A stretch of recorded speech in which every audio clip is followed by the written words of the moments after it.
and again, the championship leader. 2.5-mile track, 3 very distinct turns, 43 cars, 500 miles. Glad you're along for the ride. The green flag in the air on TNT.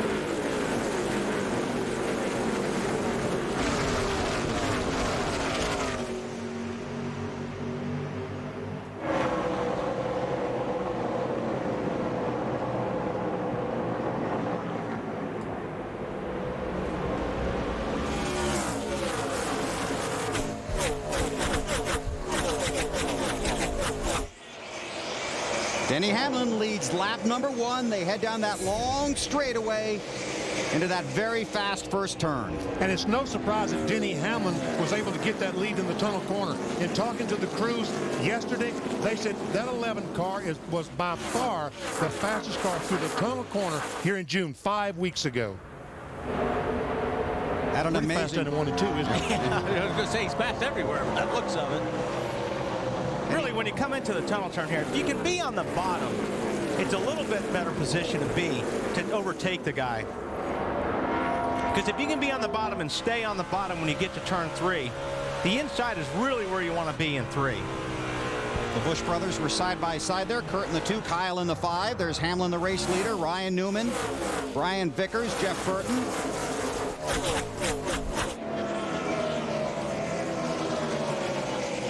And Kurt and Kyle. There was no brotherly love as they came off that tunnel corner. Kurt Busch in that 2 car dove, and it looked like he missed his brother by about 6 inches trying to take that spot away. Kurt on the back bumper of Jeff Burton, and that 2 team of Kurt Busch really in a desperate situation if they want to make the chase, especially after falling out at New Hampshire last week.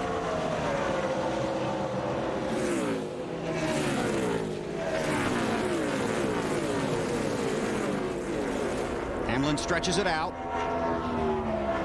Casey Kane in the 9. Jeff Gordon behind him in the 24.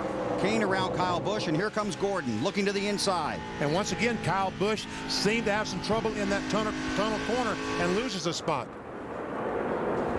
This is for second. Ryan Newman in the 12. Brian Vickers in the 25. A lot of guys talking about the 25 in the garage area this morning, PP. Yeah, I talked to Lance McGrew, the crew chief on that 25, and he said, we are going to win today. Get Brian Vickers his first victory. Really?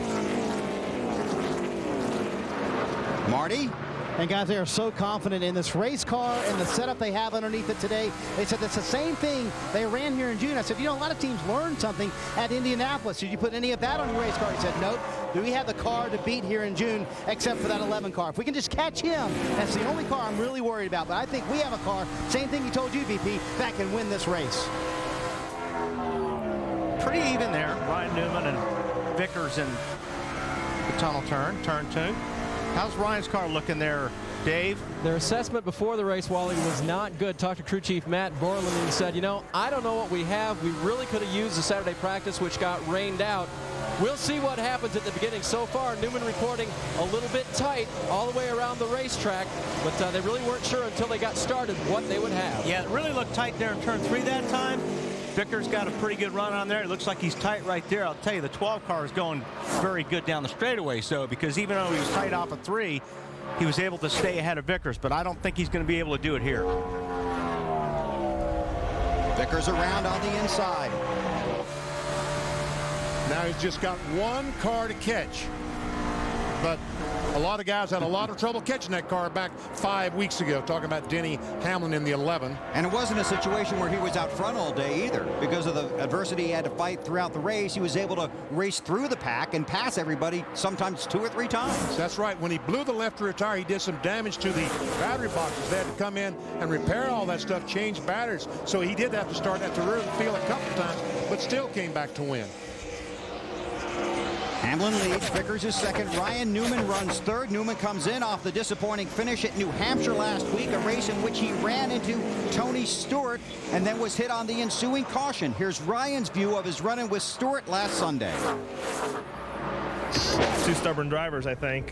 Tony and I got together. I had fresh tires. He didn't. He had a really good fast race car, but unfortunately, my 8 tires were better than his 4. And you know, I talked to him today. We're good with everything. He knows he was racing me hard. I know I was racing him hard to get back to be only 1 lap down, and that was a difficult situation for us, especially where we're at in points. So we're cool. He invited me to go fishing. We'll be fine. I'd make sure there's 2 life jackets on that boat. So, might be a bait problem is what you're saying, huh? An invitation, all right. Ryan Newman still fishing for his first win of the season, and here's the incident he was talking about last Sunday at New Hampshire. Ryan on the inside of Tony Stewart, and Ryan really drove it in there hard. And also, Tony didn't give him any room. I mean, they both went in there tight, and Tony held them down. And normally, you got a guy down there on the bottom. If you think he's going to slide up, you'll drive up the racetrack a little bit. But neither one of them gave, and that's what happened. Newman currently runs third. Tony Stewart is 11th with 6 laps in the books here in Pocono. On board with Jeff Burton. Well, it's the story of the weekend. 6 weeks ago, Denny Hamlin started on the pole and won. Today, he started on the pole, and he's leading again.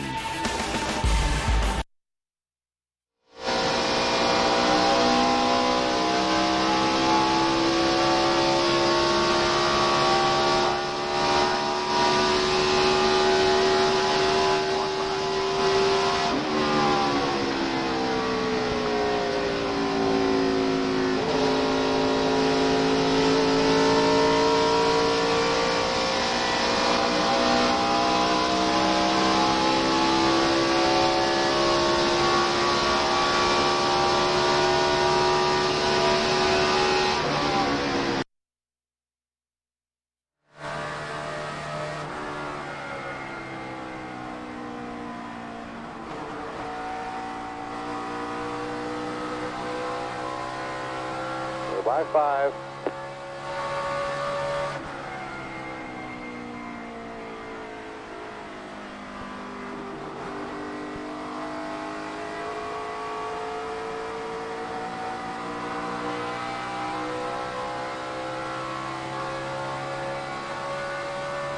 By 3.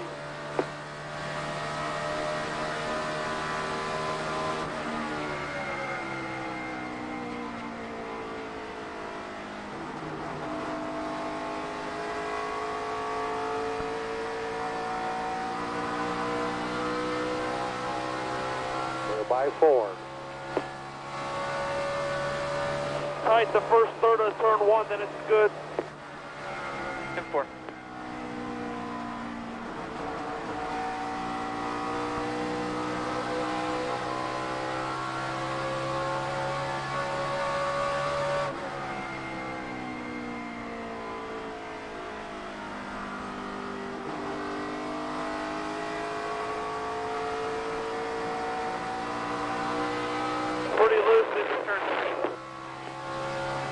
Pretty loose into 3.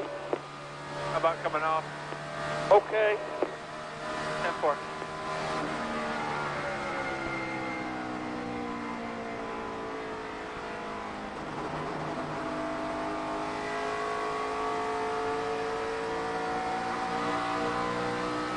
Clear by 8 out the back. They're side by side behind you. 31 and 2.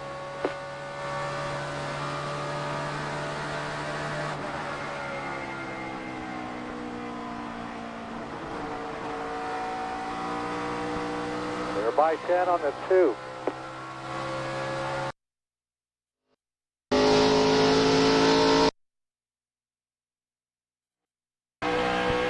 Eight car lengths back to the 43.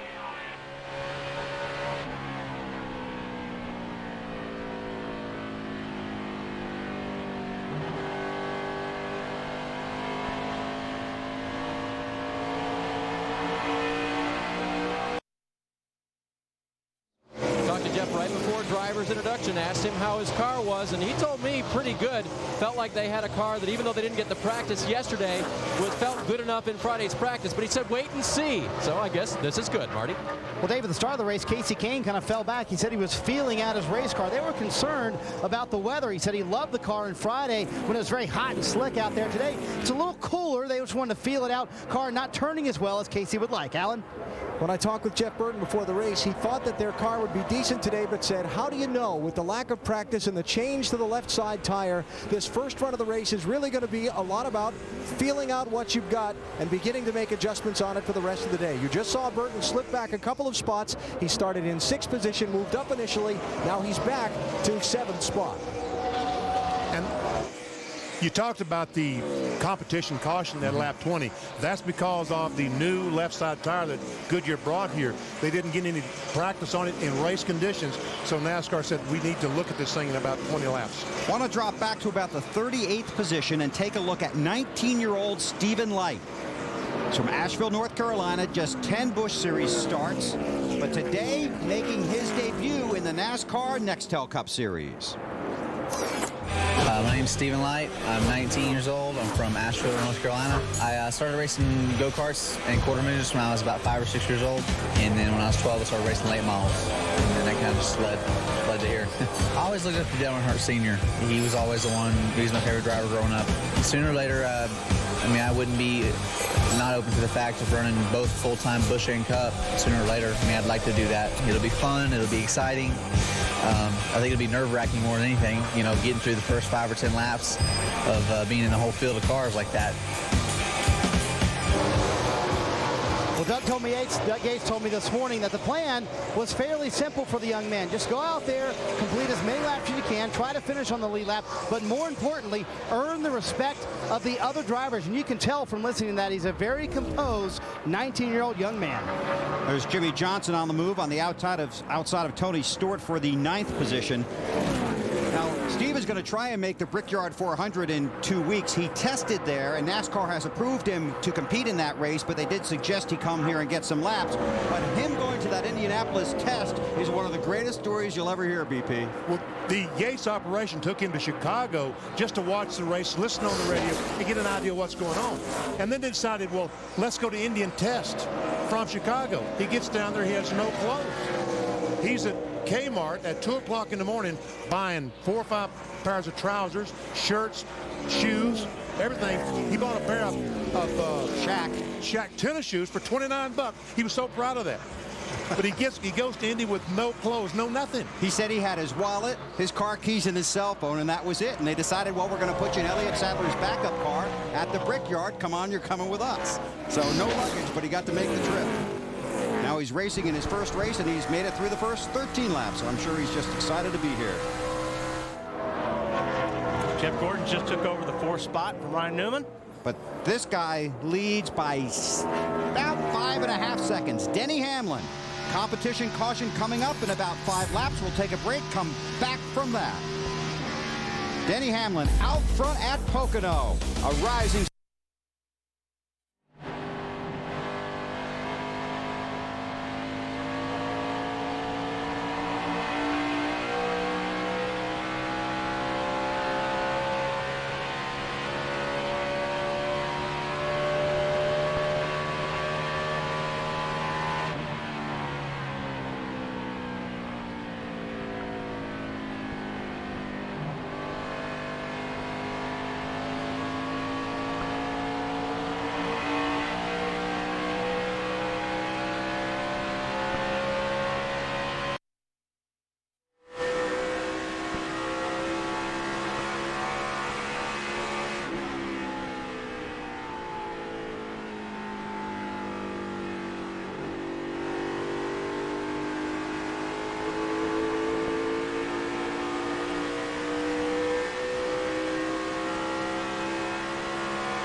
.95, 57.15 in front of you.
Still there. Still there. 20's right with the 48 now. Still inside. 20's coming with him. 20 inside. Clear behind the 20. All clear behind the 20.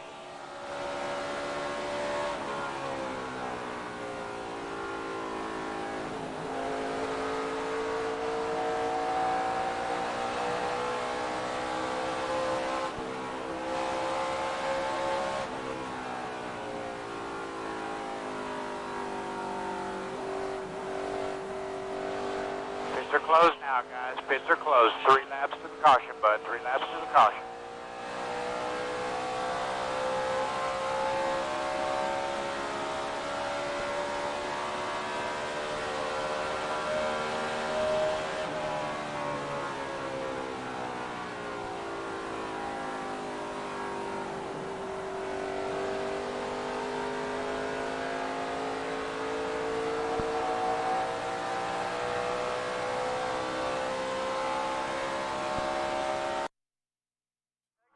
We're going to take care of you here in a couple of laps.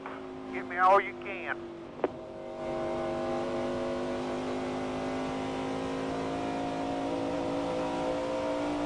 I am. Thank you.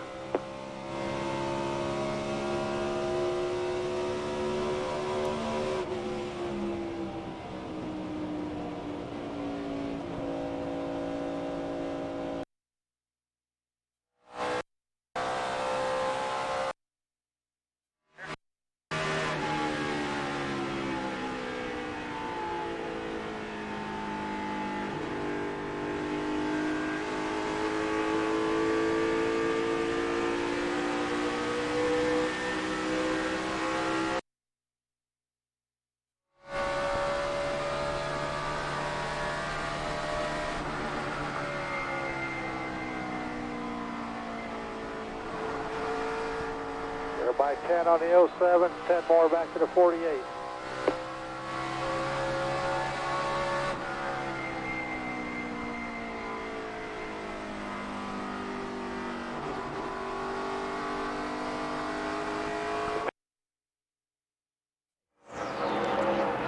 Again, a new left side tire here, so NASCAR looking at a competition caution around lap 20, and that's what we're working right now.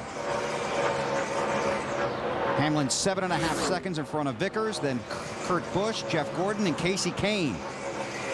Clint Boyer's moved his way up to 7th, so he's been one of the drivers advancing forward in the field today. Started 14th. And here comes Carl Edwards. Man, he got such a terrific run off that corner. Carl started 16th, and he's where? 11th spot. Well, he's trying to get 11th from Burton. Allen? Bill, Carl Edwards' crew chief, Wally Brown, was really worried this morning. After coming up here a month ago and running well, they felt they didn't have a car that was able to contend with Denny Hamlin's and compete for the win. So they made what he called significant adjustments and changes to the front suspension setup on that car. And then didn't get any race trim practice yesterday. Wally was very worried about how that car was going to perform in the opening laps of this race. So far, not bad, huh? Yeah, well, he got those bonus laps in Wally's car. That has to help you, because anytime anything handles that bad, you know your car is going to be better. I think that bonus laps would be exactly what that was about, and I think he decided that he could take out all of his racing frustrations on Wally's car. And he did very well. Looks like his car is pretty, I mean, according off of Burton's back bumper, looks like Carl's car's pretty good through the corners. And the competition caution is now being waved over the Pocono Raceway. 20 laps are complete. Denny Hamlin, the race leader. He has led all 20 laps from the pole. Vickers, Kurt Busch, Jeff Gordon, Casey Kane, Ryan Newman, Clint Boyer, Jimmy Johnson, Tony Stewart, Kevin Harvick, the top 10. And look at that. Jeez. We'll take a break, come back for pit stops from Pocono.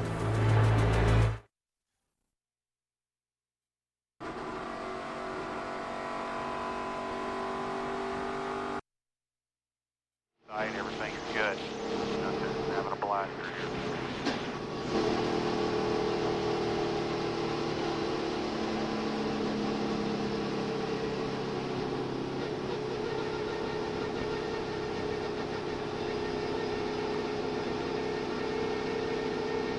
Just FYI, fifth place was 17 seconds back, Denny.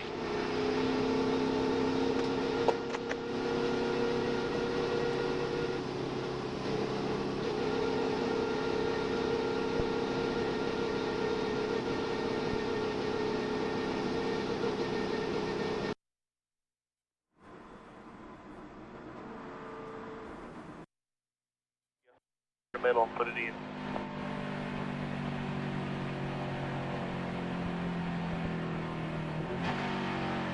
Any rubbers in the left rear wing yank out? No, sir.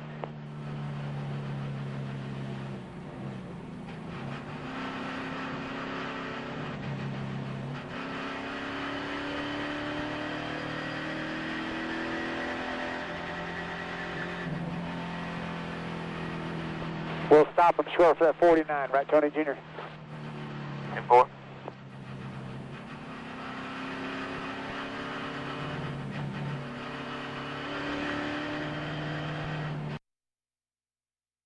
Kid, we stack meat and cheese. Meat and cheese!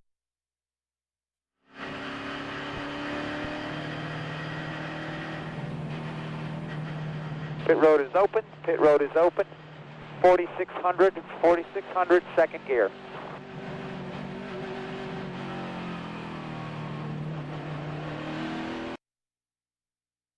Field just entering pit road. Let's go to Marty Snyder. Second place, Brian Vicker said his car's a little bit tight in 1 and 2, half pound in the right rear tire. He's in the middle of your screen, that 25 car. A little concerned with his brake pedal, which he said is soft early in the race, Dave. Bottom of your screen, Jeff Gordon loose in everywhere, tied off everywhere. They make a wedge, a track bar, and air pressure adjustment to try to help Jeff's car. Believe it or not, they are going to make adjustments to Denny Hamlin's car. They've taken a track bar adjustment on the back end and made air pressure adjustments to the front tires. 4 tires on this car, and he will hold the lead on pit road. Matt? The highest running Richard Chodas Racing Chevrolet, Clint Boyer in the 07. Minor air pressure adjustment. The car was tight in 1, but loose in the tunnel turn and 3. They didn't want to take a big swing at it like a lot of other teams have here on pit road, Bill. And there you see the Nextel race off of pit road. Nextel celebrating speed, teamwork, and getting things done instantly. Crew cam at work, BP. Heath Cherry, right rear tire carrier for the 11 car. He throws the tire on, gets the left side.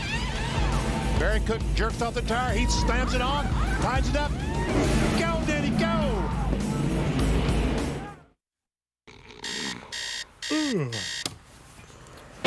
Newman.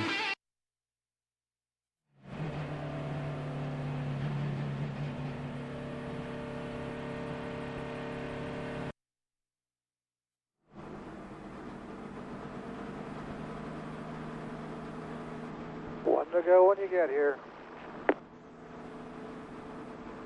10-4.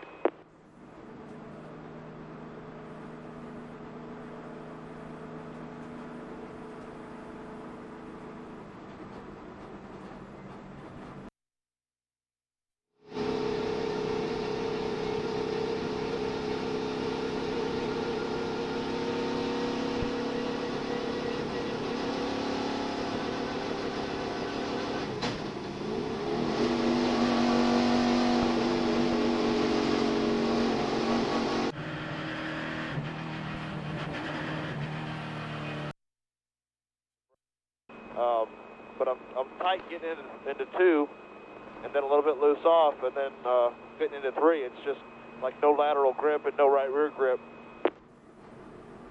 10-4. Just constantly steering to the right to go left, getting into 3. 10-4.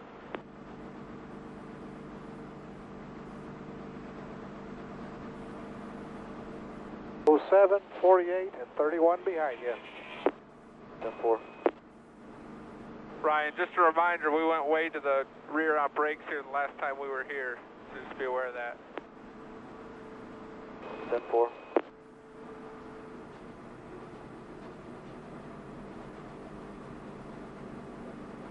Ryan, pressure builds 4.4 to the tight on the right, 4.6 to the front on the left. 10-4.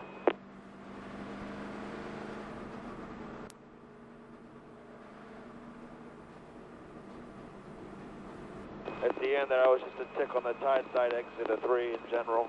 It can snap loose as well. 10-4.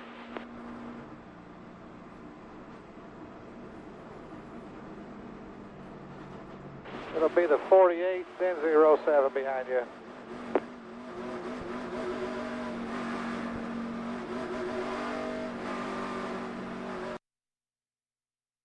Pretty good reaction. Gordon went in 4th. He's now scored 14th on the racetrack. Here is our Craftsman pit summary. Kurt Busch picking up a position, and Denny Hamlin has led everything here. Hard to believe they made a adjustment on that 11 car, isn't it? Why would they do that? I don't know. When you're 0.3 of a second faster than everybody, I think I'd leave it alone for a while, but we'll see. Got to find out. Green in the air. Kurt Busch on the back bumper of Hamlin. Oh, we got a car on the wall. Michael Waltrip in the wall. Hard.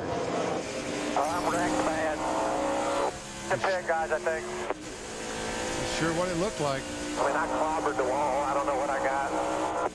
Well, be careful going down in 1. You might clobber it again, Mikey.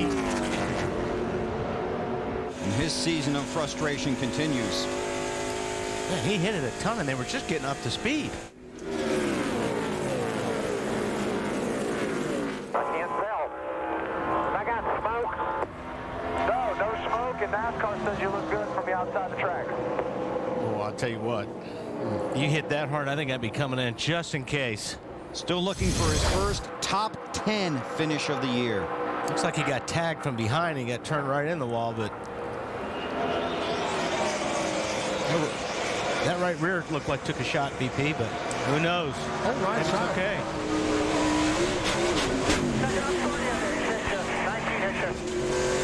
That was Jeremy Mayfield, I think, that got behind him.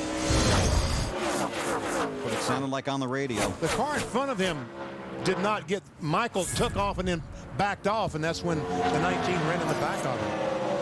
And you'll have that here, especially because they're so strung out on the restarts. And watch for that late in the race as well. If there's a late race caution, guys trying to get the best restart possible with a handful of laps left. Kurt Busch at least able to keep Denny Hamlin in sight for now. That's exactly what I was thinking. I don't know if they made any adjustments on that 2 car, but if they did, they look awfully good. This is as close as anyone has been in that 11 car, Alan. Well, BP, Kurt complained about lacking front end grip when the race started with the 2 car, but then as that run went on, said it came to him. So no adjustments on that stop other than a quick stop and 4 tires and fuel. Kurt, the defending champion of this race. Boy, look at that run off the corner.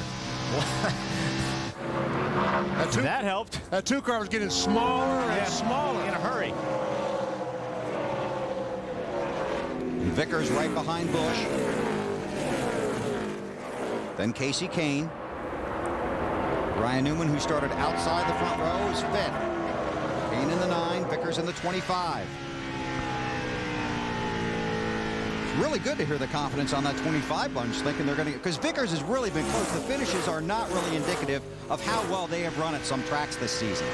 Last weekend, Loud. Yes. He had a car as fast as anyone. On board with Casey Kane, we check with Marty. And Bill, in terms of changes on the last stop for Casey Kane, he said the front end of the car just was not working on that first run. They took a half-pound out left rear tire. They also took a round and a half out of the left rear in wedge. And Casey came on the radio 2 laps in the run, said, guys, car already a lot better. Lots of speed down here.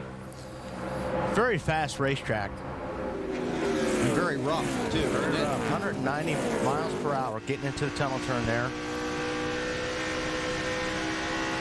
Then you're coming up on turn 3. When you're sitting in the race car, it feels like it's flat as a board. Really? Yeah. It's like it's even banked to the right when you're sitting in one of these cars. I couldn't believe going around in a rental car the first time after I've driven here so many times going, I can't believe there's this much banking over here, because it doesn't look like it when you're racing. Hamlin leads, being chased by Kurt Busch, Brian Vickers, Casey Kane, and Ryan Newman. When we come back to Pocono, we will take you through the field. You're watching the NASCAR.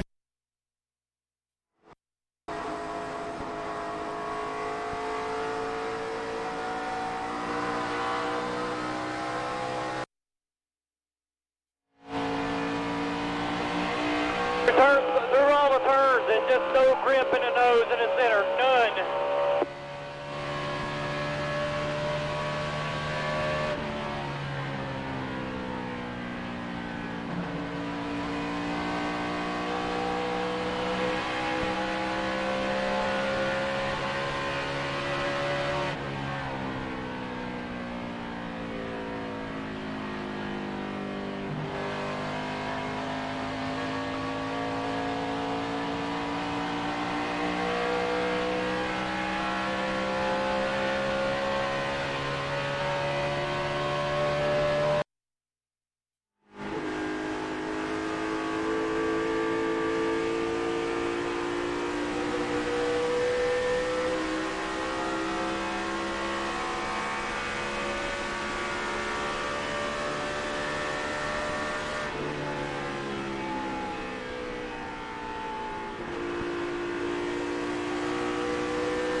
590, 56 flat on the leader.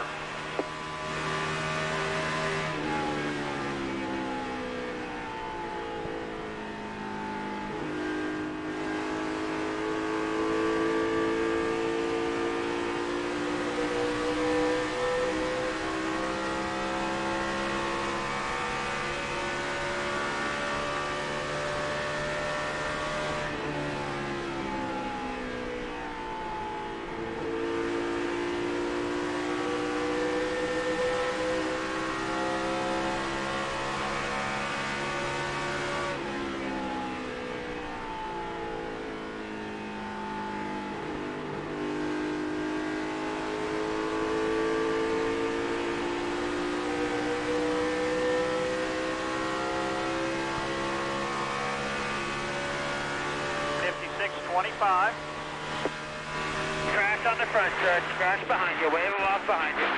One is out. To the right front fender. Yes. And this will be very critical to his chances of making the chase. Boyer was having a good run. He was. I don't see a whole lot of damage there, so he might be okay. Let's go back and take a look. They came across the line battling for the 12th position. Oh, I see Tony Stewart and Clint Bowyer get together. And when Bowyer goes down to dodge Tony, runs right in the side of Carl Edwards. Carl came in 13th in the championship standings. Ooh, Tony almost got in the fence. Then came down and got Bowyer, and that took out Carl Edwards. Looked to me like Stewart was mad at Bowyer and drove into Bowyer. That's what it looked like. Edwards second a week ago, and his crew works on his car. He has gone one lap down. Alan?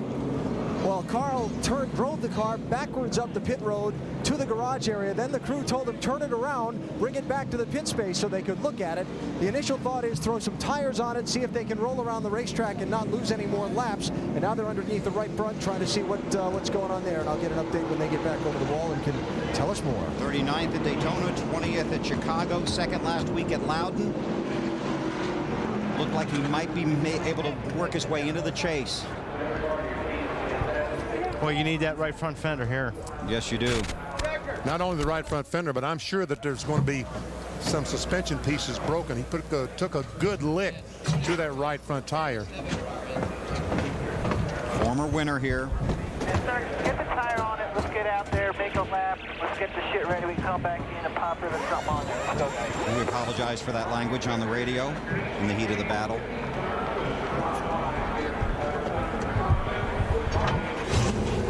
These teams trying to make the chase. The frustration clearly is there. Yeah, it's just, and it gets worse and worse. You can feel it in the garage area when you walk in there Friday morning, and you can sense it on Sunday as well. Here we go again. See Tony's hand come out the window? Yes, gesturing to Clint Bowyer in a 07. I guess Tony felt like that Bowyer forced him up against the outside retaining wall off turn 4. The problem is that the well, let's listen to see what Tony has to say. Dave? Well, I just heard a part of it, Benny. It relates to what you said. Tony's comment was, how did he not see me up there? Referring to Bowyer. Yes, right. Yeah. No, the problem is, I mean, you know, you're mad at another guy, you go to turn down at him, and then somebody completely innocent like Carl Edwards gets the worst of it. Almost everybody coming to pit road, Marty. Brian Vickers ran in third for much of that run, Bill. The car just a little bit tight still in turn 1, but excellent in 2 and 3. They're going to leave it alone. 2 tires only and fuel for the 25 car. Dave? The 20 car of Tony Stewart has been tight. He told crew chief Greg Zipadelli, you made a big adjustment for me there, but I still need more. Not quite as much as the first time, but just give me some more. Fuel only, slide adjustment, Allen. The wedge wrench has already gone in and out of the left rear window on Denny Hamlin's car. A 4 tire change to go with it. He's going to lose some track position by some other people playing strategy. And the 48 car is having trouble getting going. What's up with Jimmy Johnson down there, guys? Oh, there he's finally moving. Johnson slowly rolls off of pit road. We'll check on Johnson's situation and reset the running order when we come back to Pocono.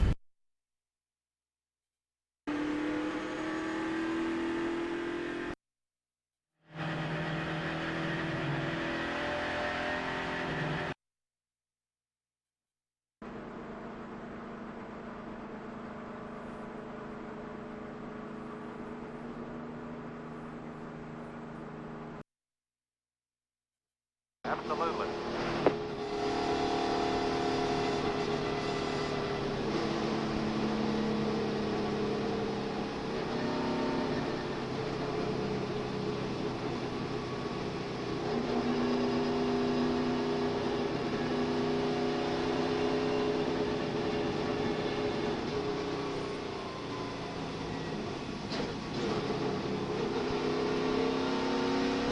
It'll be 1 to go when you get here. 1 to go.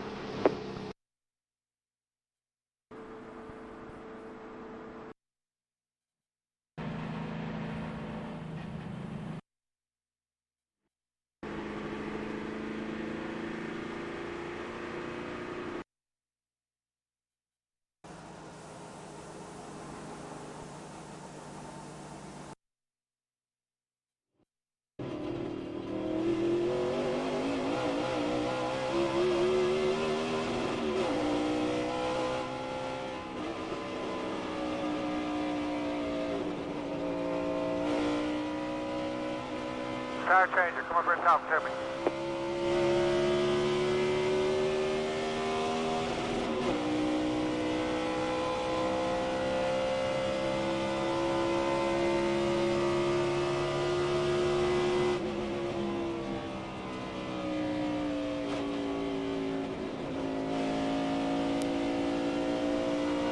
Yeah, the vibration is probably the wheel. We got concrete all in it where we got the concrete.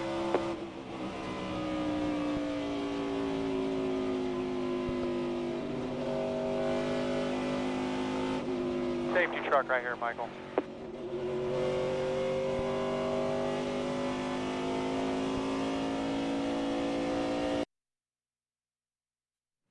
Am I tough on them?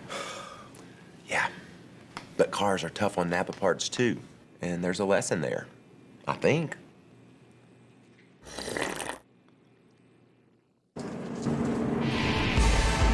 NASCAR Next Talk Up Racing from Pocono Raceway on TNT. Brought to you by GM, same company, new tune. By Subway Restaurant, Subway, drive hard, eat fresh. And by Allstate, official insurance sponsor of NASCAR. Ryan Newman, Jeff Gordon, Mark Martin did not pit, but a developing story with the 20 of Tony Stewart. He has been black flagged for rough driving. Yeah, here you see him on the outside. He feels like he's getting squeezed up by Boyer. You'll see his hand come out the window. He's mad. He turns into Boyer. Unfortunately, Boyer spins and takes out an innocent Carl Edwards. You know, and the thing about it is here, you know, Tony Stewart drives the car as hard as he can every lap. You know, you drive with a lot of passion, and you're mad at a guy. There's no question about it. But man, you've got to keep your head, especially this time of the season. The only guy that's going to take himself out of the chase is Tony Stewart. Got to let this stuff go sometimes, and because now this is going to cost him. He's going to go a lap down. Dave Burns. Well, Tony Stewart is on pit road to serve this penalty. Greg Zipadelli has been having a very, very heated discussion with the NASCAR official down here. I've never seen Greg Zipadelli as mad as this. He looked immediately back to last week, an incident where no drivers were penalized in Loudon, New Hampshire, where his driver was involved with Ryan Newman.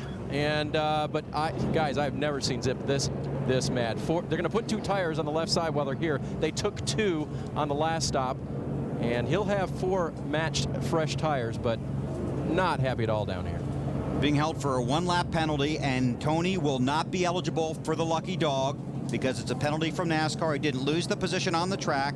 He will have to earn it back, but he will be able to double up on the restart. 1 to go when they come back this time. Kyle Busch, the 5 car, they change front shocks, then too fast exiting pit road. He will have to restart at the end of the longest line. They continue to work on the 5 car of Kyle Busch.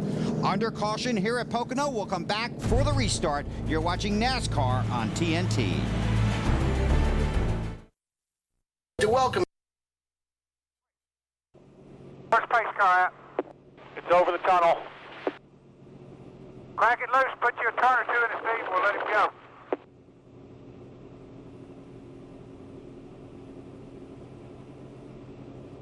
Should have plenty of time. I don't see him yet, so, you know, we can wait till we see him. Halfway to 3.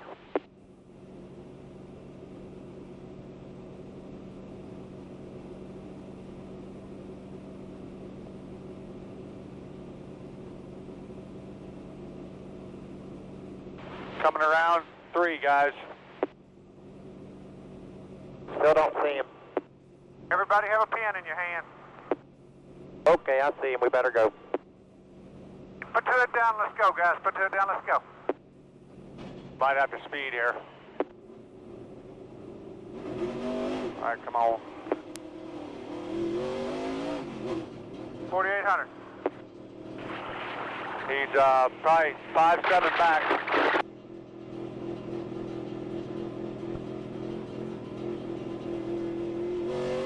Well, you're on the one to go again now.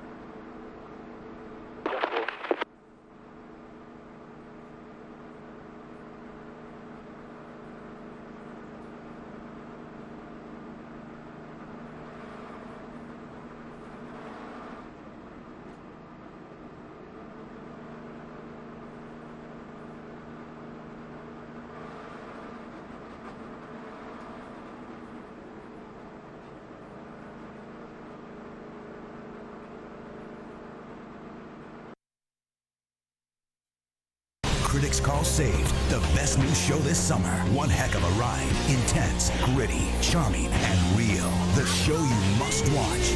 Between Tony Stewart, Clint Boyer, and Carl Edwards. We see him coming off the corner. There, the black car, Boyer. He forces Tony Stewart, the 20 car, up the racetrack. But as he comes off 4, he gives at 3. He gives him room. Tony barely touches the wall, but he is upset, Wally. Yeah, and my point being is that I would have been mad at Boyer too, but I think I would have let the shaking my fist out the window be enough, because this penalty could have been avoided if he would have just shook his hand, you know, been angry and moved on. Unfortunately, he took it a little bit farther, and he's paying for it. Well, restart inside, 1 lap down, currently scored 41st. Ryan Newman, Jeff Gordon, Mark Martin did not pit. A number of other drivers used a variety of strategies to try to get forward in the field. Denny Hamlin restarted 10th. Well, we know this 11 car of Denny Hamlin's is awfully fast out front. Let's see how he does back in traffic. 7th race, Ryan Newman has led here in his 10 starts. And the 8th race he has led in 2006. Started outside the front row. Vickers to the inside of Martin.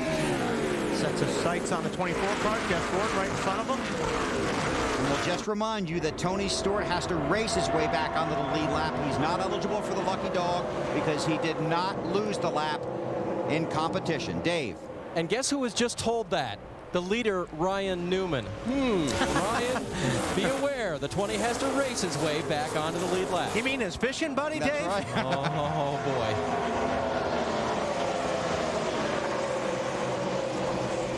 But I think that the 20 car of Tony Stewart is going to be faster than the 12 of Ryan Newman. After all, he has 4 fresh tires. If they're worth anything, he's going to be faster because Ryan, he's getting a little loose. Yeah, Stewart bottomed out there in turn 1. We've seen that from a few cars today. These guys are running these cars so soft to try to get them down on the ground. There's a bump down in 1. And if you hit it just the wrong way, you coil behind these cars and it shoots you up the racetrack. It just bottoms out. And that all involves the springs, basically? Yep. It just crushes the springs. You'll watch here. Big bounce right there. It gets the car sideways. And that's one reason that a lot of these cars are moved up on the racetrack down in turn 1. Oh, and Tony almost loosed it off the corner. He is really driving that car hard right now. Really hard. Yeah, that had nothing to do with the pump. That was just standing on the gas there. That horsepower was that problem. Yeah.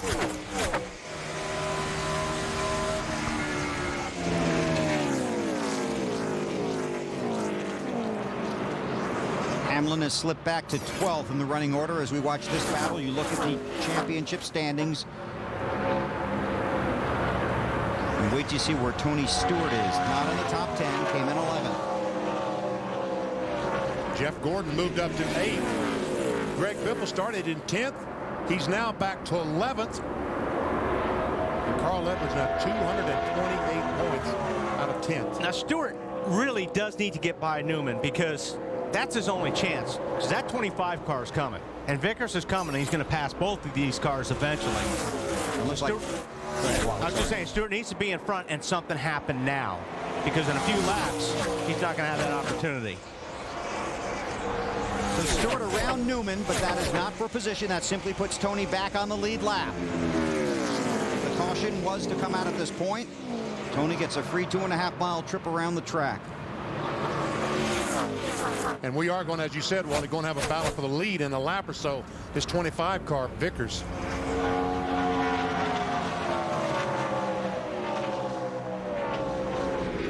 And you know, if you're sitting in Vickers' spot or Newman's spot or any of these guys' spot right now, you're looking at Stewart and you're wanting him a lap down. This is a guy that can come back and win this race, so you want to get by him and keep him a lap down. Jeff Burton passed Jeff Gordon for position. Allen? And Bill, Jeff Burton's team, one of those that took just 2 tires on the last pit stop, right sides only to get their track position. Thanks, AB. Brian Vickers, looking for his first career win. 22 years old, trying to sneak by the inside of Ryan Newman for the lead.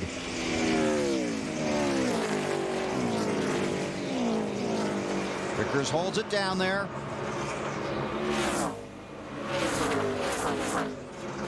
Tell you what, that 12 car's got some motor.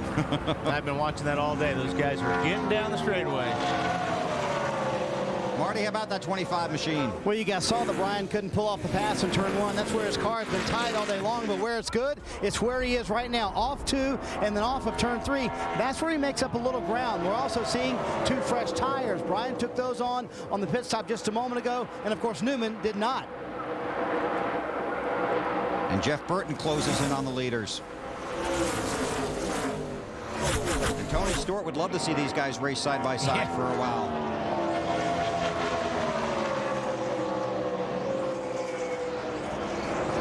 There's Stewart at the tail end of the lead lap. Newman, Vickers, Burton, Jeff Gordon, Matt Kenseth at the top 5. This is for the lead. Wow. Good stuff right here. Burton's been watching this, trying to decide what move to make. And the last 2 or 3 laps, this 31 car, Burton, has been the fastest car of these 3.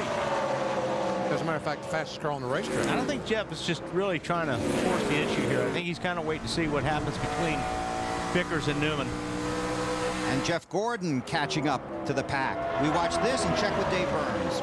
And Bill, Greg Zipadelli's driver, Tony Stewart, was assessed a pretty severe penalty. Zip, what do you think about that penalty? Hey, it's you know, it's their call. We'll just we'll take our lumps here. We just need a caution. We got a really good race car. We're running faster than them guys behind us now, so if we can do that for a fuel run, we should be in good shape. You were very calm back to Tony. How's his demeanor right now? There's no sense getting upset. We just got business to do. We just got to suck it up and get it done. It's a long race here at Pocono, and that's kind of the way they've been talking about it, guys. Thanks, Dave. Vickers still trying to get the lead from Ryan Newman, while Jeff, Burton, and Gordon watch. And one more note on Zipadelli. He is ill. Really, really sick. I walked by the truck this morning. He was laying on the couch, and as a matter of fact, got up from there and went to his coach and laid down. Really under the weather. Burton takes a spot. Very strong. Maybe Vickers said, I can't get by him, you try. I don't think he said that. No. Okay. Well, he went, wow, very strong as the 31 went by. Well, now he's got his teammate Jeff Gordon behind him, so the 2 Hendrick cars run 3rd and 4th. 17 car coming in the picture, Matt Kenseth. And then Harvick right behind him. We're going to have about a 6-car race here. Jeff Burton down the front stretch trying to get the lead from Ryan Newman as they head for 1. And like you said, Bill, this is all good stuff for Stewart. Stewart is putting a lot of distance between these guys now because they're racing so hard with each other. Jeff Burton out in front of Ryan Newman with 44 laps complete. 17 career wins for the 39-year-old from South Boston, Virginia. But his last victory came 167 races ago.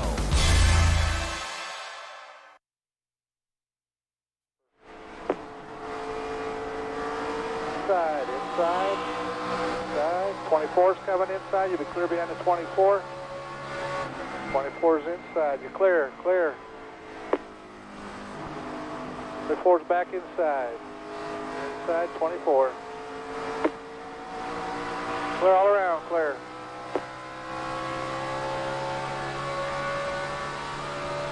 We're in our fuel window now, Ryan.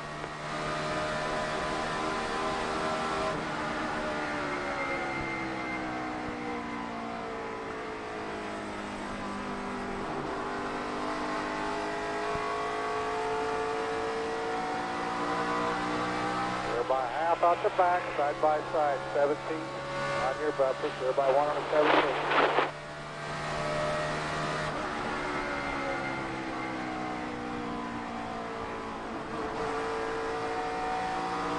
By 1 and a 17th, one more back to the 24.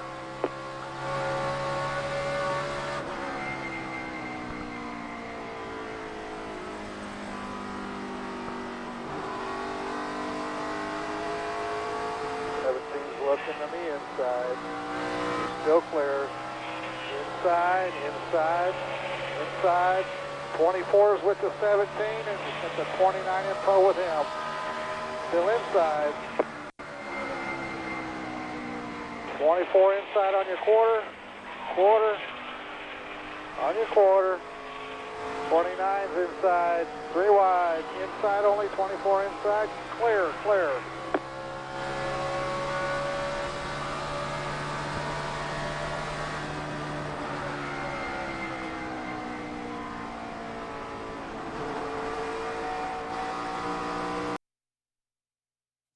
.com every day for all your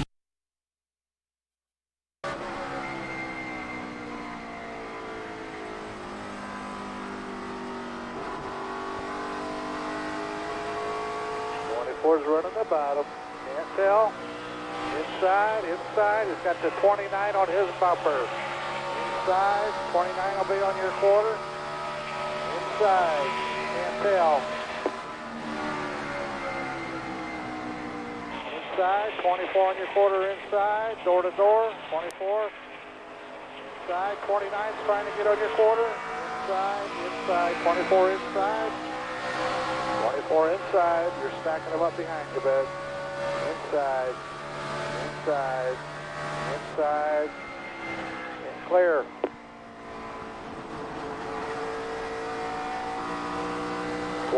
With your bumper, 1 length back to the 24.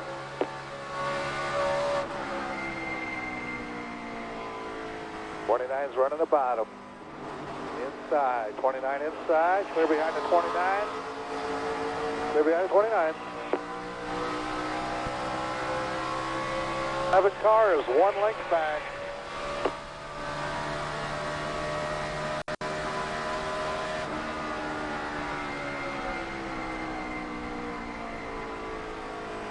Cars on the inside, on your quarter, inside. Inside. 11's on your quarter. Still there. Still there. Clear by 2 out the back to 24 behind the 11. Clear. 24's coming inside. 24's inside on your quarter. Clear.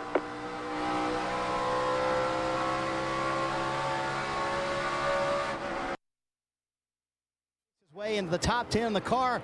Very impressive. You know, he told me this morning, you know what? We raced well here in June. We just had the finish to show for it. Had a bad pit stop at the very end of the race, but the same car today, he said, you know what? We're going to race in the top 10 so far. He's proving us right. Started 10th, running 8th. Marty, have you been able to check on what Truex did on his most recent pit stop? They took 2 tires, Bill, and that was one of the reasons they got track position, but they did run in the top 10 before that, so they took 2 tires on the last stop. Thank you, sir. Denny Hamlin restarted 10th on lap 37, is up to 5th.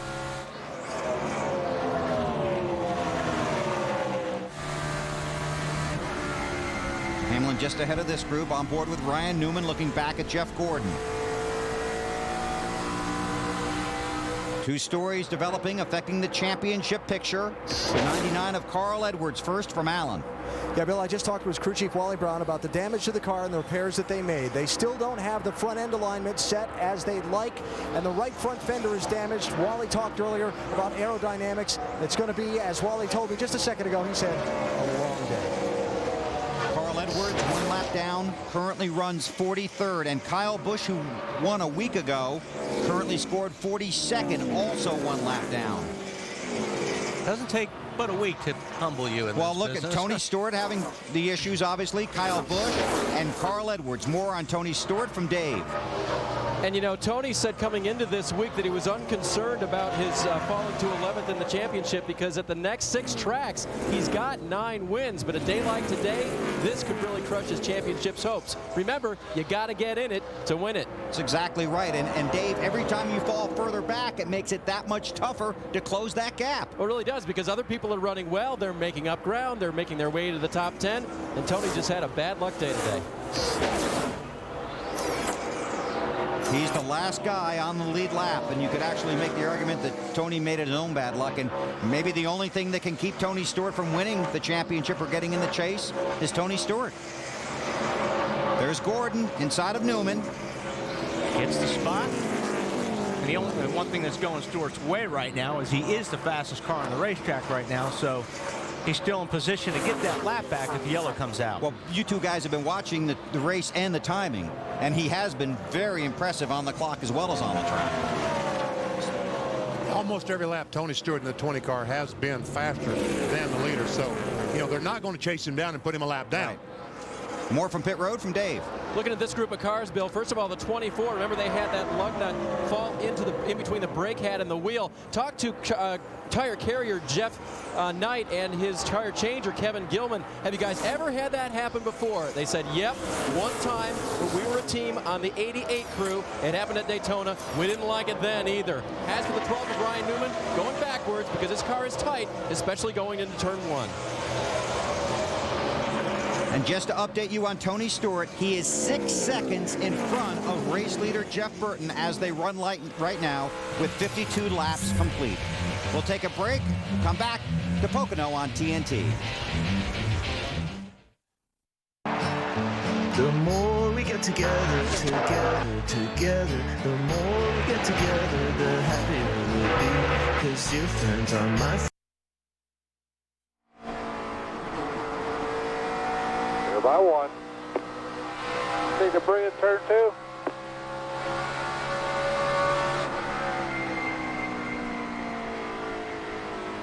Go by half. 43 is running outside.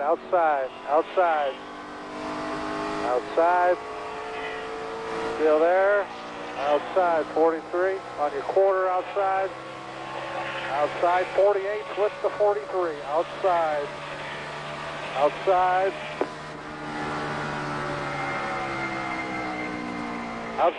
48 outside, clear behind the 48 by 3, clear.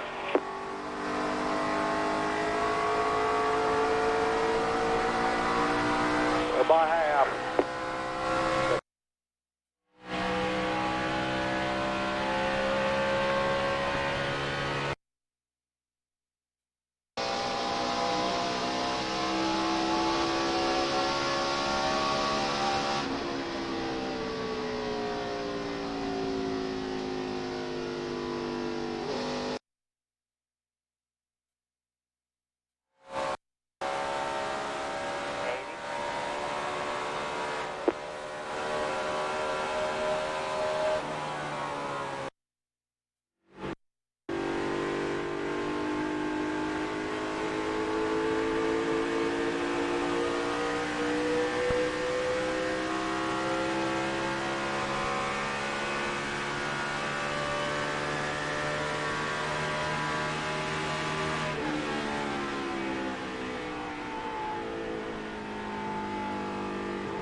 All the way around except entry to 3. 4.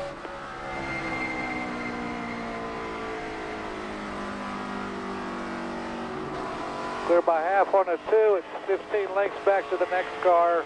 Clear by half. By 1.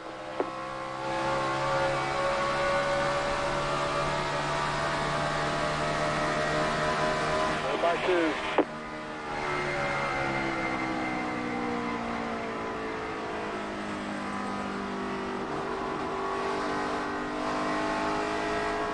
By half, 1 to 2. Who's inside? Clear behind him. We got 15 lengths back to the 8.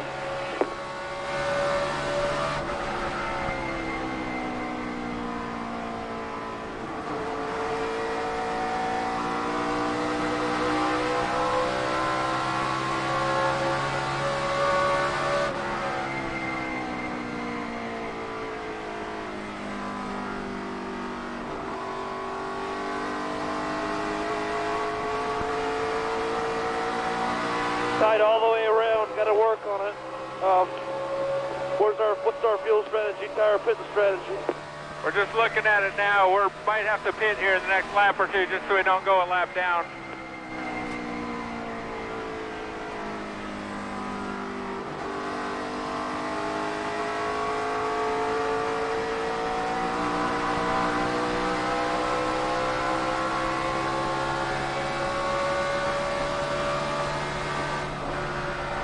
Clear by 12 on the 8.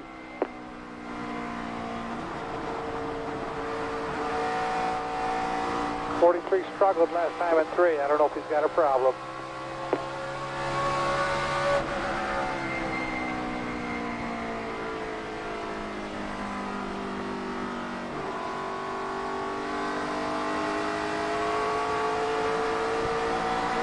Clear by 6 on the 8 car. Ryan, pit this lap, Guys, 4 tires and fuel, 3 out right side track bar, 3 out right side track bar.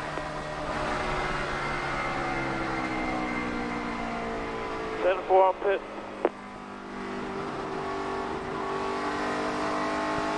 George, half out, left rear, half out.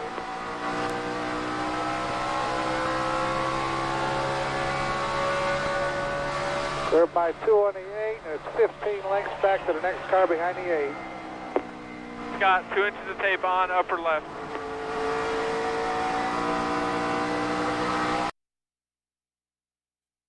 The front of that car, Alan.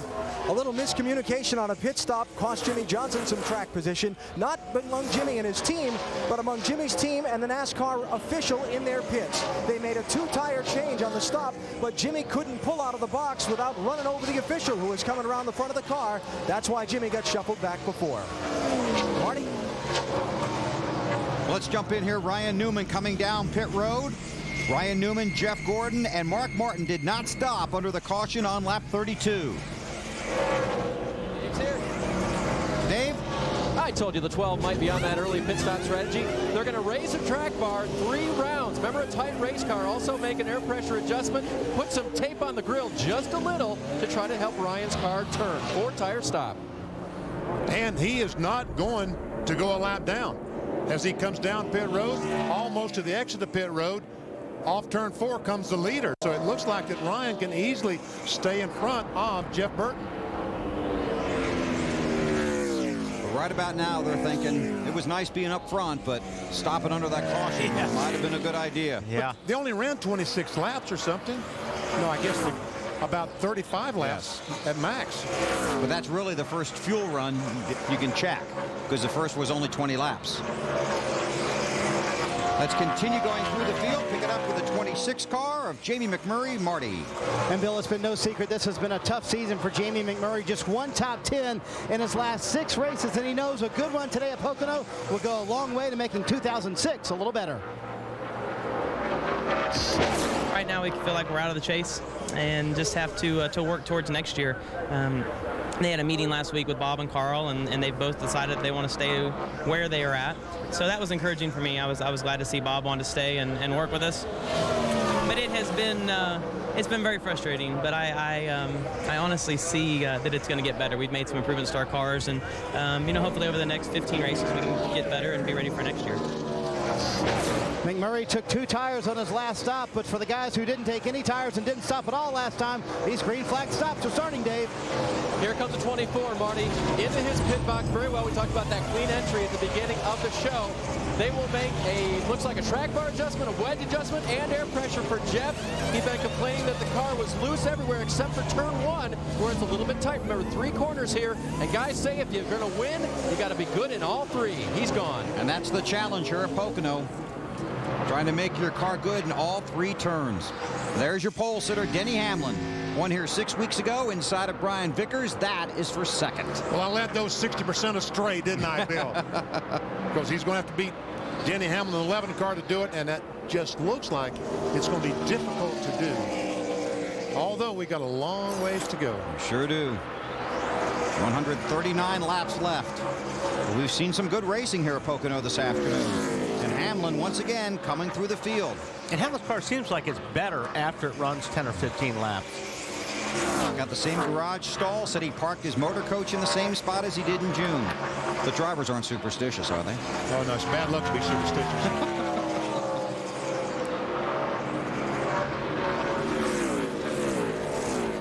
Gonna drop back looking for Dale Earnhardt Jr., who has made his way into the top 10. Dave? Yeah, Bill, he's been looking for the front of the pack all day long. Finally found that.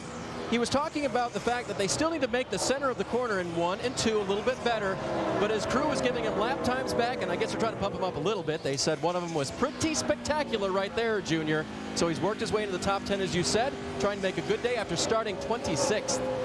And finishing 43rd a week ago. And you know, yesterday morning as they were going through the getting their car ready to go on the line, as they checked the valve lash, the distance between the valve rocker and the valve itself, there's about a 20,000th of an inch gap between those.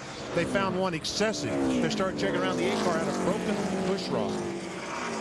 So they found it, they changed all the push rods, and hopefully he'll run 500 miles today. This on the heel of a broken timing belt last week at New Hampshire. So this week at the shop, the guys went through literally hundreds of timing belts looking for part numbers, manufacturer dates to make sure they didn't get a bad batch of timing belts. Then they redesigned or improved the way the timing belt goes around the pulleys in the car. I don't understand how that little piece of rubber drives that camshaft anyway. Yeah, no. This is for third. Kevin Harvick behind Brian Vickers. Vickers must have just been really losing the handle on this car all of a sudden. It's just getting tighter as the fuel burns off.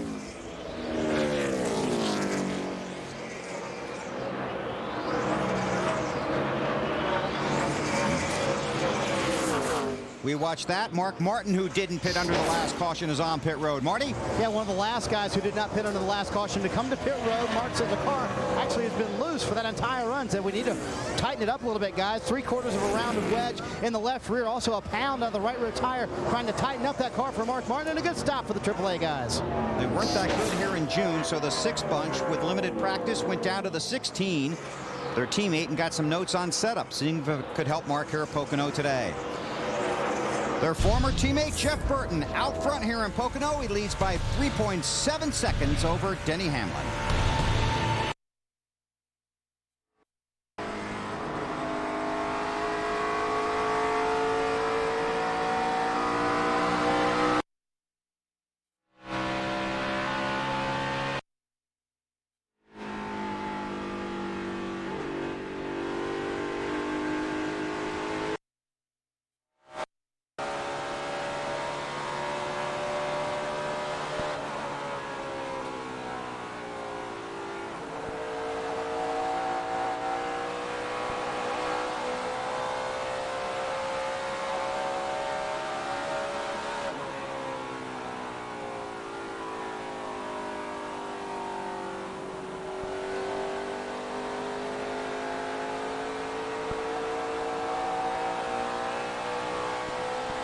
Two car lengths back, fresh tires, fresh tires.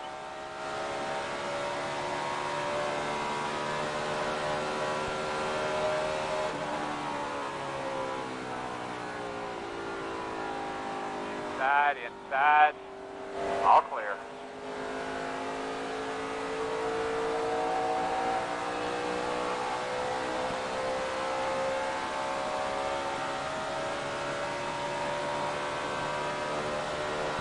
up on the 78, right in front of the 6, coming up on it quick.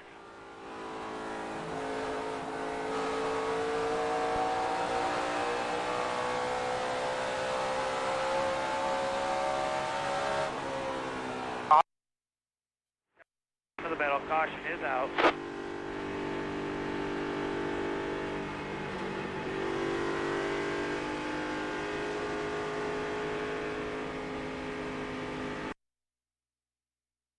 If you're without prescription coverage and can't afford your medication, AstraZeneca may be able to help. Tell you, there's nothing worse than coming off of turn 4. Round in the left rear and a half around back out of the right rear, try to get some wedge in it and get it back on the right front. Going to put a little bit of air in the left side tires, try to get them things stabilized a little bit better. You want to pick the track bar up or anything? We can, if you think that's a good idea. We're, you know, what else do you think in addition to that? Well, I think you should do what you say, but I think we should get the track bar up because I think it's just real sensitive what's off it, or a little bit too much. Once it gets on it, I'll probably be rolled up on the right rear again. You know, I know you can change wood.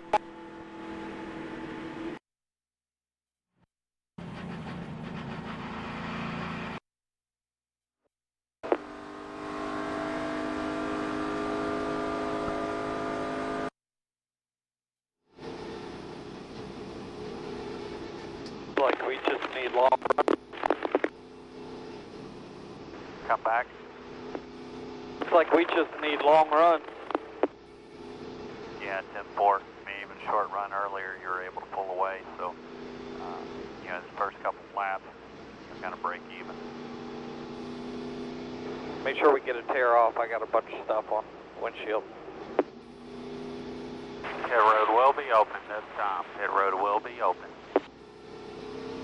Can you get it there, Webb?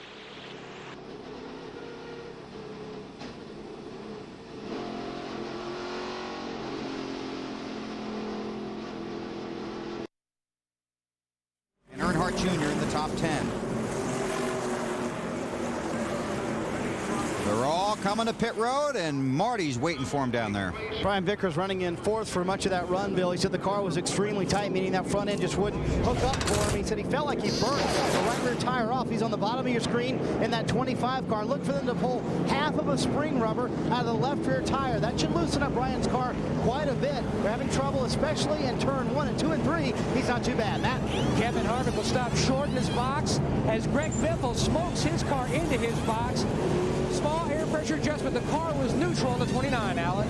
You see the track bar adjustment wrench just being taken out of the right rear of Jeff Burton's car, and air pressure adjustment as well. They told him to stop short in his box, so Denny Hamlin didn't block him in. Dale Earnhardt Jr. on and off of pit road, a clean getaway after a 4-tire stop up on the track bar. Just one round for a car that was just a little bit tight. Bill? And Denny Hamlin wins the race off of pit road. There's some damage to the back of the 20 of Tony Stewart's car. Take a look here on pit road. He's coming down pit road, and is that Carl Edwards that did that? Carl Edwards was behind him. Another look. I think Carl's going to be sitting for a lap now. You think? Mm-hmm. We'll find out. Carl could be in timeout when we come back to Pocono. You're watching NASCAR on TNT. Get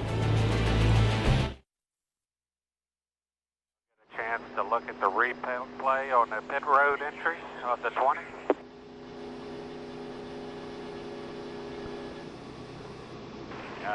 Don't know what you're talking about, Kurt. 99 spun Tony out coming on pit road. Or is he okay? The right rear quarter's been in. Bumper cover's broke on the right-hand side. They're trying to make a patch for it right now. Put 99 in the penalty box? Not yet.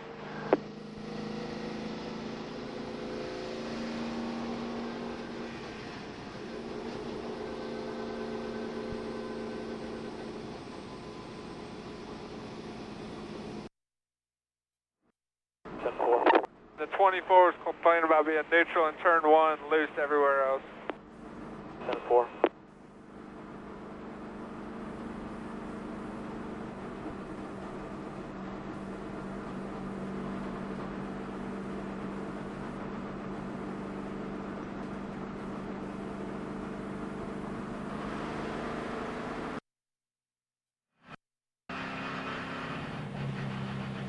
Looking at tires right now, old man. Give me just a minute. Pull back. On the pit stop. 14.8. Thank you. 14.63. Couple there, guys. I thought you could beat.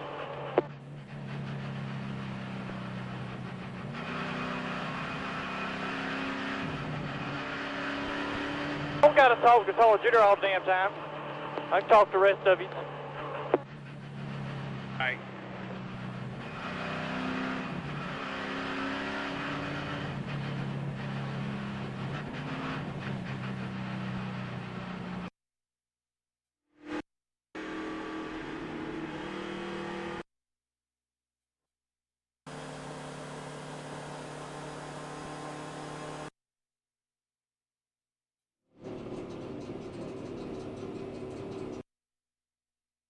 NFL history.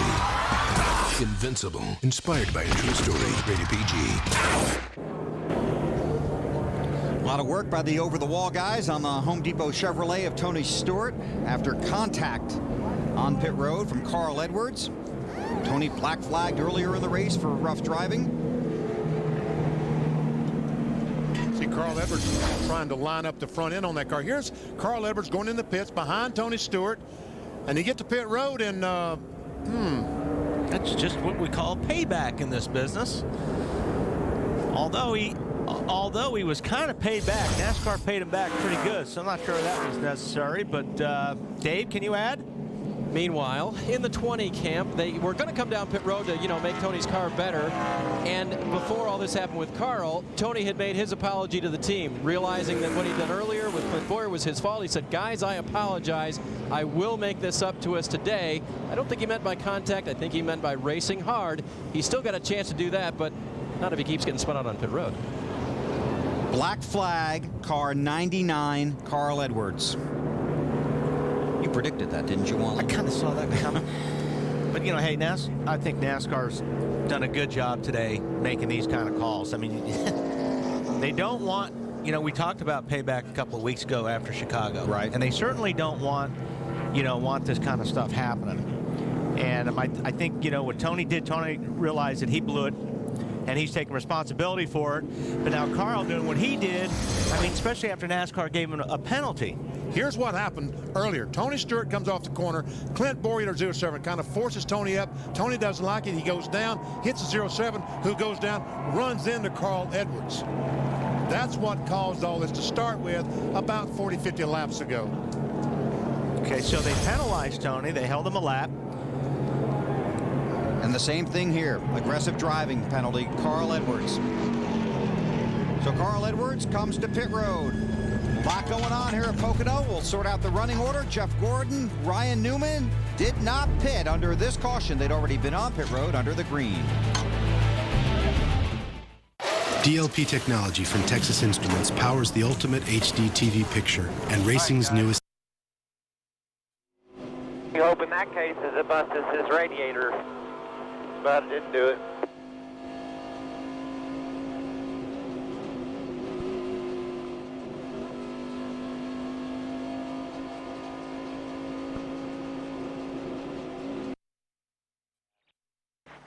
Didn't really turn out to necessarily be that way. It'll be interesting to see what happens on these stickers here.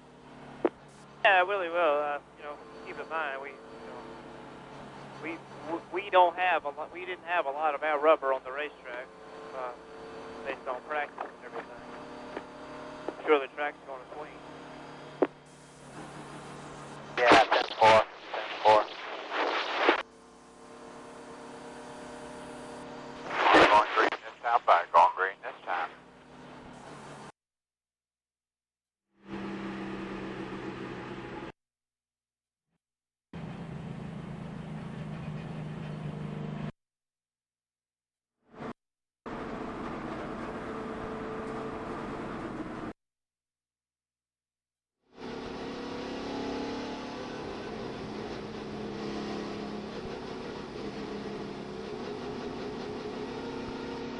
5 back.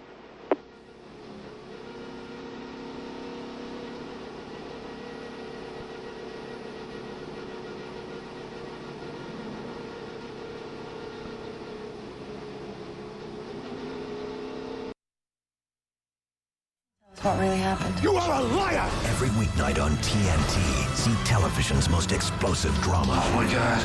I got enough to put you away for life.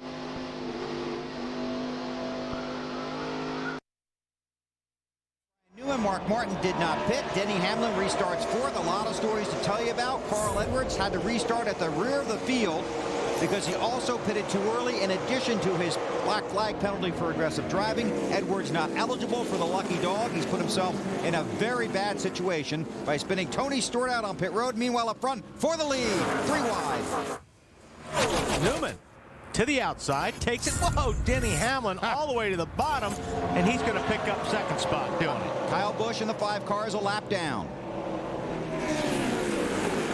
Now, usually, we've seen earlier, Hamlin's car has not been very good until 10 laps, 15 laps on tires, but we'll see if that has changed since this last pit stop. NASCAR has warned the drivers of the 20 and the 99 cars to settle down on the track. Tony Stewart and Carl Edwards both been black flagged today for aggressive driving. I was just going to say, it doesn't look like it's going to take 10 laps. And you wonder how Jeff Gordon and Mark Martin, how they're up front. Well, they pitted earlier. You do not lose a lap when you pit here at Pocono if you're within 10 seconds of the lead. If they were, they made their pit stop. When the caution flag fell, they just stayed on the racetrack. That's what they're doing up front. Now, their tires are not as fresh as the guys that pitted. We'll see how that plays out. Here comes Hamlin in that rocket ship. The amount of parts of those jet engines, FedEx, almost 737 jets maybe. Acts like it. They'll be looking for that in post-race inspection. Thank you very much.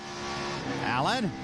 Bill, the pit stop for the 11 car, obviously an excellent one since they got off the pit road first among the cars who stopped. They backed up on one of the adjustments they made to the car earlier, getting it a little closer to the way it was at the start of the race when he was leading by lots.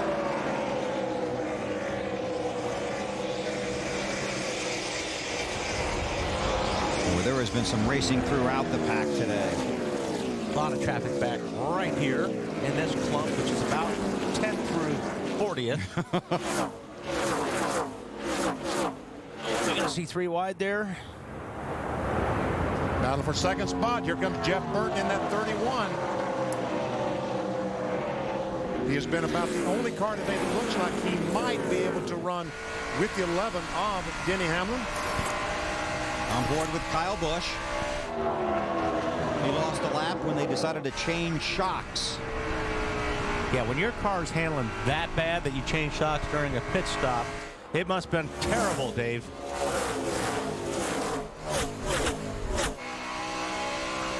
Dave, oh. We've lost Dave. Uh-oh. We'll put our best man on it. Kevin Harvick under Kyle Busch. Maybe. I think Kyle, Kyle's obviously just trying to hang in there and try to get that lucky dog if the yellow comes out. He doesn't want to be in the way, so to speak. These guys are all racing for positions, but he doesn't want to just give it all away and then wind up being in a position to lose that spot. Well, I'll tell you, these guys work so hard at the shop all week to get the cars ready. Then the crews come to the track. The guys in the garage work for 3 days to get the cars in perfect condition. And it's the 7 guys over the wall that represent them throughout the race. And here are the guys getting it done on pit road for Denny Hamlin. Mike Ford, Morristown, Tennessee. Blake Hoagland, Mount Ayr, Iowa. Donnie Brown, Wilkesboro, North Carolina. Chris Webb, Manassas, Virginia. Heath Cherry, Belmont, North Carolina. Barry Cook, Concord, North Carolina. Scott Wood, Liberty, South Carolina. John Eicher, London, Kentucky. The pit crew for Denny Hamlin. And he's out front, but there is a ton of racing going on behind him. See Harvick in the 29 car trying to get on the inside of the 12. Ryan Newman does. Almost. 12 car's got some horsepower. Can you say that? I think I mentioned that a couple times today. Jimmy Johnson falls in behind the 24. Caution flag is out. Caution on the speedway. Debris on the front stretch. The 5 car, Kyle Busch, We'll get back on the lead lap. Yep. We'll wait for the official call, but he should be, and he is the lucky dog. So a big break for Kyle Busch. We'll get to make a free lap around here and get back on the lead lap. Denny Hamlin won here in June, started on the pole. He's back out front at Pocono.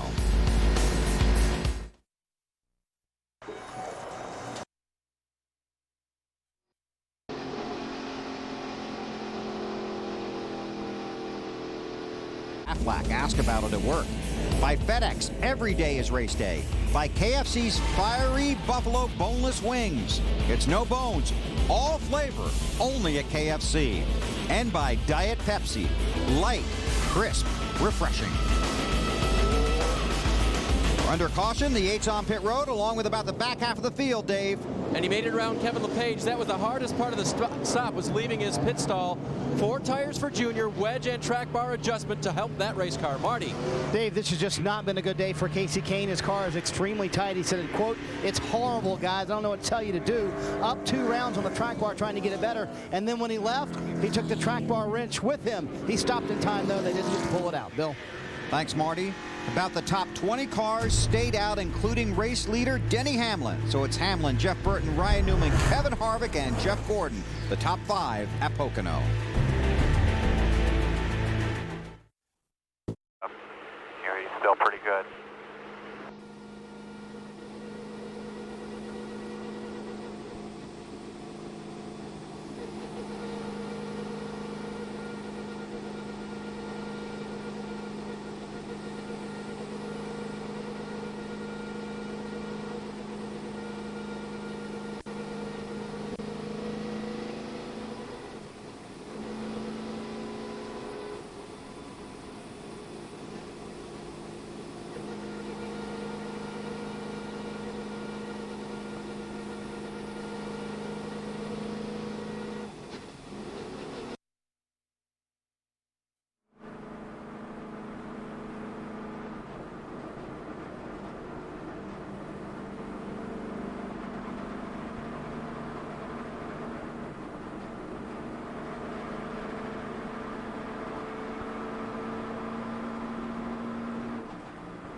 One coming in, say I missed you.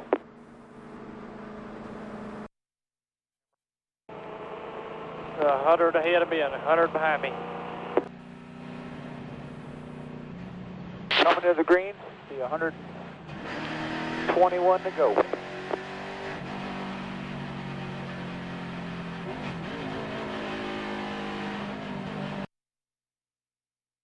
And then the 99 car, Carl Edwards, tries to pay back. Tony Stewart gets into him as he enters pit road.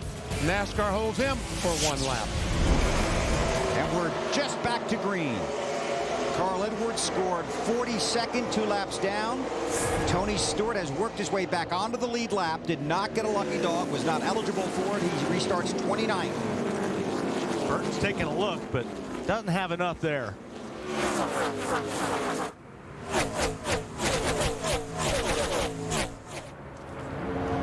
A couple of these guys right there are a lap down in the mix. Carl Edwards in the 99 being one of them. David Stremme in 40 being another. The first 18 cars did not pit, including Jeff Gordon, who had pitted back on lap 61. We'll have to see how that plays out for him. Yeah, I don't quite understand. He's run 15 laps, which is about 40%. About 40% of a pit of a run. Dave, why didn't they pit? Car running well, Benny, and a lot of guys up and down pit road were talking about having not reached the pit window yet. They wanted to go 6 or 7 more laps before they started making those decisions on how many more stops would we have to finish out this race. So they will probably have to come in around lap 93 or 94. Thing is, don't you want to capitalize on a yellow like that? The only advantage is that you don't get lapped when you pit here. That's the only advantage. Right. It's going to be interesting to see how that strategy plays out. Yeah. Very interesting.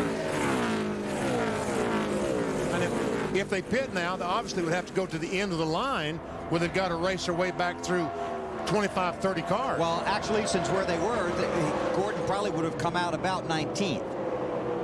And all those cars that stopped still would have been behind him. I guess he thinks 5th's a whole lot better than 19th. It is until you need fuel. Gordon runs 5th. His teammate Jimmy Johnson, the championship leader, is 6th. Then it goes back to Kurt Busch, Brian Vickers, Jamie McMurray, and Mark Martin. More from Alan Bestwood. Well, Bill, talking about Jimmy Johnson, and you guys up on the tower had noticed a couple times in turn 1, his car would bottom out and maybe shoot him up the racetrack a little bit. I talked with Chad Canals, his crew chief, under this caution when we had a quiet moment. He said, no big deal, just the roughness of the racetrack down there. He said, we have a top 5 car, and we don't have anything for that 11 yet. That's a big club that doesn't have anything for the 11 car. Yeah, I guess there's, what, 41, 42 of them? Ryan Newman in the 12, Kevin Harvick in the 29. Battle for 3rd. Yeah, you're on the straightaway now. Boy, that 12 car goes. Horsepower? Lots of horsepower. That's your friend here at Pocono. These straightaways are so long. You come off at 3, you're kind of lugging it off at 3, and man, it's all motor down the straightaway. Matt? Phil, what a run for Kevin Harvick in the 29 car. Now, he dropped back to 15th earlier in the race. He brushed the wall. They pulled that out on his first stop, and he is solid in the top 5, currently running 4th. His car neutral, just a tick on the tight side, but a very strong run for Harvick, who's never scored a top 5 here. Thanks, Matt. You saw Kurt Busch pick up the position under Jimmy Johnson. And just behind this bunch, there are some guys that think you can race 3 wide at Pocono. Well, they did a pretty good job of it. They did. They did. They really did. Vickers runs back in 8th.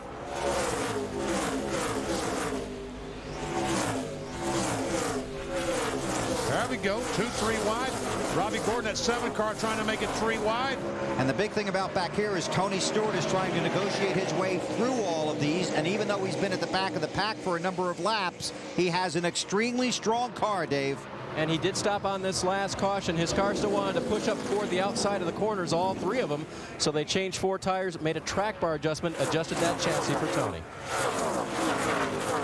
Following his teammate J.J. Yaley in the 18.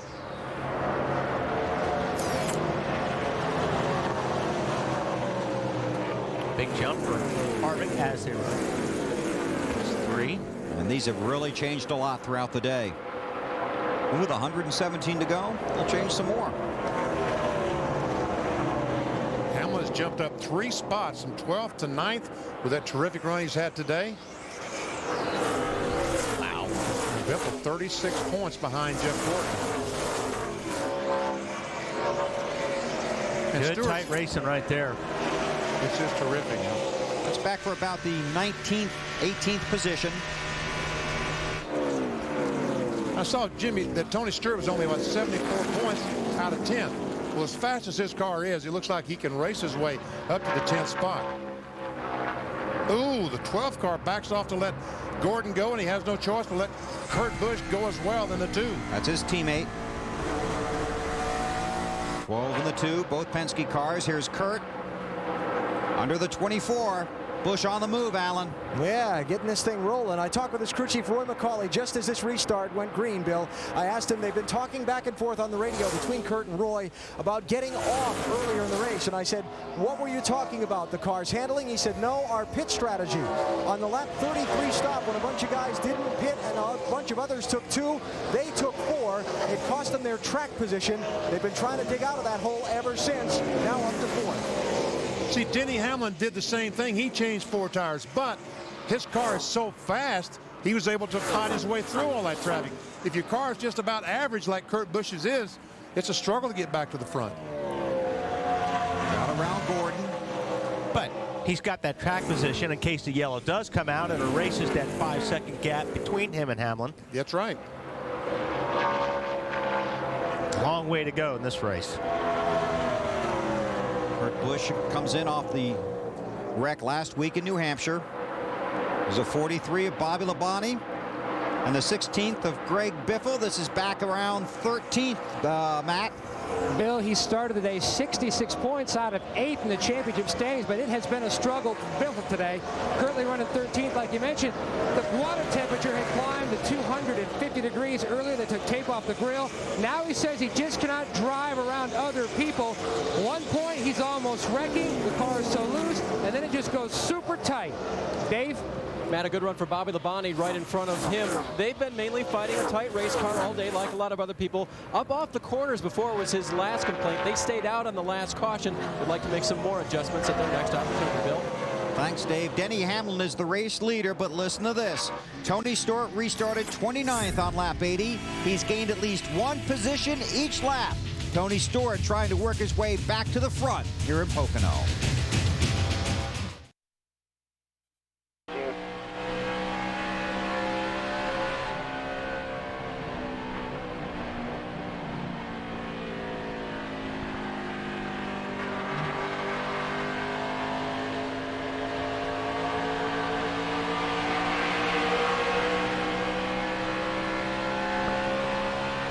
Clear low.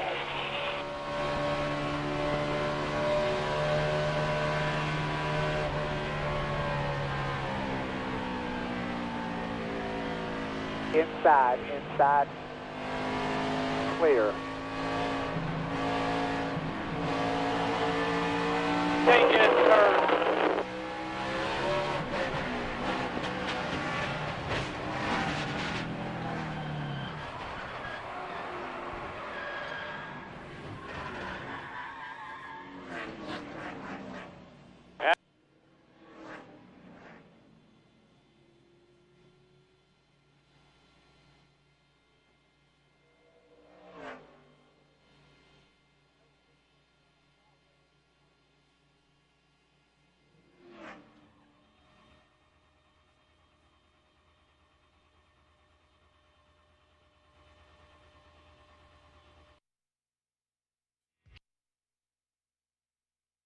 Chance to live life. On the northwest. It's just a sudden jolt, and then. And it looks like Blaney's going to tag Earnhardt. I think he was trying to, they were going straight there. I think he was trying to bump draft him, but it picked up the rear of Earnhardt's car, and it turned him sideways, and there was nothing Junior could do about that. Let's go for a ride on board. This is Kyle Busch.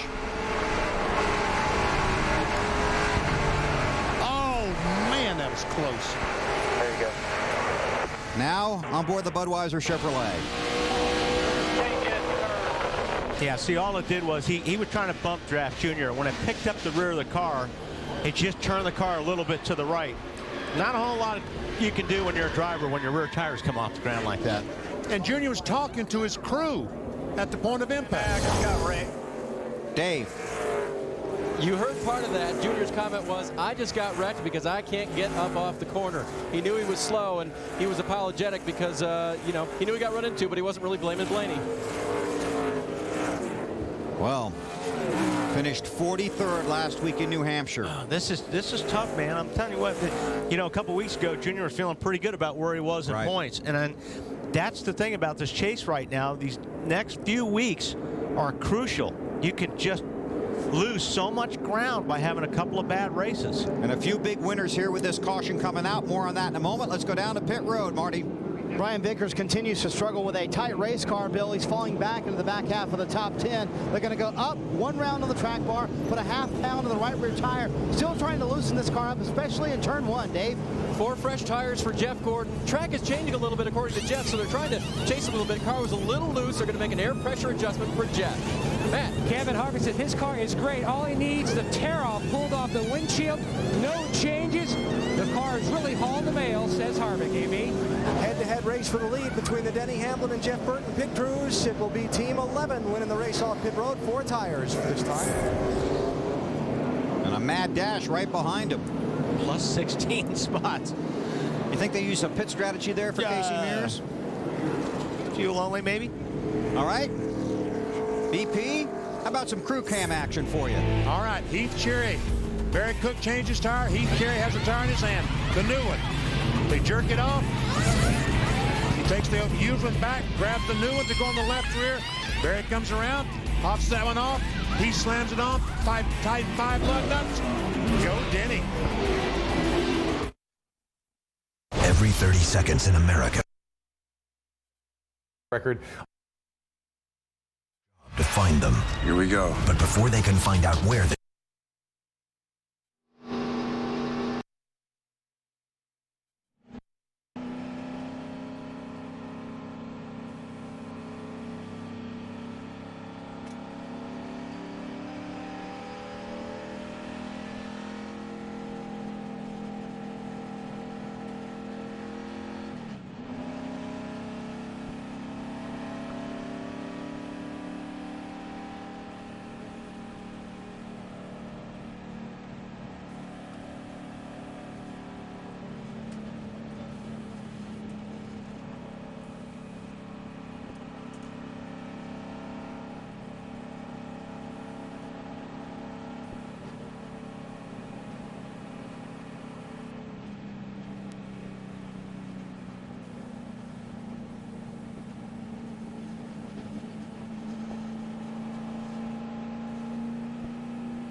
Fun.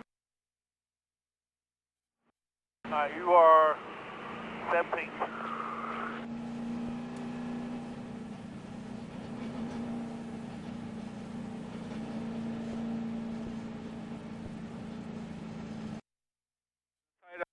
Five 5.0 to the front on the left. 10-4.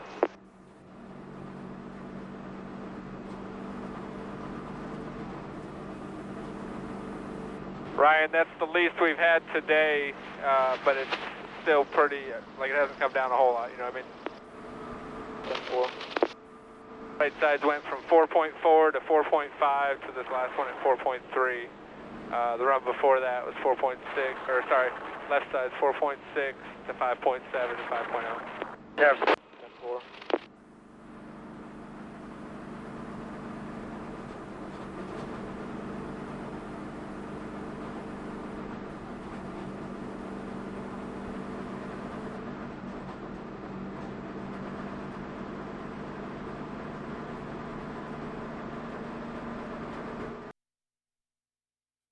You are watching the Pennsylvania 500 from the Pocono Raceway on NASCAR In-Car, only available on digital cable.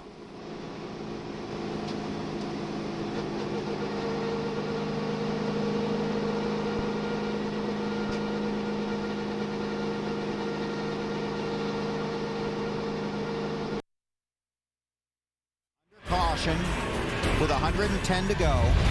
Dale Earnhardt Jr. is 11th in the championship standings, 4 points behind Greg Biffle, and Tony Stewart would be 12th.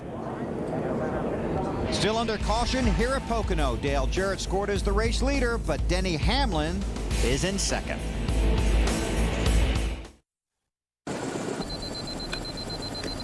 Dude, we are so stoked. Going hella morning, dude.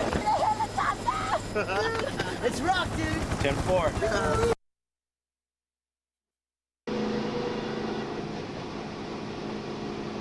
Everyone back there really coming. The 29 was running pretty good that last run, but you're breaking even with him. The 20, he's been moving back through the pack. He's up to 14th right now.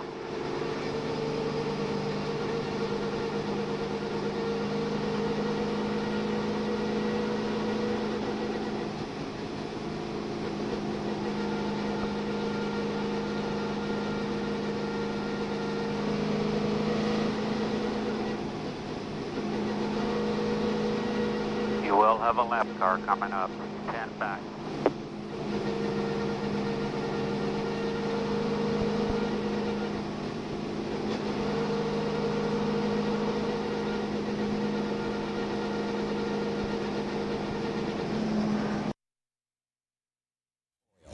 Hamlin, race-proven protection.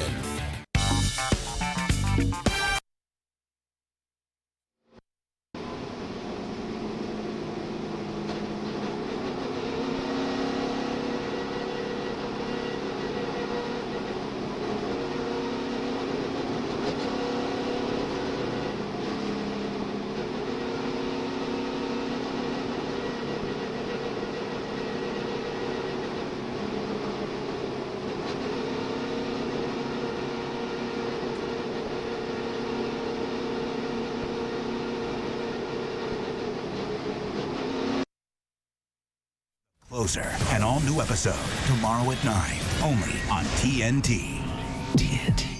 TNT, tomorrow.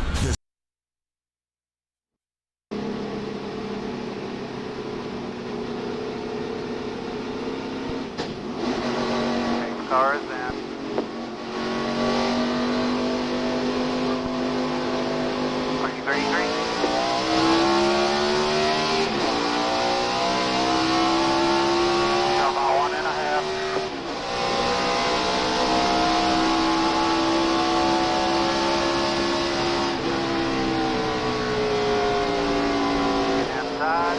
Inside.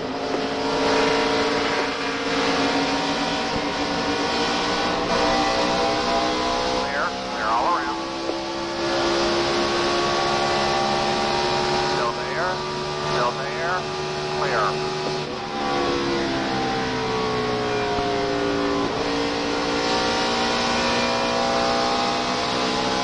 Clear by 2 over to 31.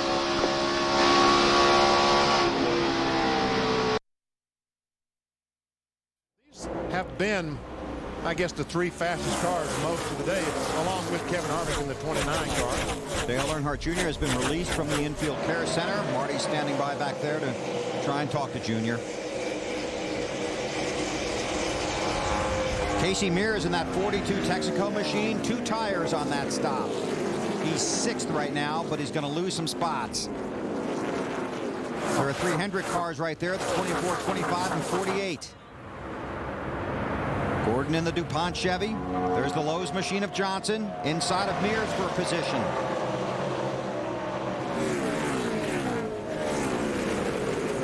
Be interesting to see how the 25 of Vickers' car, how his car performs on this run after they got a chance to work on it. How about his teammate in the 48, Alan? Well, Bill, it's kind of been the game for Jimmy Johnson's team the last 3 seasons. You might not see him up front for a lot of the race, but they seem to find a way to be up front when the checkered flag waves. Chad Knaus told me this morning, that's when it counts the most. We're always focused on the finishing stage of the race. Marty? And Casey Mears has been Casey Mears' team, I should say, has been chasing this race car all afternoon long. Casey has behind the wheel too. Car's been extremely tight. They tried 2 tires earlier, so they thought, you know what, it worked last time. Let's take it on this stop. Got them all the track position they needed. Now they're in the top 10. Working to hang there, Dave. Marty, Jeff Gordon cleared a little bit of that traffic in the 7th position. After that last pit stop, crew chief Steve Letarte radioed to Jeff. Now we're back in the same pattern as everyone else. Jeff said, I like it here. Enough of that staying out, right, guys? Meanwhile, in the very back of this, behind Biffle, in front of Ryan Newman, is Tony Stewart. Right. Up to 13th last time by. Wow, this is a lot of cars right here. And well, look at Tony Stewart go to the outside. Yeah, I was just saying, you got the 88 that's pretty much, these guys are they're passing them on both sides. The 42, you know, when you're off the tires like this, you're just in the way, really. Vickers 25 looks like he's going by his teammate. Well, okay, not so fast. Gordon holds the position. Jamie McMurray runs 8th. Strong run for McMurray so far today. Tony Stewart right behind Bobby Labonte in the 43.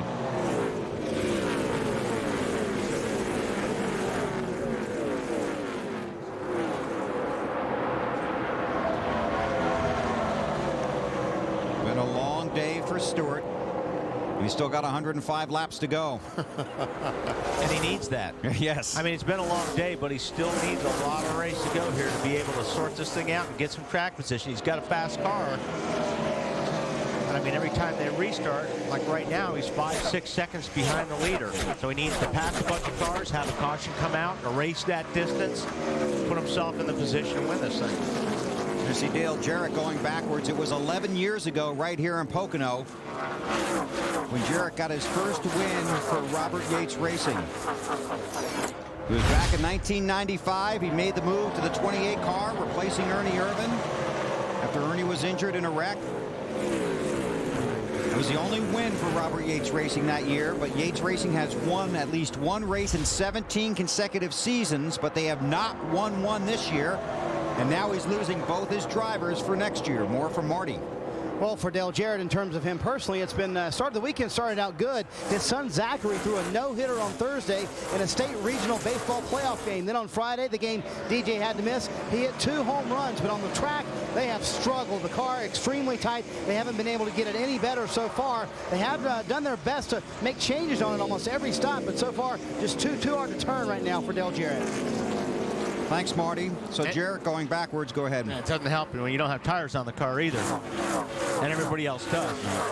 And his teammate, Elliott Sadler, announced this week he is leaving Robert Yates Racing. Elliott currently running 32nd on the racetrack and said it was a tough week for him, making the decision to leave. I just think it's difference of opinion. It was, Robert and I have had some great heart-to-heart meetings this year on trying to get, our organization and our cars running a little bit better. And I just could not personally buy into the system of which direction those guys wanted to go in. I kind of want to go in a different direction. And we tried to meet in the middle, but it just was not going to work. And I think if they get a driver over there that does buy in the system, what they're doing, they're going to run great. I think they're really going to run good. And I hope we get to see that. Elliott Sadler said in that interview he doesn't know where he'll be next season. A lot of people don't believe that. Including someone who's sitting next to you, right. We'll see how it plays out. But it has been a disappointing year for Robert Yates Racing. 17 consecutive seasons. They've been to victory lane at least once. They got a lot of work to do if they're going to get back there this year. Yeah, and it makes it difficult when the teams know that the drivers are going to be gone next year. And you're at this point of the season, it's hard to get worked up and go to the racetrack every weekend. I don't care what anybody says. It's tough to do. And that's got to be so hard for that fellow you're seeing in the inset. That is Robert Yates. His cars always run up front. And this year, they haven't.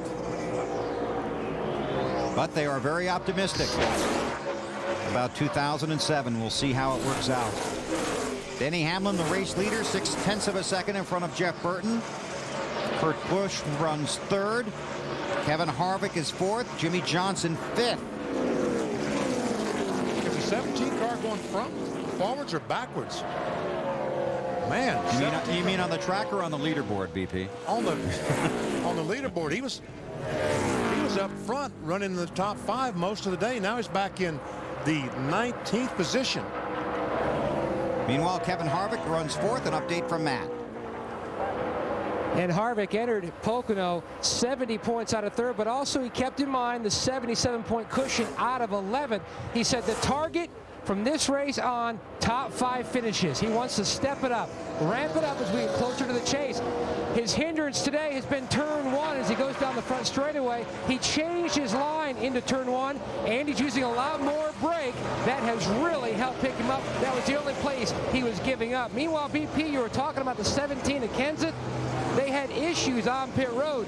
They made some significant adjustments, but he was also blocked in by the 10 of Scott Riggs. All right, so he lost all that track position. Now he's trying to fight his way back.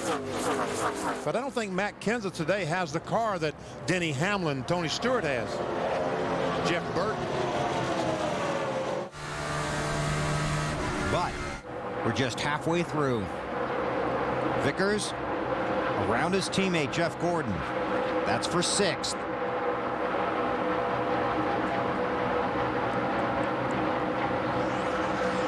.100 laps, now 101 complete here in Pocono. Denny Hamlin has led 58 of them, and he's out front once again at Pocono. Wednesday from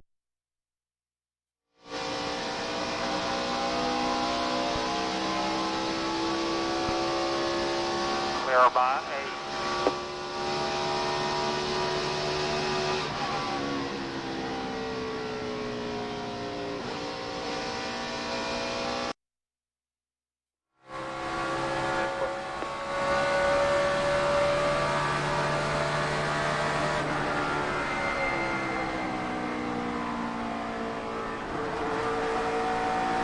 Half on the 9.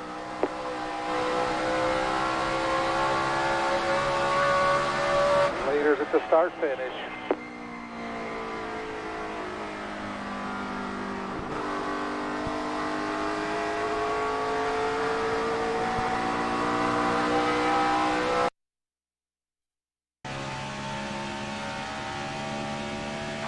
57-10.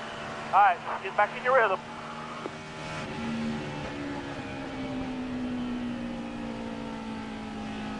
Inside, 17's by himself.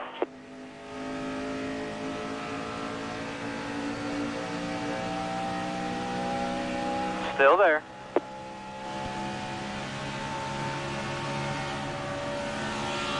Clear, all clear.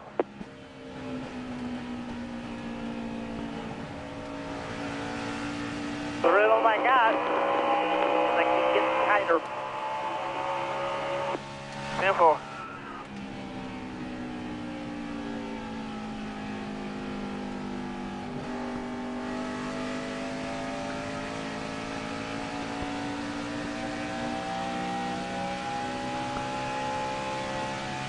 Hang on there, buddy. Keep digging hard. 57-30.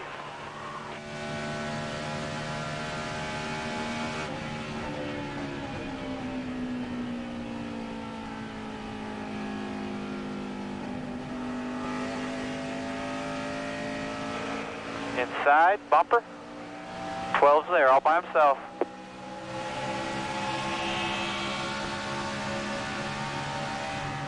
Clear, clear, clear.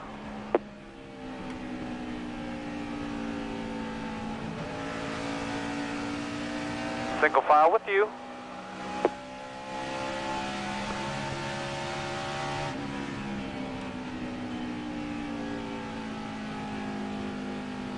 Outside, outside.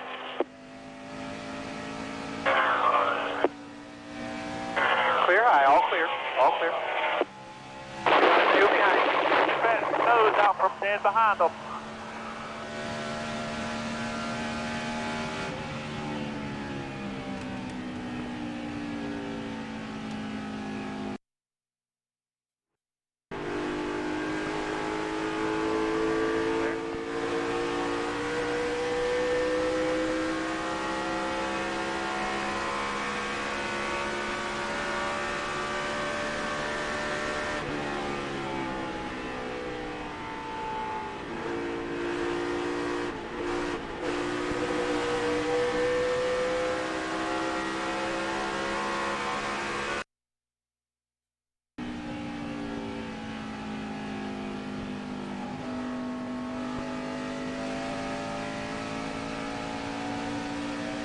Leaving that 9 back there, just you and that 12. 57 flat, same as the car in front of you. Car behind you, run a 35.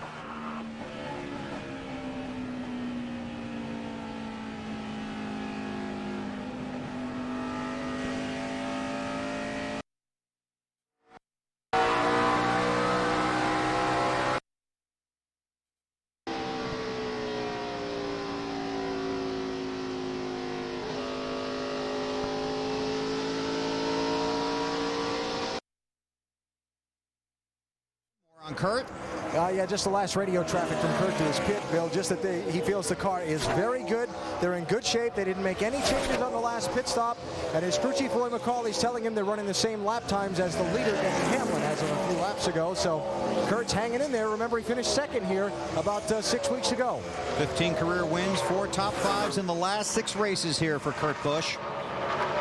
And I think Burton's had enough of Kurt Busch on his rear bumper. He's going to go ahead. I'll follow you for a while. Kurt Busch got a big week coming up. He is getting married this weekend. And I asked him about that Friday after his qualifying run, what he was going to do on the off week. Oh man, I got this crazy deal going on. I'm supposed to be getting married. And it's just been that much fun putting all that together and seeing Eva work with things and trying to pick things. And I've taken a back seat role, except for like when we go to Daytona and Talladega and they hold up that restrictor plate. I bring that into the wedding cost every now and then for Eva. So that's going to be fun to do that this weekend. You know, we're doing it on NASCAR schedule. She wanted a summer wedding, and here we go. And our best of luck to Kurt and his fiance next weekend. Greg Biffle on pit road. Matt. Locked him up on his entry. Biffle came on the radio, Bill, a lap and a half ago and said, I believe I have a tire going down, possibly the right front. The 2 corners before, he said the car just would not turn. He'd been fighting a tight condition, which had progressively been getting worse and worse. As they come around to the left side, remember Biffle had just jumped back into the top 10 in the championship standings last week. For only the third race this year, after a tough start, they're going to take a look at that right front, check the pressures, and see indeed if that was the case. You're right, Matt came in off the third place finish at Loudon. But I think he's going to go a lap down. Here comes the leader. Yep. If the caution were to come out, he would be eligible for the lucky dog, but see if he can run them down, though, with 4 fresh tires. I don't think so. Don't think so? Not even with 4 fresh ones? Don't believe so. Well, he needed 4 fresh tires after this. Getting everything he can get, trying to get to the line. Actually locked up the rear tire. Yeah, you're right.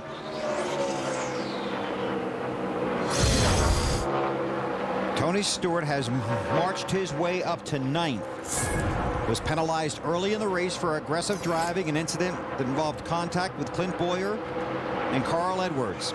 But when he got to 9th spot, he's kind of stopped there. He's about the same speed as Jamie McMurray, the guy in 8th position, but haven't been able to gain too much on it here lately. Dave? And they're not real disappointed with the car right now, Benny, and you guys have talked about it being a great race car.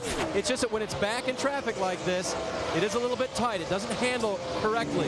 They'd like to be out in front of everybody, and they work a little bit better out there. But right now, he's just not gotten any further than 9th, like you said. Closing in on Jamie McMurray in the 8th spot. Then Jeff Gordon would be next. Denny Hamlin leads Kurt Busch by 3.3 seconds here at Pocono. Looking to sweep the 2 races at the Pocono Speedway this year. Clear by 1. It'll be all clear behind you.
By 1.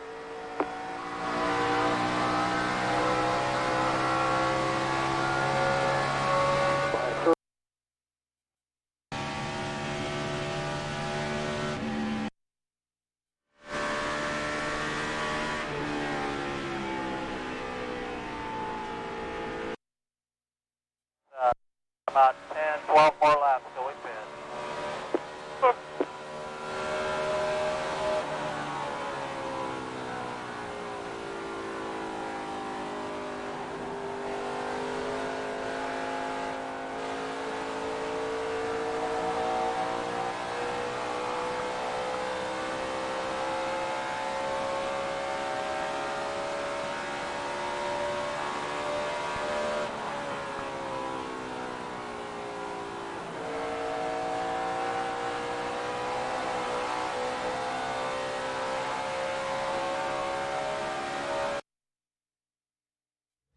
freefuel5000.com and get all the details. It was Denny Hamlin, about a little over 3 seconds in front of Kurt Busch. Then it's Jeff Burton, Kevin Harvick, Jimmy Johnson. And Wally, you were right. Biffle, with those fresh tires, was able to pass the 11 car. And it's kind of driven away from him. Biffle currently scored 39th, the last car on the lead lap.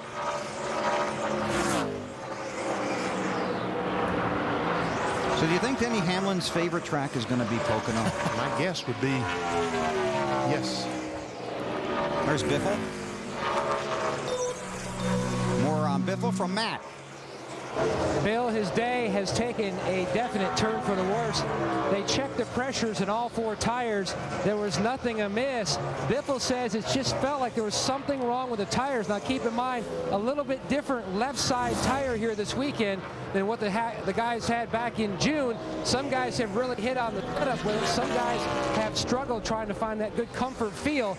But boy, Biffle is certainly going to take a hit in the points if he can't battle back from this hindrance here. Good point, Matt. And a lot of guys in that championship picture having problems here today. You know, a lot of guys were watching our TNT coverage of the British Open earlier today. And over the weekend, our buddy Earnhardt Johnson unable to attend the British Open in the 18th tower. Ernie undergoing treatment for cancer. We know Ernie's tough. He has to work with Charles Barkley every week. Ernie, take care of yourself. We wish you best of luck in your recovery. We'll continue from Pocono.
Seven flat.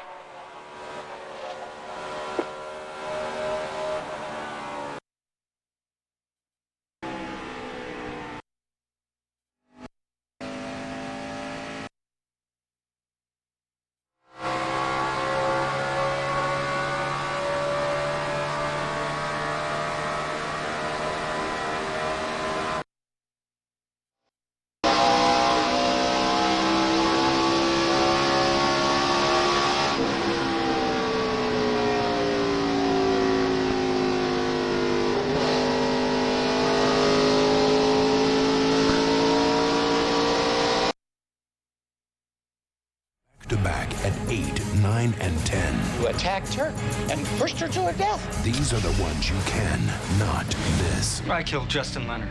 3 amazing Law & Orders, Tuesday night starting at 8, only on TNT.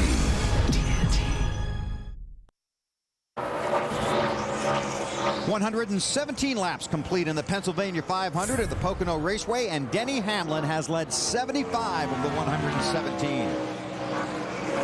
He won here in June, going for the season sweep. Dale Jarrett's on pit road. Marty. Well, he hung on as long as he could on those old tires. The car has been tight for DJ. They're going to make an air pressure adjustment, trying to loosen him up. They pulled a spring rubber out on the last stop. It did help the chassis a little bit, but as Wally pointed out, when you're out there on old tires and everybody else has new tires, it makes a huge difference. 4 tires for the 88 crew. He's back out on the racetrack. Thanks, Marty. Denny Hamlin, the race leader, 4.4 seconds in front of Kurt Busch. Let's take you through the field and start with Allen. Well, remember back in the June race here, Denny Hamlin spun out early in the race and then rallied back from 40th to win. Well, I talked with his crew chief, Mike Ford, this morning, and he said, we got the spin out of the way early this weekend on a cool-down lap from a practice run Friday. Denny looked to try and avoid another car and spun. Didn't hurt anything on the race car. It's going well now.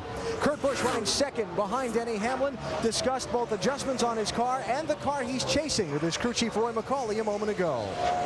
Car's a little tight in spots, but then loose on late exit because of the sway bar. 10-4, your lap time is you in the 11. Keep digging. You're real good. 10-4, I'm driving hard. He's on cruise. And he's got it figured out. We're getting there, though. It's been a common sentiment up down pit road today. We don't have anything for that 11 yet. Matt? 7 seconds back of the leader is the 29 of Kevin Harvick, working on his third straight top 5 finish this season. Harvick says the car is tight in the center of the corner. Back on lap 115, he moved up to third. They're about 6 laps away, AB, from making their next stop. Well, Jeff Burton has faded back. He was running second a little while ago. He's fourth now. He's talked about his car being low on grip, says he can't run the high line. His crew chief Scott Miller said, I've got something to fix that. Jimmy Johnson's car is sliding around in all 3 corners at the back end, so they'll look to make an adjustment for that on the next stop. The championship leader still having a very solid day. He rounds out the top 5 right now. Marty? Alan, all day long we've talked about Brian Vickers struggling with a very tight race car, especially in turn 1. Well, finally, after several changes, they have the race car loose. The rear end wants to kick around now. He said, you know what? Actually, it's not too bad. It feels pretty good right now, Dave. Jeff Gordon has gone nowhere. Restarted lap 92 in the 7th position. He is still logged back in the 7th position. The 20 car of Tony Stewart, well, you know what? Apparently, the 99 of Carl Edwards got into him on the last restart. Tony's reaction? Not real happy. Tony's still back in 8th position. Marty?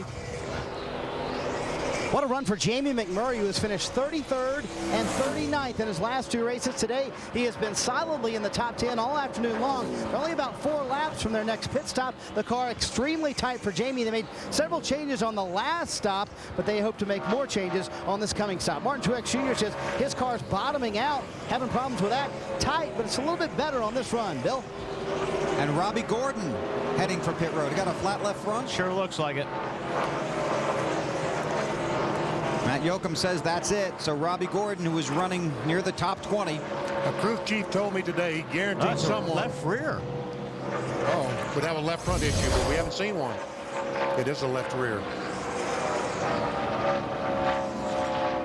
That's hard to drive. He does a really good job not spinning that thing out. It's hard to keep that thing from spinning out. Matt? Bill Pocono has not been nice to Robbie Gordon, taking a look at the replay of his tire going down. Now, back in the spring, he had radiator issues. Earlier in the race today, Robbie made the call from the cockpit that he wanted to short pit to try to gain some track position, make up some track time with fresh tires. Then the caution came out, but he lucked out and got the lucky dog, and then he climbed up to 12th until this recent tire issue. Yep, that's where it was, Matt. You're exactly right, running 12th. Now let's continue going through the field with Marty.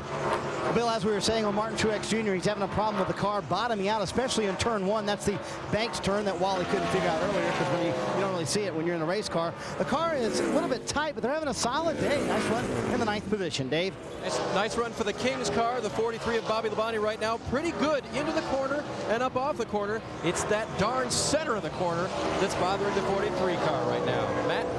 And with Robbie Gordon's issues, that moves the 17 of Matt Kenseth up to 12th. Kenseth was 5th here in June. He says the car just does not like old tires. The front just has no grip, absolutely no grip. Looking ahead to their next pit stop, making at least an air pressure change. Marty? Well, Matt, when Mark Martin finished 4th last week at New Hampshire, broke a string of 5 straight races without a top 10 finish. Big relief for the 16, and they've run in the top 15 for most of the day today. Right now, he says the car is just way too tight. They're really struggling to get it to turn in the corners. They're planning several changes on the next stop. Casey Mears hanging in the top 15 with that 2 tires on the last stop, currently in the 14th position. He said the car, though, just wants to plow, especially when he goes into turn 1. Very hard to turn. Dave? Ryan Newman's going to have to pit between 5 and 7 laps from now. They need to make a big track bar adjustment. 3 rounds up. That car won't turn. Marty, back to you. Well, Dave, Dave, here is Kyle Busch in the 16th position. Yes, they made 3 pit stops under 1 caution, changed the front shocks on the race car. They've made several changes to the car, and look, the car is coming back to the front. He said, you know what, right now it's not too bad, a little bit too tight, but anytime you change 2 front shocks and you can finish in the top 15, top 20, that's a pretty good day, isn't it, Bill? You betcha, Marty. Reed Sorensen is 17th. Joe Nemechek and Ken Schrader runs 19th. And it's J.J. Yaley in the 20th spot. Those are the top 20. There are 34 cars scored on the lead lap. Denny Hamlin is the leader. Pit stops just ahead when we continue from Pocono in the Pennsylvania 500.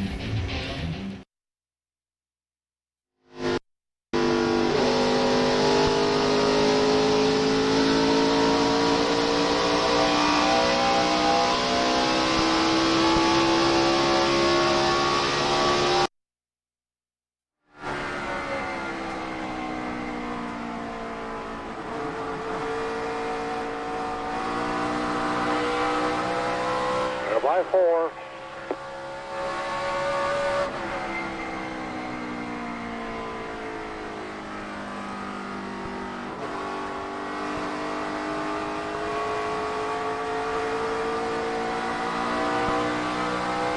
About a level 2, 2.5 tight, turn 3.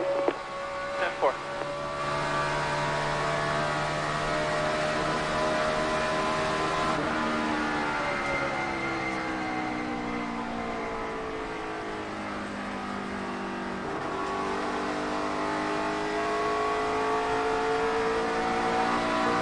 By 5. 42 spin. 10-4. 42 spin this lap.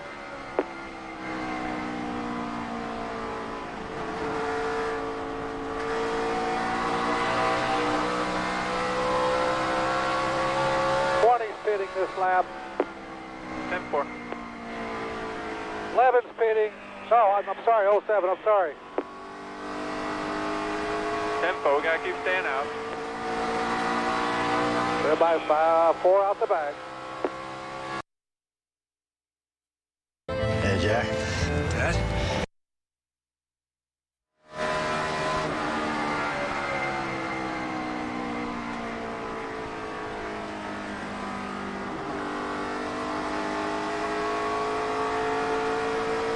Too wide behind you, clear by 8.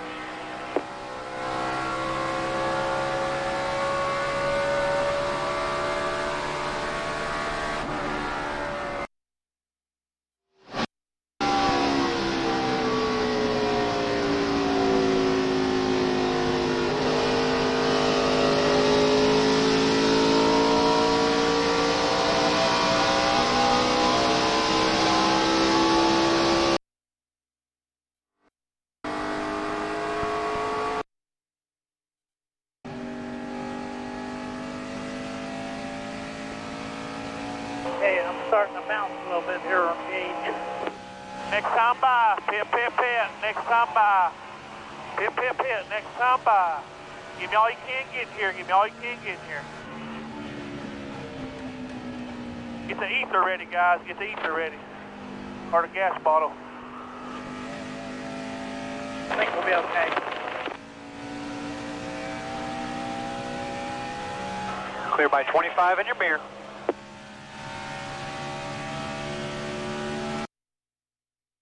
Because again, they were having a pretty good top 15 run. They were having a strong run, Dave. Marty. Well, Brian Vickers has been fighting a loose race car for most of this run, guys. He's going to come in. They're going to make air pressure adjustments on the stop. You know, he said it wasn't really that bad on the end of the run when earlier he had been tight. Alan? Jimmy Johnson will pit. Look for him to get 4 tires on this car. Chad Knaus told him just a minute ago, we've got a solid top 5 car here. That's what we've got to do. You see them going to work. They're going to put the adjustment wrench in on both sides of the car. Looks like a wedge and a track bar adjustment there for Jimmy Johnson. And wow, a lot of brake dust off that car too. Boy, that is a lot of brake dust. Cars continue to pit. Dave. And more brake dust, Bill. That's a 12 of Ryan Newman on pit road. Right behind him, Kenny Schrader pitting as well. Both cars have been tight. Ryan Newman will get that track bar adjustment that he was asking for. Alan. And here comes the leader, Denny Hamlin, down onto Pocono's very long pit road. Reminders from his crew and his spotter about his pit road speed limit. They're going to make a 4-tire change. How good are things for this car? They're going to change the right front air pressure 0.2 of a pound. I kid you not, 0.2 of a pound on this 11 car for Denny Hamlin. That's fine tuning. They go around to the left side. And you wonder how you can do that with a very expensive air gauge. Exactly right. Marty. No, Marty working on some other pit stories down there. Mark Martin is on pit road.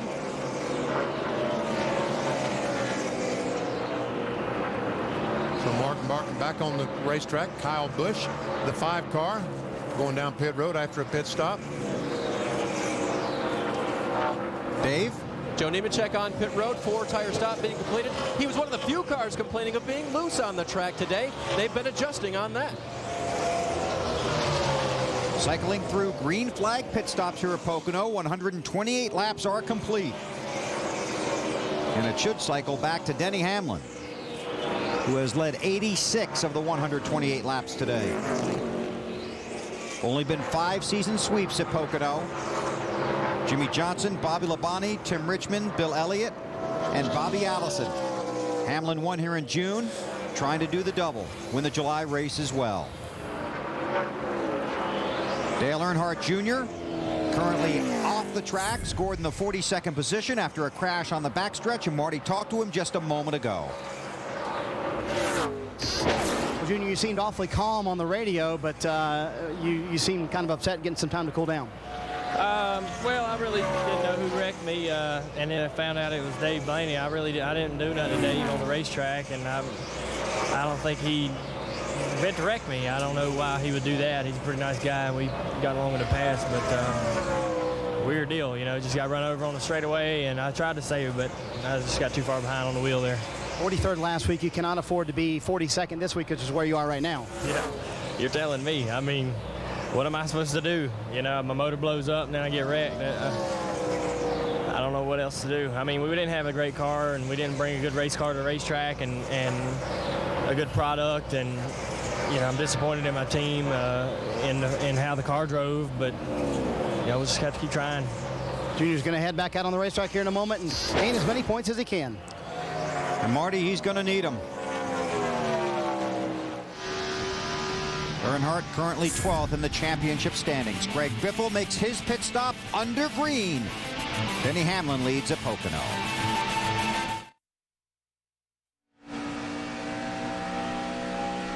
Just you and that 10. 595, he ran a 5605.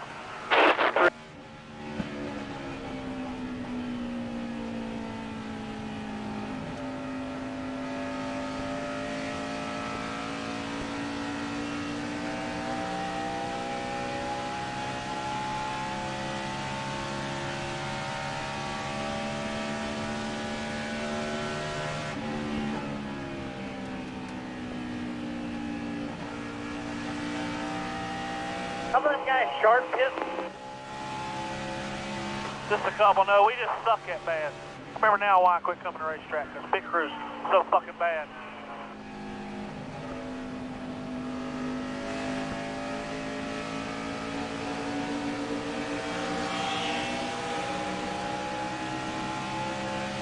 Clear.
25 right with you now. He's got the 48 4 car lengths behind him.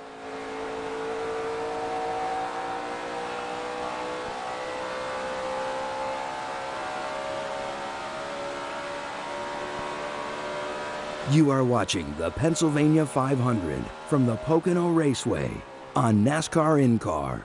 Only available on digital cable. Still there, still there. Still there. Clear, clear.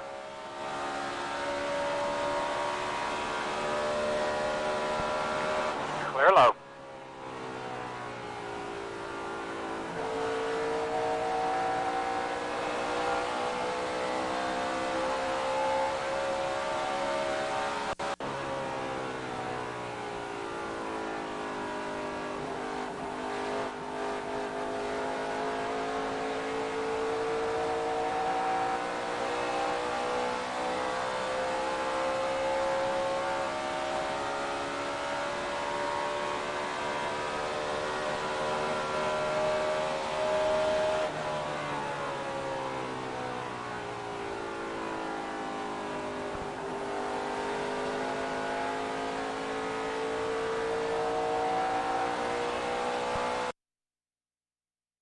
Going to help us catch that 11 car. I think you need a jet engine today, guys, to catch that 11 car.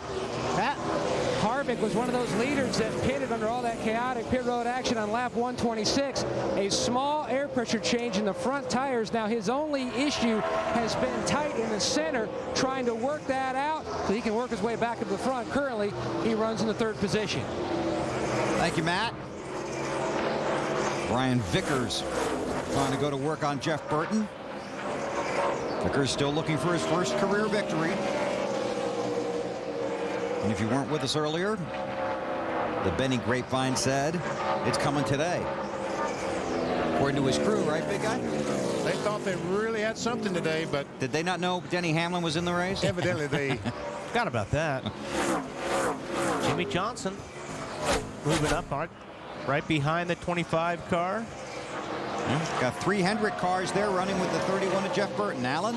Yeah, Bill, you guys were just talking about Jeff Burton a minute ago, I believe, and he was calling in on his radio at the same time, saying in that second corner right there, they call it the tunnel turn here because it goes over the access tunnel to the infield. He said, I'm just about wrecking through there each time. Marty? And Alan, just a lap ago, Brian Vickers came on the radio, said, you know, I'm faster actually than Jeff Burton and these guys in front of me as his teammate Jimmy Johnson tries to pass him. He said, but I just can't get to him. He said, I get 7-8 car lengths behind the 31 car, and my car just stops. What we were talking about a couple weeks ago, Wally and BP, you know, this aero stuff, as soon as you get behind the car about 7-8 car lengths, the car just does not go as well. Especially now, the track hot, greasy. Trying to look for some grip out there on that racetrack, and it's hard to find. You are in the straightaways forever. You are. 3,700 feet front straightaway. So Johnson around Vickers. And they'll set out after Jeff Burton. We asked Jeff about this tricky track and what is the most frustrating turn here at Pocono for him.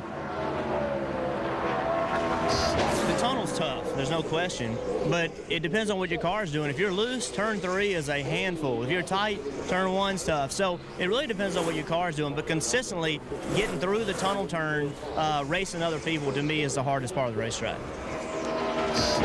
It's rough back there. It's fun, though. Yeah. I mean, I've always liked that corner. You just carry so much speed, and you have to hit it right. It's not like turn 1 or turn 3. If you miss it a little bit, you've got a lot of racetrack to recover.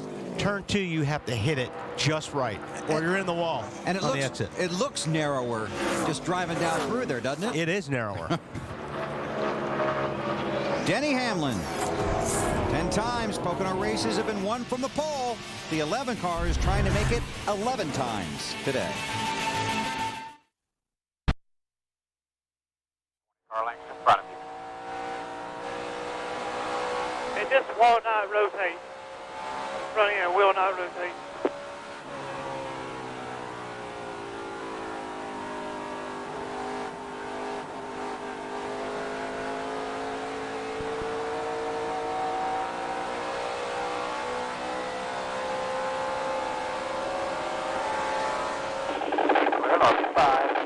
Copy on the rotate.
right with you. Inside clear.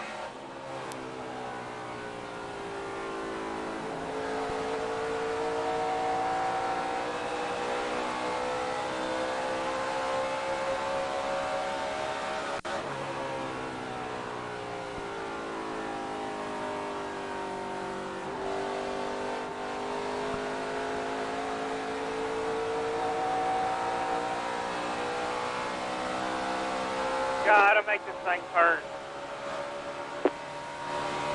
10-4, we're working on it. We're working on it. Bucket, we got about 20, 22 to go till we pin.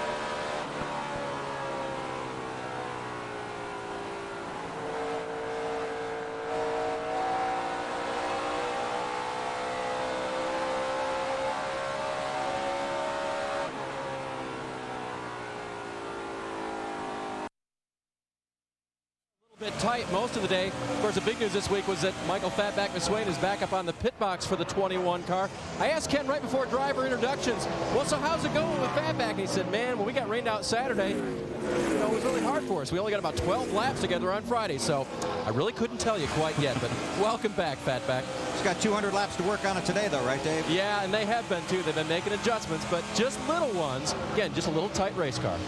Again, Schrader in the 23rd spot. 27 cars are on the lead lap. Denny Hamlin by 4 seconds over Kurt Busch. There's Hamlin in the 11 FedEx machine. Starting to pick them off, though. Yeah. Starting to put a lot of guys a lap down. Terry Labonte. Next guy in his sights. Allen? Well, Bill, here's the time of the day when things get really uncomfortable for the crew chief of the car that's been dominating the whole race. You get a couple of cautions that fall late in this race at the funny time, and what do you do if you're that crew chief? Remember, early in this race, had a pit stop at lap 33 when a lot of guys went for 2 tires, and Denny Hamlin's team went for 4. It shuffled him back in line to 10th place and took him a long time to get back to the front. One of the things I talked with Mike Ford, Denny Hamlin's crew chief, about this morning is strategy late in the race. And he said, yeah, that's a tough one. We'll just have to see how it plays out. It's almost a no-win for the crew chief of a car this good when you get late in the race. Can't win, can you?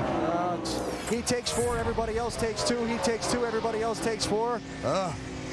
We'll see how it plays out, and we'll see if the 11 car can get around that stubborn 96 machine when we come back to Pocono. How fast is Dale going right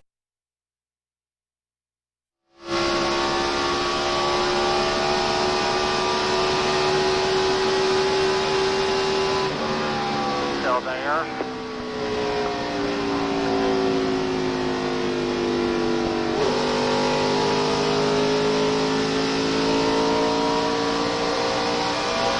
Unbelievable. This guy's unbelievable. I'm standing right next to him. He's telling me to go. So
side, clear. So around, clear by 10 on the 5 car.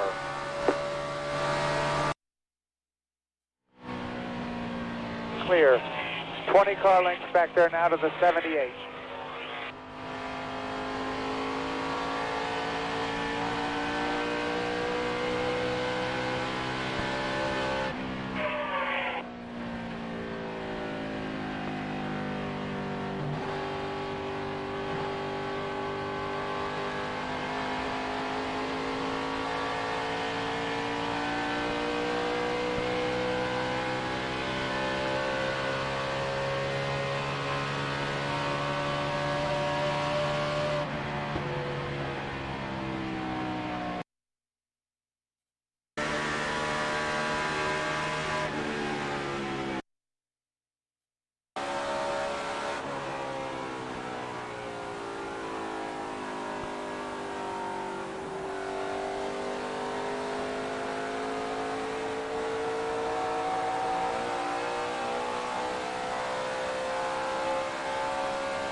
$7.20.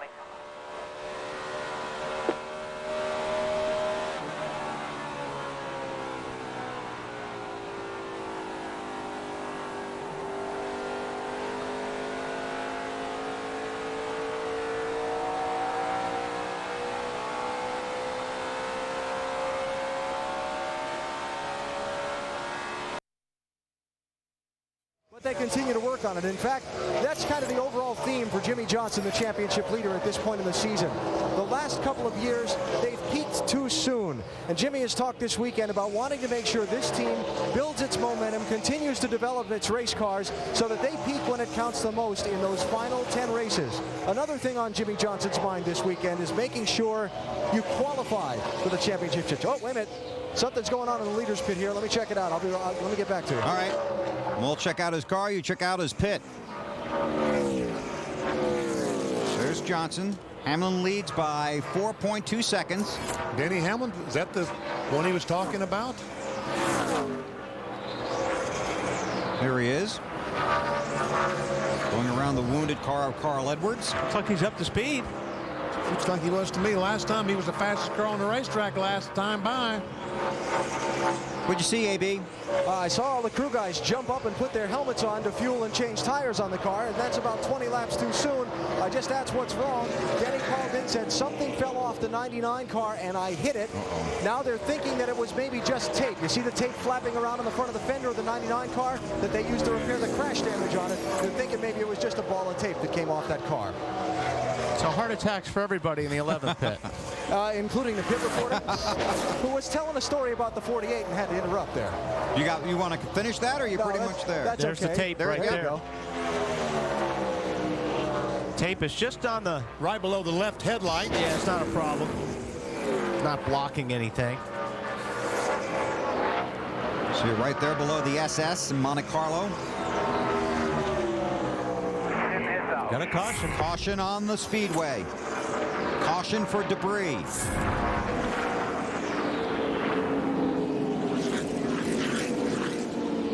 With 51 to go. I don't think that anyone can run the rest of the way. If they can, I think I'll go down to post-race inspection. But somebody, Benny? We'll try. You bet they will. Robbie Gordon will be the lucky dog. There's Robbie in the 7. So 150 laps are now complete, 50 to go. Denny Hamlin, Kurt Busch, Kevin Harvick, Jeff Gordon, Jimmie Johnson, the top 5. Then it's Vickers, Jeff Burton, Tony Stewart, Martin Truex Jr., and Matt Kenseth. Well, at this where you go 4, maybe come in later for 2. You put 2 in now. If you put 2 on now, try to get track position, that's going to hurt you for the last pit stop. Yeah, you got to change 4 then. So yeah, you got to change 4 now. And there we see a piece of tape. I guess that piece of tape came off Denny Hamlin's car. Yes, it did. Well, you got 24 cars on the lead lap. So some of these guys are going to try and gamble on one way or the other. Yes, I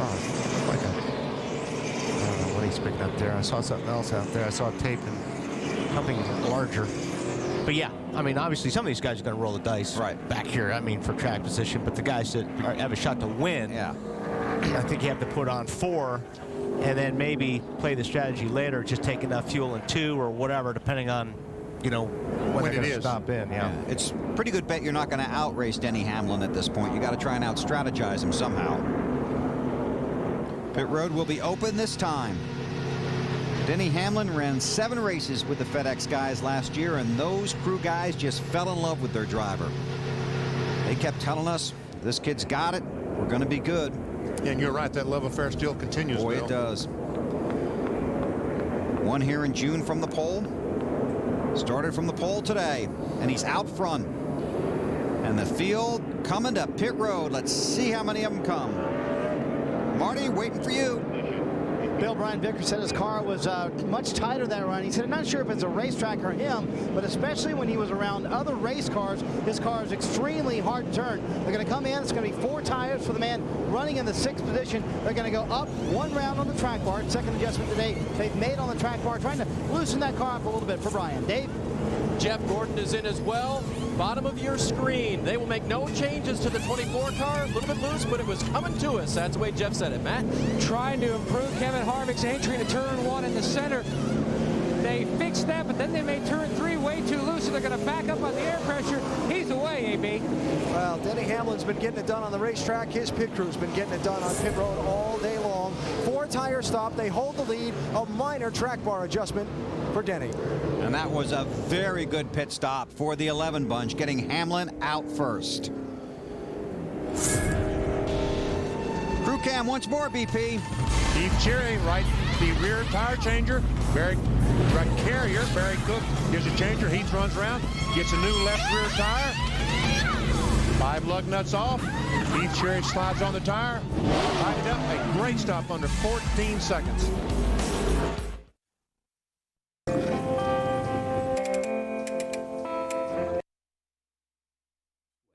On NASCAR in-car, only available on digital cable.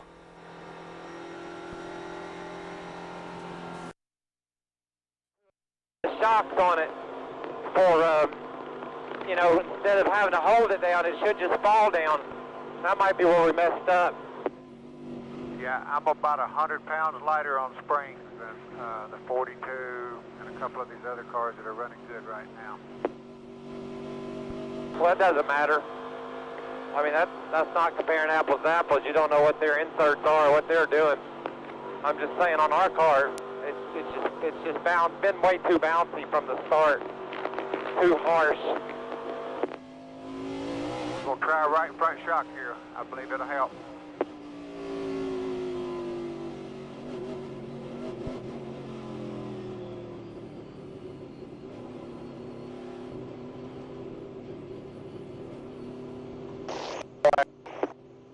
It'll be clear into your box. You'll be right here behind the 88. 5, 4, 3, 2, 1. Hold the brake for me.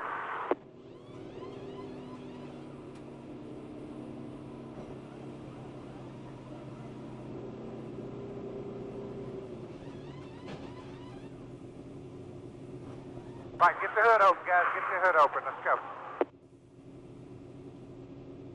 Cut the wheel to the left for me, Michael. Cut the wheel to the left.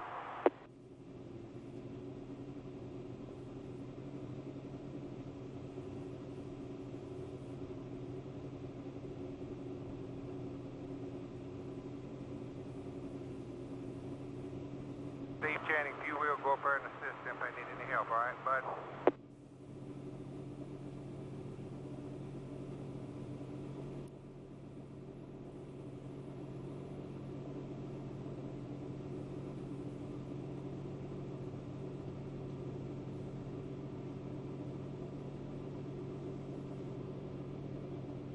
Tunnel turn.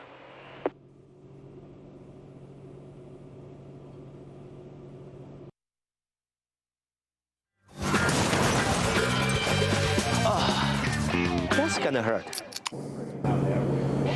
NASCAR Nextel Cup Racing from Pocono on TNT, brought to you by State Farm. Great service and great rates. You can get it all from State Farm. By Bank of America. Experience higher standards in checking only from Bank of America. And by Nextel. Get closer to the NASCAR Nextel Cup Series with Nextel from Sprint. Well, you saw all the cars on and off of pit road, but Ryan Newman, Bobby Labonte, Casey Kane, Jamie McMurray all hit with speeding penalties. Update on the two from Alan. Yeah, this is radio from Kurt Busch and his crew chief Roy McCauley a minute ago, Bill, talking about the adjustments they were going to make on their stop. The first part of it is kind of technical, but I want you to listen to the enthusiasm at the end. Take a ½ pound out of the left, ½ pound out of the right rear, and maybe leave the track bar alone. I'm just not getting a grip with the rear right now on exit. 10-4, ½ pound out of the left, ½ pound out of the right rear. Leave the track bar alone. Yeah, baby, I like that. Yeah. He obviously thinks he might be getting into condition to do something with that car in front of him that's dominated today. Huh, BP? You know, Alan, the most impressive thing was that Kurt Busch called for those changes. They really talk back and forth a lot. It's really been impressive for a group of guys that have only worked together for half a season, Benny. Kurt and Roy McCauley really seem to have developed a good back and forth on the radio, and they know what each other's thinking, and we know how important that is to succeeding in these races. Field has gotten the one to go. We'll go green next time by. NASCAR Next Talk Cup Series off next weekend, but the Busch Series in action from St. Louis. We'll see it Saturday night, 8 Eastern, right here on TNT. And 2 weeks from today, over on NBC, the Brickyard 400 from Indianapolis. Cannot wait to get there. How awesome is that? All these teams tested up there for a couple of days last week. Boy, they had to dodge the rain up there too, didn't they? You know, I felt like that it would narrow the gap between Denny Hamlin and the field coming here to Pocono. That was wrong. A lot of guys had a really good car at Indianapolis, and you know what? They didn't bring it here. I know. They won it for Indianapolis. And this car, the 11 car Denny Hamlin, if he gets through today and is still in good shape, it's going to Indianapolis. He just made 42 teams very unhappy, Denny. Denny Hamlin, rising star in this sport and currently 8th in the championship standings. I saw up on his roll bar, the padding said every day is race day. Well, he hopes to deliver the checkered flag to his crew about 47 laps from now. NASCAR is going to add a lap. The yellow is back out, so we'll take a break and we'll come back for the restart here at Pocono. You're watching NASCAR on TNT. DLP technology from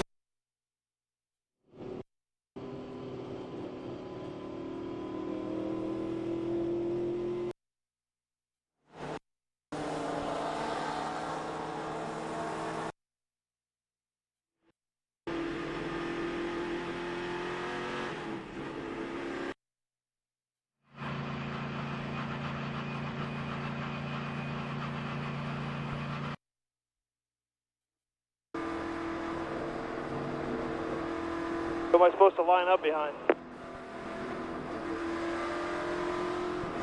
Ryan, looks like it's going to be the 01, I believe.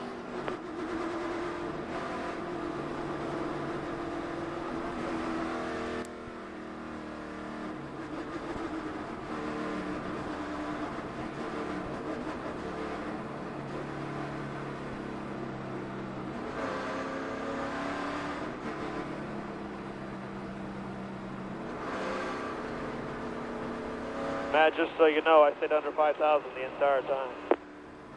10-4.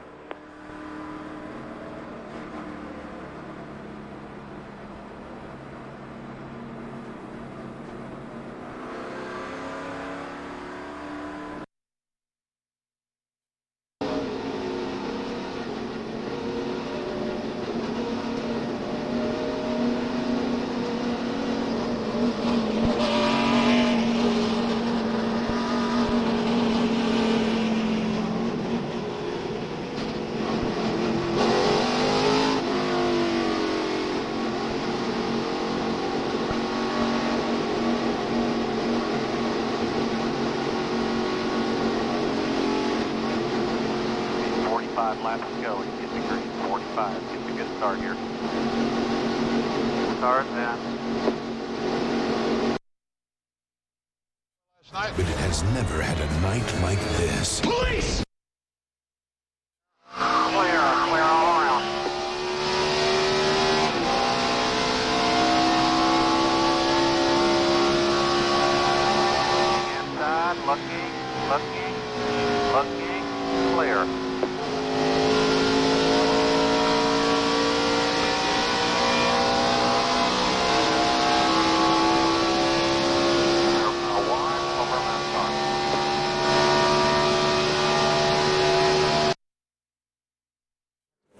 the second car there, trying to get his lap back. He's one lap down. And Kurt Busch would really like to get by him. Yes, he would. You see at the top of the screen, 45 to go. Doubtful any car can make it that far on fuel, but that extra pace lap or that extra lap under caution may play into it. Alan, what are you working on?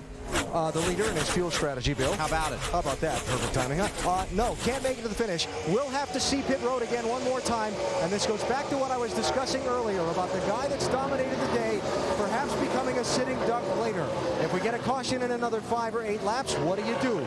It's going to be interesting to see as these laps unwind. Matt? AB talking over the same exact scenario on top of the pit box of the 29 of Kevin Harvick. Now, Todd Berrier just told his driver under caution they are 10 to 12 laps short of fuel, and just about everyone is in that same window. But what a day the 29 is having running in the 3rd spot. Marty? Ryan Vickers, one of those Hendrick cars, back in currently the 6th position. They are 10 laps short on fuel. Now, if the caution does come in the next 5 or 6 laps, they, of course, will pit like we've talked about with everybody else. But a lot of these teams are talking 2 tires on that stop, maybe fuel only, especially if we get just a few green flag laps on this set of tires. It's going to be when the caution comes out that affects what you do and who does it. Yeah, the worst scenario for the 11 car is to run about 30 laps and then the caution comes out. Right. Does he change 4 tires with 15, 20 laps to go because you feel like somebody is going to change 2 or just fuel only? You're exactly right, BP. I'll tell you what, Harvick's giving the blue deuce about all he wants right now. All over his bumper. 43 to go.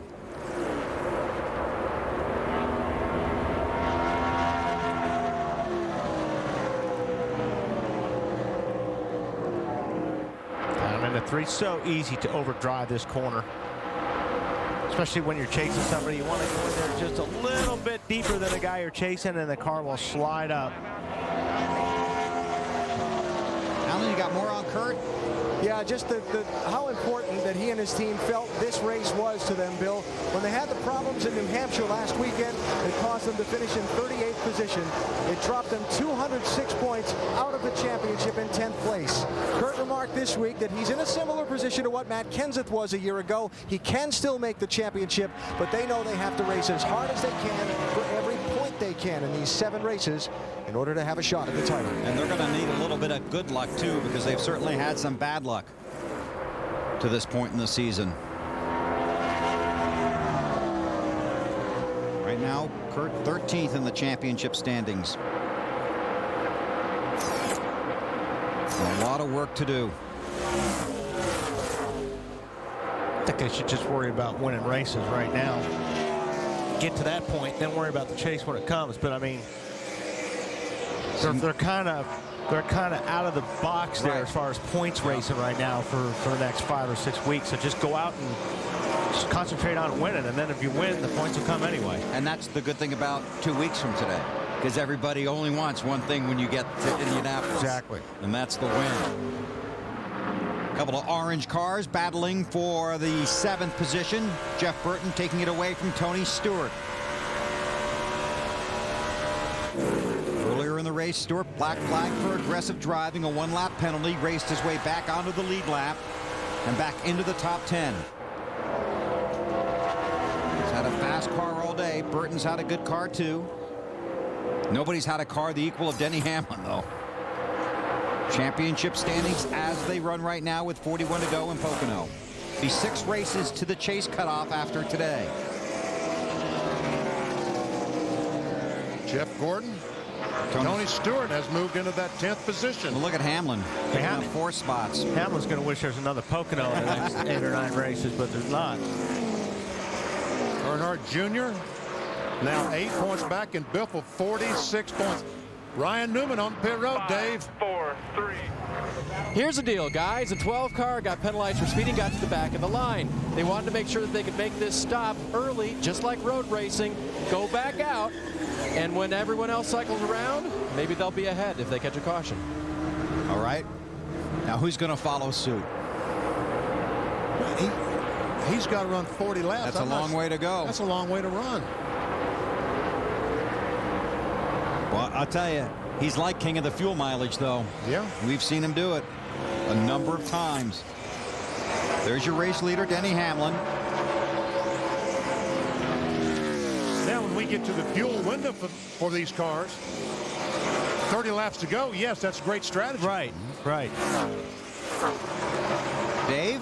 This is their window. Earlier they were talking about when they wanted to come in and make it to the end of the 4, and they were looking at about 39 laps on fuel. So how many do we have to go?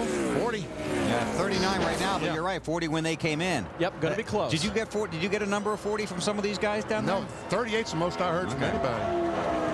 I just assumed that once racing started, they kind of stretch it to 40. The thing about stretching here, one lap is 2.5 miles. And what's the one thing you don't want to happen at Pocono, VP? Do not run out of fuel. Do not. Because you cannot coast from the front straightaway. From here, you can't coast all the way around back to pit road. You're going to stall on the racetrack. Heck, if you have pit number 1, you can't coast to it from turn 3. All right, here's some more cars on that strategy, Marty. That's right, VP. Dale Jarrett and Kyle Busch at the end of pit road. It's going to be fuel only for both of these cars. They were very careful. Told Kyle to be very careful with the tires. When you come down pit road, do not slide them. He slid them a little bit, but he said he didn't think that he hurt the tires. They're going to try to go all the way from here on this stop. Got one thing for you to think about. Green, white, checkers. 8 extra laps last week in New Hampshire. Denny Hamlin's out front. All he's thinking about is a fast race car and what the 42 guys behind him are gonna do next. TNT tomorrow. The smash hit. Third.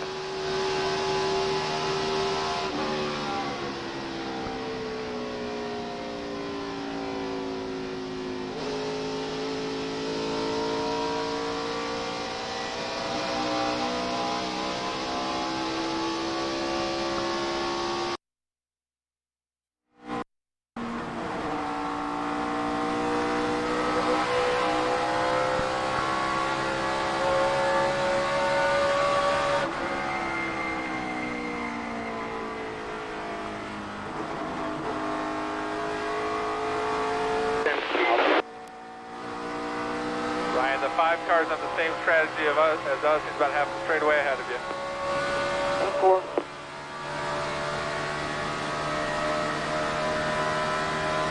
Leader 6 seconds back, 6.0.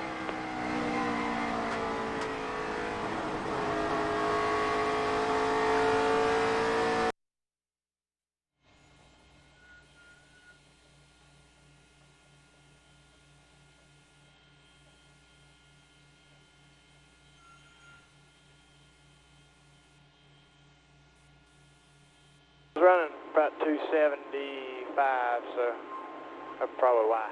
All right.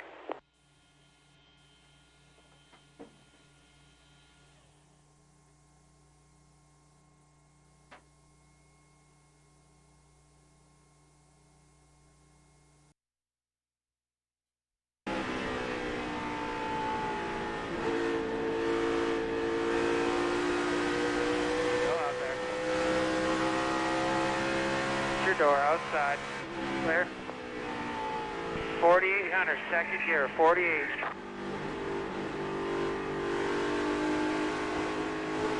Coming at you, Tank. Coming off the 3. Careful with your tires there. Remember your clutch. Keep on coming. Keep on coming. There's your line. All right, come on, come on, come on. 4800. You're 5, 4, 3, 2, 1. Gas only. Wait.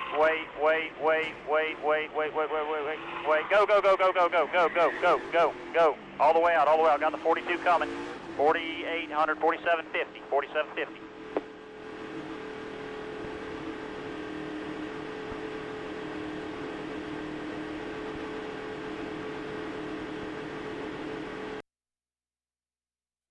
Comes true. Tony Stewart wins the Allstate 400 at the Brickyard.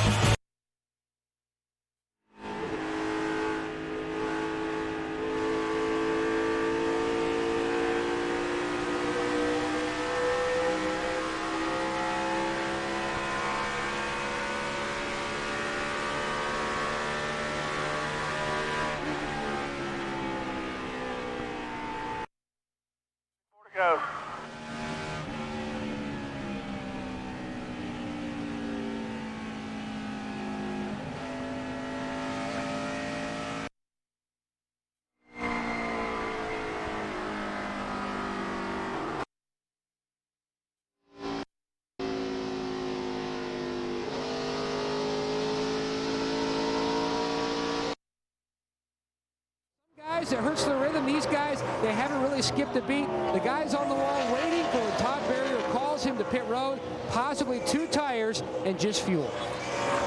And one thing about next weekend, it's the last scheduled off weekend of the season. And that's when the pressure and all the work really kicks in. Boy, Kurt Busch's car just will not turn off the second corner. All that enthusiasm he had, it's not helping him go anywhere.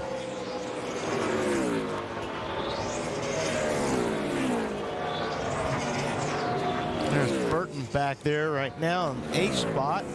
See, Tony Stewart's been able to get back by the 31. Alan, you watching, Jeff? Yeah, listening to him on his team radio, Bill. The brake pedal is fading on this 31 car. Jeff has slipped back a couple of spots. His crew chief, Scott Miller, has told him to take care of it. We've got to get through to the end. Of course, Jeff is in 3rd place in the championship starting this day. Here comes that 29 car. Kevin Harvick on pit road. Headed for you, Matt. 33 laps to go, Bill, and they waited till they got to this juncture so that way they would be good in case a green-white checkered popped up at the end of this event. Now, as he makes his way to his pit stall, they will go fuel only on the 29. Kevin Harvick in the car waiting for them to signal they've got enough. They do, and he's away. So these guys rolling the dice, huh? Well, I mean, why not? And exactly. Like he said, you're not going to beat Hamlin on the racetrack right now as far as just speed goes. Well, there's Denny Hamlin. He's out front. Guys behind him going to try strategy to unseat the reigning king of Pocono. We'll see what happens when we continue on TNT. Oh, I can't believe we're really going to meet Casey Kane. There he is.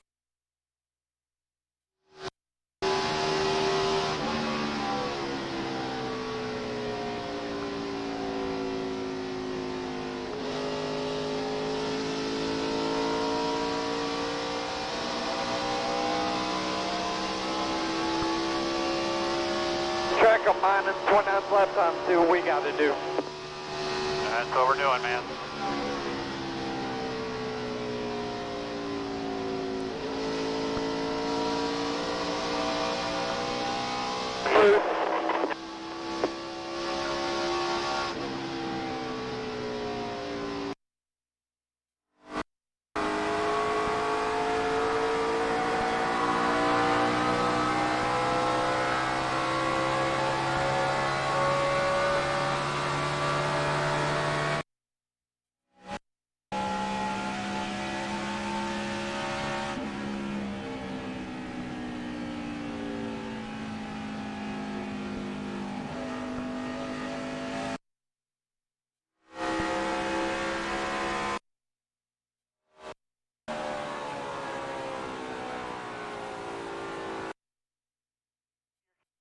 Three cars in front of you. You're running 13th.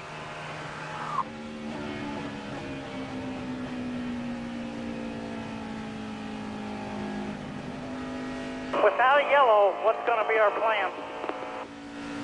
Get smaller gas later on. Where we are on points, though, I'm going to put it off as long as I can.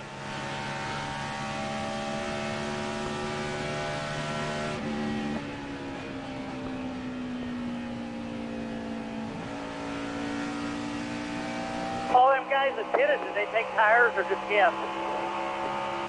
Half and half, half and half.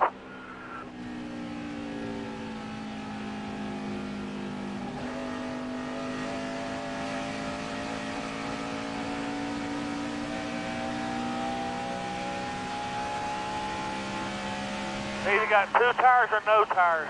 It's 670.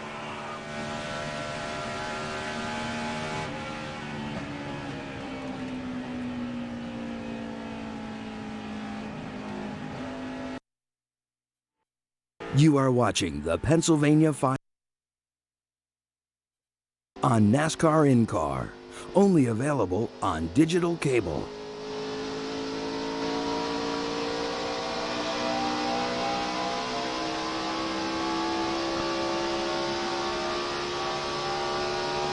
What are your thoughts on 2 tires?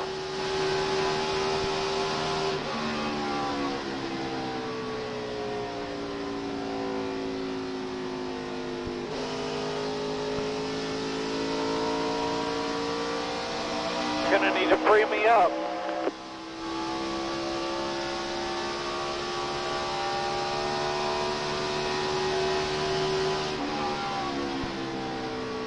And 4 on the free up.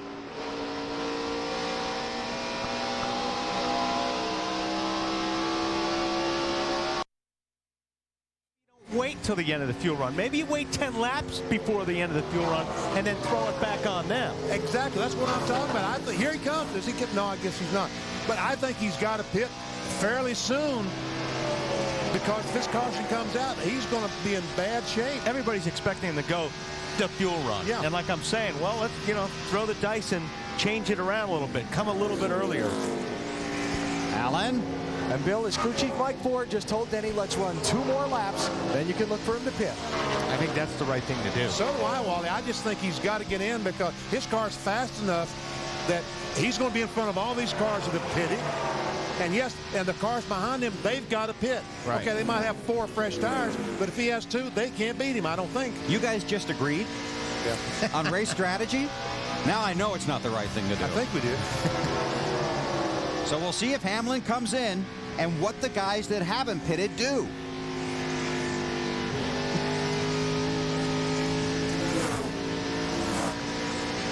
Denny Hamlin, the race leader, by 4.1 seconds over Kurt Busch. You're watching NASCAR on TNT.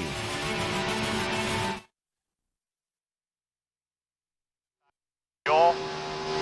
Half a round out of the left rear. 1/2 round out of the left rear.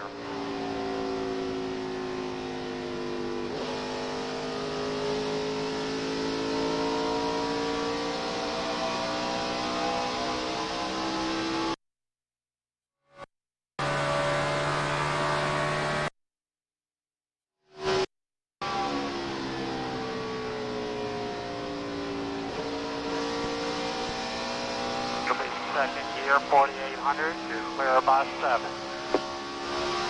Do not slide the tires. Keep coming, keep coming, keep coming, keep coming, keep coming, keep coming, start braking, start braking. Second gear, 4800, pit road speed starts now. Okay, going to be 2 tires and fuel, you're going to go on the jack. You get a half a round out of the left rear. 1/2 round out of the left rear. 2 tires and fuel. Go on the jack. If I tell you to stop, stop. 5 away, right over here on the left.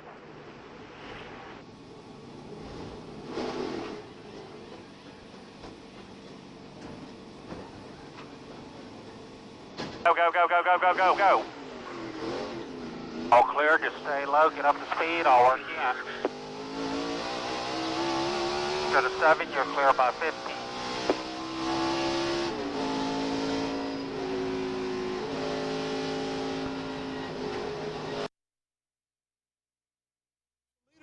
He changed 2, so okay, I'm going to change 4. But here comes the 10 car, another car in front of the 48. But if the yellow does come out and all these guys have pitted, then some of these guys like Stewart and Johnson have 4 tires. And that could make the difference if they restart towards the end of the race. Good point. Vickers headed for Marty.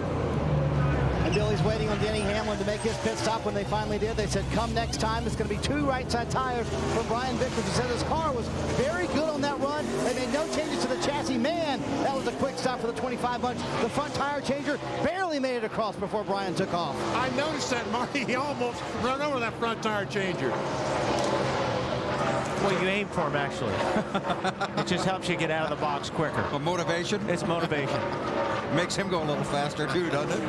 Keeps them on their toes. Kurt Busch is the race leader. What's he going to do?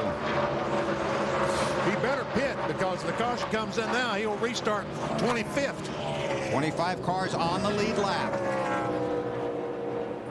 Pit this time. Pit. 2 tires. 1 pound in the right rear, 1/2 pound in the right front. So look for Kurt Busch to come to pit road.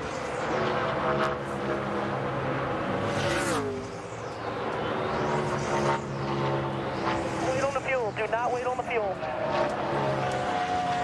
So when they drop the jack, go.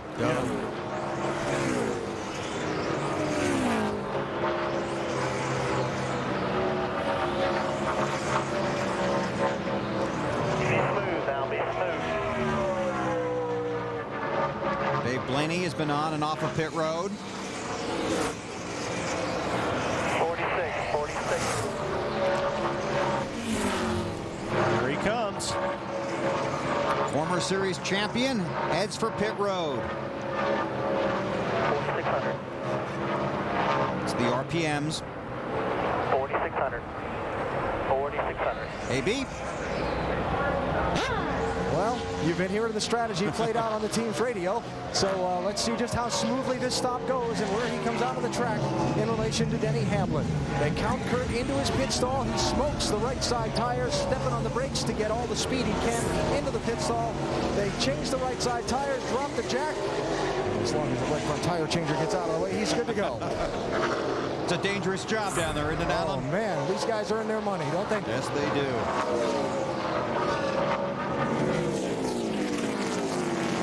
That pretty much sorts out the front runners. And it should cycle around to where Denny Hamlin will continue to lead. Right now, he's about 4 seconds ahead of Jeff Gordon. Hamlin runs in the 6th spot. Bobby Labonte is scored as the race leader. Well, these guys haven't stopped yet, so they've got to stop before the end of the race. Kurt Busch, Bobby Labonte, Ken Schrader, J.J. Yaley, Joe Nemechek were hanging out. Busch has already been on pit road. Make sure you got to pick up the left side now, okay? Scott Wimmer has a flat left front tire. Looks like he's going to make it safely back to pit road. And that's the tire falls Oh, apart. now he won't. That's going to bring out a caution. And it is. The caution flag is in the air at Pocono.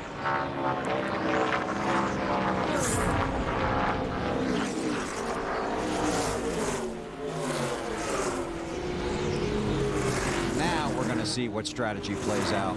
How would you like to be Jimmy Johnson or Tony Stewart now with 4 fresh tires? That was a good call. That was the right move. They gambled. Caution out at Pocono. 20 action-packed laps are left. We'll be right back.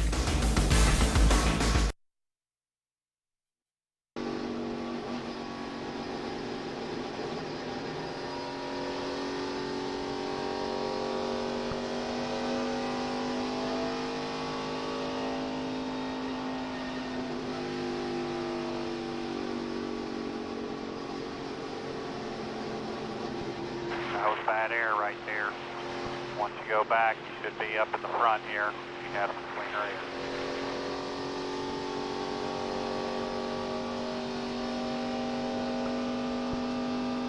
Happened in the 29 if he took fuel only. A bunch of guys put fuel only.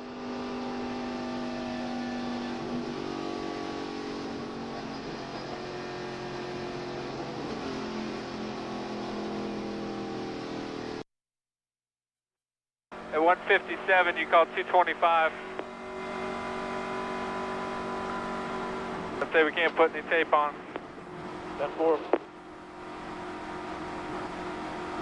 It's going to be a cage fighter, 4 tires, just a splash of fuel.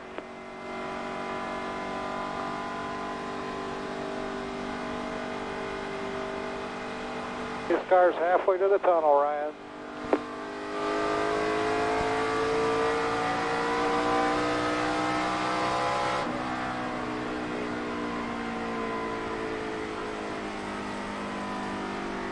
His car's on the tunnel.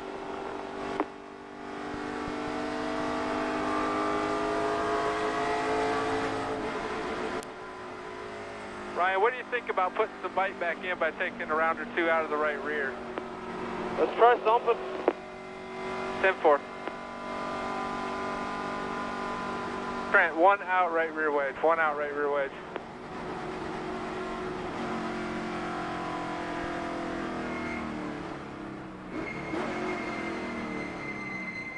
Ryan, you're going to be coming around the 21 car. He's in P2 right now. He hadn't pitted yet. Should be coming around him. You're probably going to be able to jump up here. There's going to be a gap.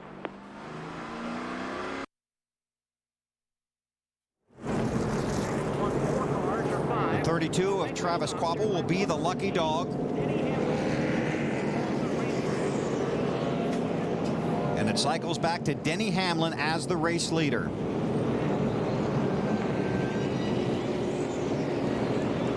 So Denny Hamlin leads Jeff Gordon here at Pocono under caution in the Pennsylvania 500 on TNT.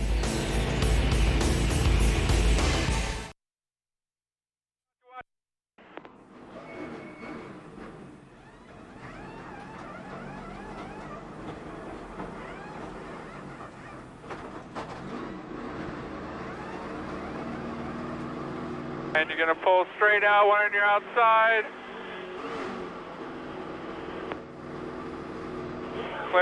Clear out. Watch your speed.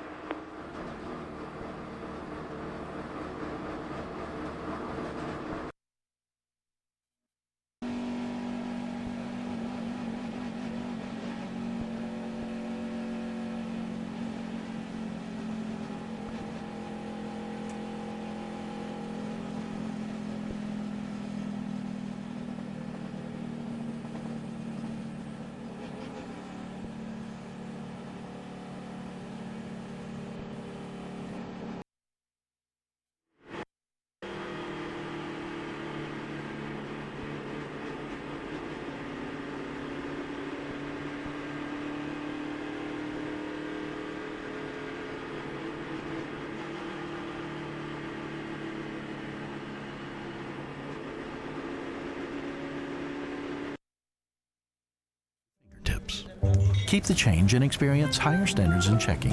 Only from Bank of America. Where have you been?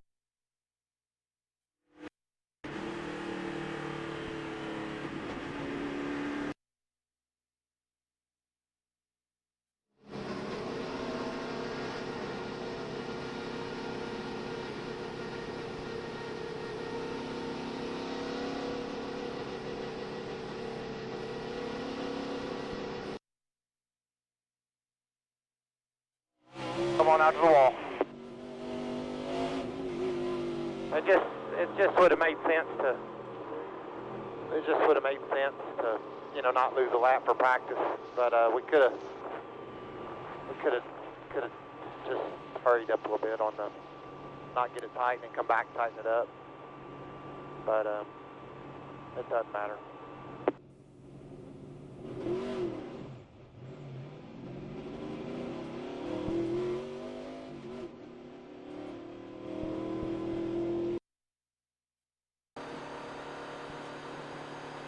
You are watching the Pennsylvania 500 from the Pocono Raceway on NASCAR In-Car. Only available on digital cable.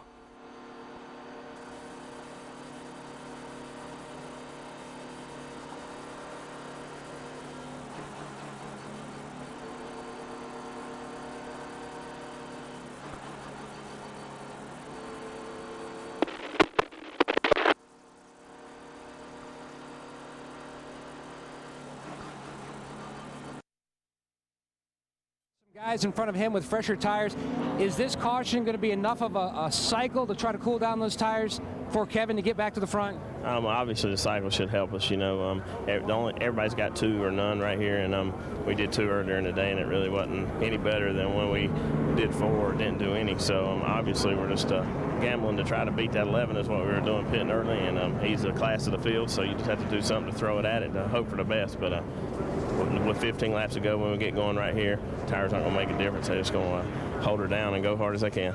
The target for Harvick in the pre-race, he said, a top 5 finish here at Pocono. Marty? Lance McGrew is the crew chief for Brian Vickers. They finally have the car where they want it and 2 fresh tires. Harvick doesn't have those fresh tires. Can you get by him at least? Well, I hope so. It's just we've been fighting it all day today. The car's been good, but we just haven't got exactly how we want it, except for that first run. It's been tight, and we've been tuning on. I hope we got it. We were caught up a little bit, but I think we can get by the 29. We'll give Woody and those boys in Cincinnati something to cheer about in the morning. Does anybody have a shot at the 11, you think? Not if he keeps running like he's been running all day. He's been 3/10 better in the field all day long, and I tell you what, he's stout, very stout. They finished 4th here in June. They're hoping for back-to-back Pocono top 5 finishes. Bill? Thanks, guys. Great job down there. Denny Hamlin leads, and you have to think about the guys that have 4 tires. Jimmy Johnson will restart 7th. Tony Stewart will restart 10th with 16 laps to go. I think that'll make a big difference, but they've got to work through this traffic, and that's a problem. On this restart, Jimmy Johnson will be starting 14th. And that's the problem. You've got to work through this traffic quick because Denny Hamlin has a clean racetrack in front of him. He's going to try to get as much distance between him and them as he can, quick. I think the 48 and the 20 needs another caution flag. If they can pass 3 or 4 cars and then with 7-8 laps to go have another caution flag, that might help them. But to try to pass these cars and catch 11 in 16 laps seems to me like it's going to be a very difficult task. Well, driver crew chief communication going on among many teams. We eavesdropped on the 48 bunch. You got brake pad, there's brake dust on all 4 wheels. Just settle in, get everything cooled off here. We can get ourselves a good solid top 10. Well, we get some green flag runs, and we're going to eat these guys up. Or we don't need to eat them up, we just need to finish. Everybody else ahead of us is on 2 tires, except for you. That was my present to you for the end of the race. Alan, you listening to that? Yeah, you like that, don't you? His present. Chad Knaus, he's balancing, trying to get his driver to get all that he can in these last laps by taking advantage of those fresh tires, but they're the championship leader. They know, especially watching what's happened to Dale Jr. the last couple of weeks, they could still fall out of this thing, possibly. Not likely, but possibly. He wants Jimmy, who's struggling with his brakes right now a little bit, to make sure he gets a good finish first, and then see where they finish. Jimmy Johnson is 76 points in front in the championship standings. Dale Earnhardt Jr.'s car has been retired from the race. He will finish 43rd for the 2nd straight week. 16 laps to go at Pocono.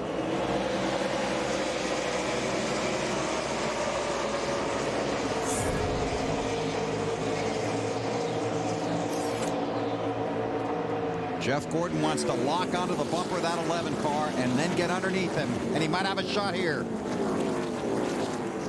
They scramble behind him. 4 wide. Wow. Top 3 cars break away. Wow, look at this. That's going to be tough getting through the tunnel turn right Tony there. Stewart goes way down to the bottom. Gets in line. That's for second. Kurt Busch and Jeff Gordon. I think Denny Hamlin was lucky that the 2 car was not behind him rather than the 24. Because the 2 has been faster than 24 most of the day. And this 24 could hold up Kurt Busch just long enough for Denny Hamlin to get away. Because it doesn't take much for the 11 car to get away. No kidding. Kurt looking under the 24.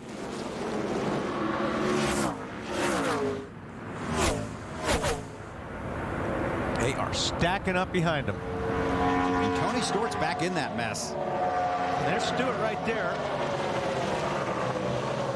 Sterling Marlin behind Tony. It's up to 9th spot right now. See Jeff Burton, Jimmy Johnson in front of him. Stewart clear of the traffic for the moment.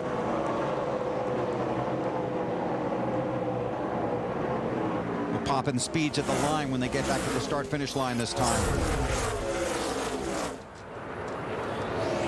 Think that 11 car might be fastest? Well, for the first 3, he is. Now, when they took the green flag, Stewart was 1.6 seconds behind Hamlin when they took the green. Okay. And now he's 4 seconds. And that's just with those couple laps of Denny Hamlin having clean racetrack and Stewart being in traffic. Here it comes, 2nd spot. Got it. Kurt Busch takes it to Jeff Gordon. Now, the 2 car has been pretty good for 15, 20 laps. After that, the 11 car has continued to get out front, but he might have enough time here. Dave? And Jeff Gordon going back to 3rd now. Guys, we've talked all day long about how you have to be good in all 3 turns here at Pocono. Crew Chief Steve Letarte told me we felt handcuffed on the last option to make changes. He was not good in turn 2. He was good in 1 and 3. They were afraid if they fixed 2, they would hurt 1 and 3. So they really didn't do much to the 24 to make him that much better. That's the challenge of racing here at Pocono. And here's another situation. I mean, obviously these guys are trying to win the race, but this is a team that's points racing. Yes. You know, I mean, they can't afford to have another bad race. So Jeff Gordon, these guys are being a little bit conservative here. They need a good finish if they want to be in the chase. And here comes Stewart taking the spot away from Jeff Burton, which is 7th place. Boy, that 20 car has been good today. He has. Again, he overcame a 1-lap penalty for aggressive driving early in the race. Tony worked his way back onto the lead lap. Now he's 7th. More on Tony from Dave. As far as the 3 turns go for the 20 car, the only complaint he had was just a little bit loose off of turn 3. Once you figure out how to make a car turn around here, if that's your only complaint, you can be pretty quick. Denny, before the race began, you talked about the strategy of the 20 and the 24, former championship teams that have to get back into that chase and what their strategy was. And right now, that's playing out exactly as the guys told you. Yes, for 400 miles, their thought was to win. Now it's get every position we can, every point that we can. And don't lose any. Yeah, exactly. Tony Stewart, Jimmy Johnson is the car in front of him. Now, Jimmy Johnson also has 4 fresh tires. So they got to think about trying to catch Vickers in the 25. There's Johnson, low Chevy. Actually, I believe Harvick. Is Harvick the next guy? Yeah, Harvick There's is next Harvick, car, the yes. next guy they're after. Yeah, Vickers is in front of Harvick. Allen? And Bill, just a note on the big picture for Jimmy Johnson today. The championship leader coming in. He started off back in 15th position. He's on his way to a top 6, maybe a top 5 finish today. Another solid day. They may not have had the best car, but they got the most out of it they could, Matt. Kevin Harvick came into Pocono with back-to-back top 5s. Allen currently runs in the 5th spot. Combo issues, though, for the 29 team. Not only does he have older tires compared to the cars in front, the cars that are starting to chase him down, namely the Ford to Johnson. He also had contact with another car. Thinks he might have pushed in one of the quarter panels. It's just survival right now, Marty. Well, Matt, Brian Vickers, the man in front of him in that 25 car, knows he's better on the long run than his teammate Jeff Gordon, who is right in front of him, although he has a lot of ground to make up. He also has an eye in the rearview mirror, very aware that Jimmy Johnson behind him, his other teammate, and also the 20 car of Tony Stewart have 4 fresh tires. He's seeing how fast they're coming and hoping they don't catch him. Is hoping help? No. There's Hamlin. About a second over Kurt Busch. A couple of laps ago, Kurt Busch, the 2 car, was a tick faster than Hamlin, but so I watched that time, and I think the difference is, BP, I think Kurt Busch is driving for everything he has right now, and I don't think Hamlin is. I think Hamlin's car handle is so good, he's just being smooth and doing what he has to do, but I think Kurt Busch is driving hard. Well, that's what he talked about earlier, remember? He said, I'm driving as hard as I can, and he's on cruise control. Alan, you got more on the 2? Again, thinking back on Kurt and the picture as it started the day for his team, they really needed to have a good top 5 finish today and have some of the guys they're racing for those championship chase positions have trouble. Some of the guys have had trouble.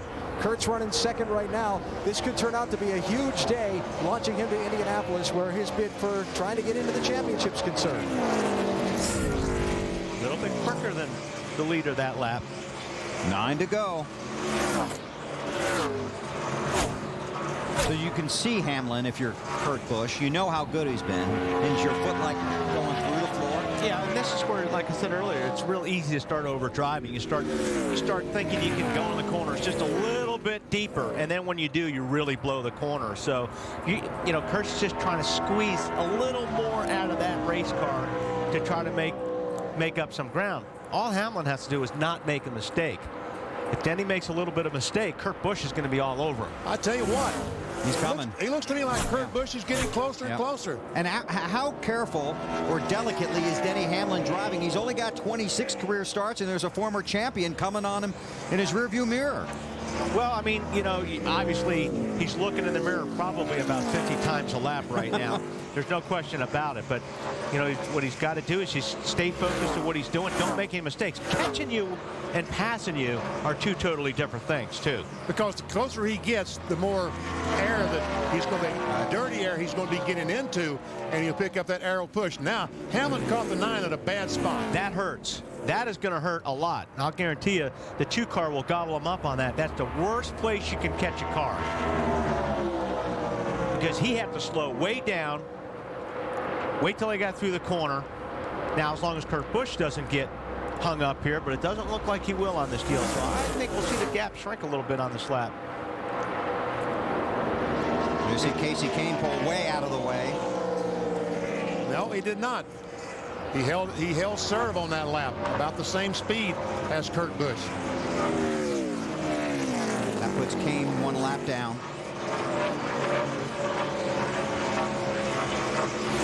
Busch doesn't seem to be able to get through turn 1. It just seems like the car is a little bit too tight in turn 1, and that's where he's losing a lot of time. But from the entry to 2 all the way back almost to turn 1, it looks like he is a little faster. We'll pop in the speeds again when we get to the line. B6 to go this time. The 4 car off the pace. Another flat left front.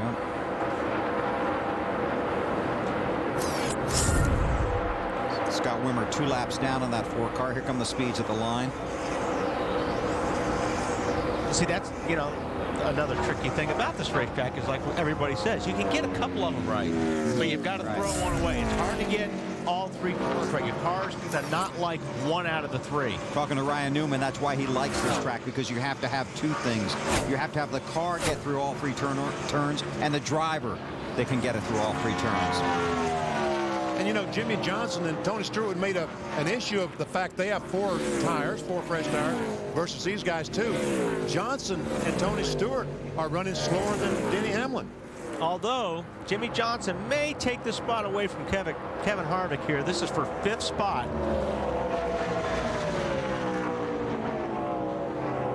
He's working on him. Harvick 5th in the championship standings right now. Johnson, of course, the championship leader.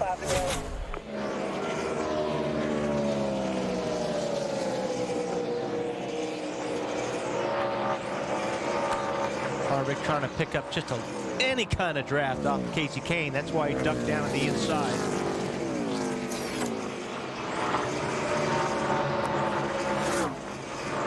Earnhardt gained 3 spots in NASCAR Next Gen Cup points today.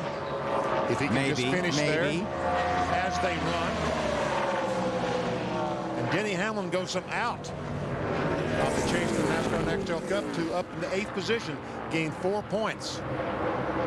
Earnhardt Jr. out. Is Earnhardt lost 8 spots in 2 weeks? Yeah, you'd have, basically from 4th to 11th.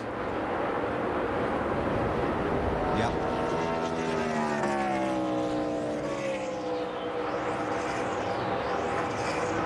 And that's in less than 2 races, considering this one's not even over. That's what I mean. Right. That Exactly hurts. right. Yeah. But we can also, you can use that as a template for the next few weeks too, because this is going to be so tightly bunched when we get out of here. You hiccup and you're going to lose 2 or 3 positions, if not more. Right. Got to have a good one coming up. And see, now Denny Hamlin is starting to pull away from Kurt Busch. Was that 2 car that time through turn 1, and maybe Kurt just drove it in there a little bit harder that lap, but he really pushed up the racetrack that time.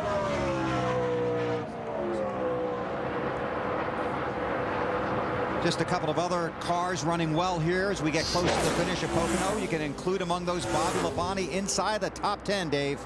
Yeah, and their strategy didn't work out, Bill. They were one of the ones that had to come down pit road recently. The good news is that since they restarted with 4 fresh tires, he went from 13th into the top 10, 9th round.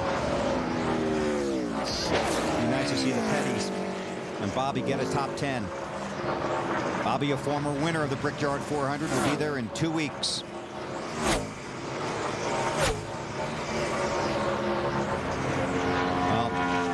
He's going to catch him, but anything can happen. But that 11 car has just been magnificent today. Not only today, in June as well. Yep. This is only a continuation. So that's... That's... Sorry, Bill. No, go ahead, Benny. Busch is still trying to... using up that racetrack. Going off that tunnel corner, got that thing. Allen, he's still trying. Yeah, but he's losing grip on those front tires, Benny. That T-word tight for Kurt Busch, who just called in on the radio. So he's kind of burned it down trying to get to the leader, huh? But he was trying, really trying. 2 laps to go. So you're saying that 11 car was good in June. Yes. Was good in July. Yeah. And it's going to be good in August. In Indy. 2 weeks from now. Put a security guard on that car from the time it takes the checkers. That car went back to Joe Gibbs Racing, set in the corner. They fixed the damage from the left rear quarter panel where the tire had blown and caused the damage. Once that, they set in the corner, brought it back here, and it will go back to Indy. So they're going to tell him when he does all the burnouts, be careful. I think I'd take that car back and put it in my garage. I don't even think I'd leave it at the race shop till Indy. You heard Denny Hamlin on the Bank of America countdown to green. Very humble. Alan asked him a great question. Right now, I can't believe, and he filled in the blank, I'm driving in the NASCAR Nextel Cup Series. He is 1 lap away from sweeping both races at Pocono. It's only been done 5 times in the long history of the races here. Began racing go-karts at the age of 7, stock cars at the age of 16. That was back in 1997. Came through the driver development program with Joe Gibbs Racing, 5 truck races, 1 Busch race in 2004. Drove 7 Cup races last year, had 3 top 10s, got the attention of not just his team, but the entire garage and a lot of race fans. He's one of the rising stars of the NASCAR Nextel Cup Series, so appreciative of everything that's been done for him. Says he doesn't get emotional until he sees his parents, because they are living the dream with him.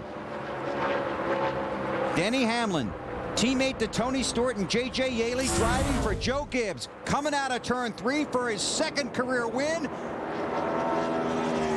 He sweeps at Pocono. Denny Hamlin, the race winner of the Pennsylvania 500.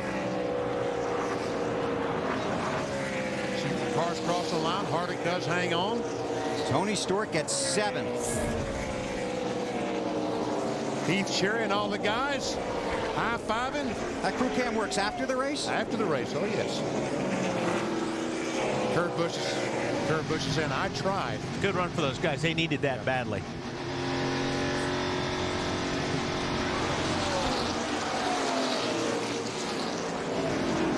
And now that the race is over, he gets congratulated by Jeff Gordon. There are some discussions that will probably take place after this race between Tony Stewart, Carl Edwards. There's going to be a trailer full after this race. Oh, did NASCAR call them over to the truck? I don't believe they did, but I'm sure there will be a discussion. And usually you get held for a penalty, there's an ensuing conversation involved. You wouldn't know about that, though, would you, BP? Any first-hand experience of that? You've never been in there? I have to get back one time. I thought everybody was in there. I have. See, that's what you don't want guys to do on the victory lap. Listen, I don't run into my car right now. It's pretty darn good. Yeah, I'm taking this thing to Indy. Although maybe if I was somebody else, I would do that. That was probably not a mistake. Yeah. Chevrolet congratulates Denny Hamlin and the 11 Monte Carlo SS on another great Team Chevy victory. 25 of the last 34 NASCAR Manufacturers Championships and counting. Chevy, an American revolution. He's going to take an easy burnout, it looks like. Matt? Dominated here in June, dominated again in July. Mike, what's this mean to sweep Pocono? Yeah, it's for Denny's first 2 times here, it's pretty incredible. Undefeated. 2 poles, 2 wins. He really adapted to the track well. We've got a really good race car, and the team really excelled today. We didn't have the dilemma that we had in the first race to overcome. It was a pretty smooth day all in all, but hats off to this whole crew. Now, if you look at history, back in 2002, something big happened to Mike Ford in July and August. What was it? Yeah, we came to Pocono. I believe we got a pole and a win that weekend, turned around and took the same car back to Indy and won that with Bill Elliott. So, this car is going to be going in the truck next week as well. They told him on the radio, okay, you can do burnouts. Just make sure that you don't burn them down and shred them, because this car is going to the brickyard. Marty? Tried twice to get Denny Hamlin, once in June, once in July. Did you use your stuff up on that last one just trying to get the 11 car? Well, we were in the same zip code this time. That's good, right? Denny Hamlin was fast, and congratulations to him. And, if he wasn't in the series, we'd have 3 in a row at Pocono. but this feels good for our Miller Lite Dodge and our team. You know, a little setback last week, but we're still going to charge ours.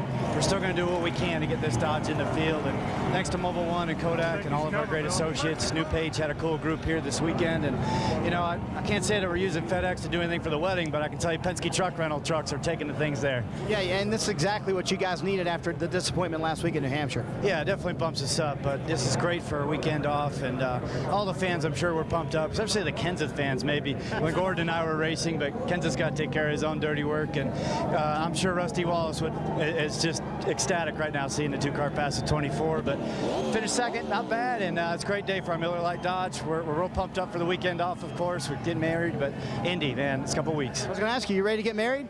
Definitely. I'm very nervous about it. Just want to get it behind me, so can't wait. Thanks a lot to all the Miller Lite fans out there. All right, his last 3 Pocono races, he finishes first, second, and second. Bill? Denny Hamlin is pulled on to the start-finish line that goes across pit road here for his victory lane celebration. Alan?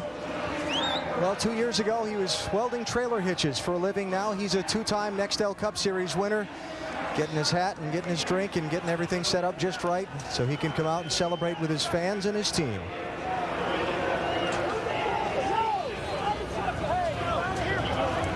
There he is.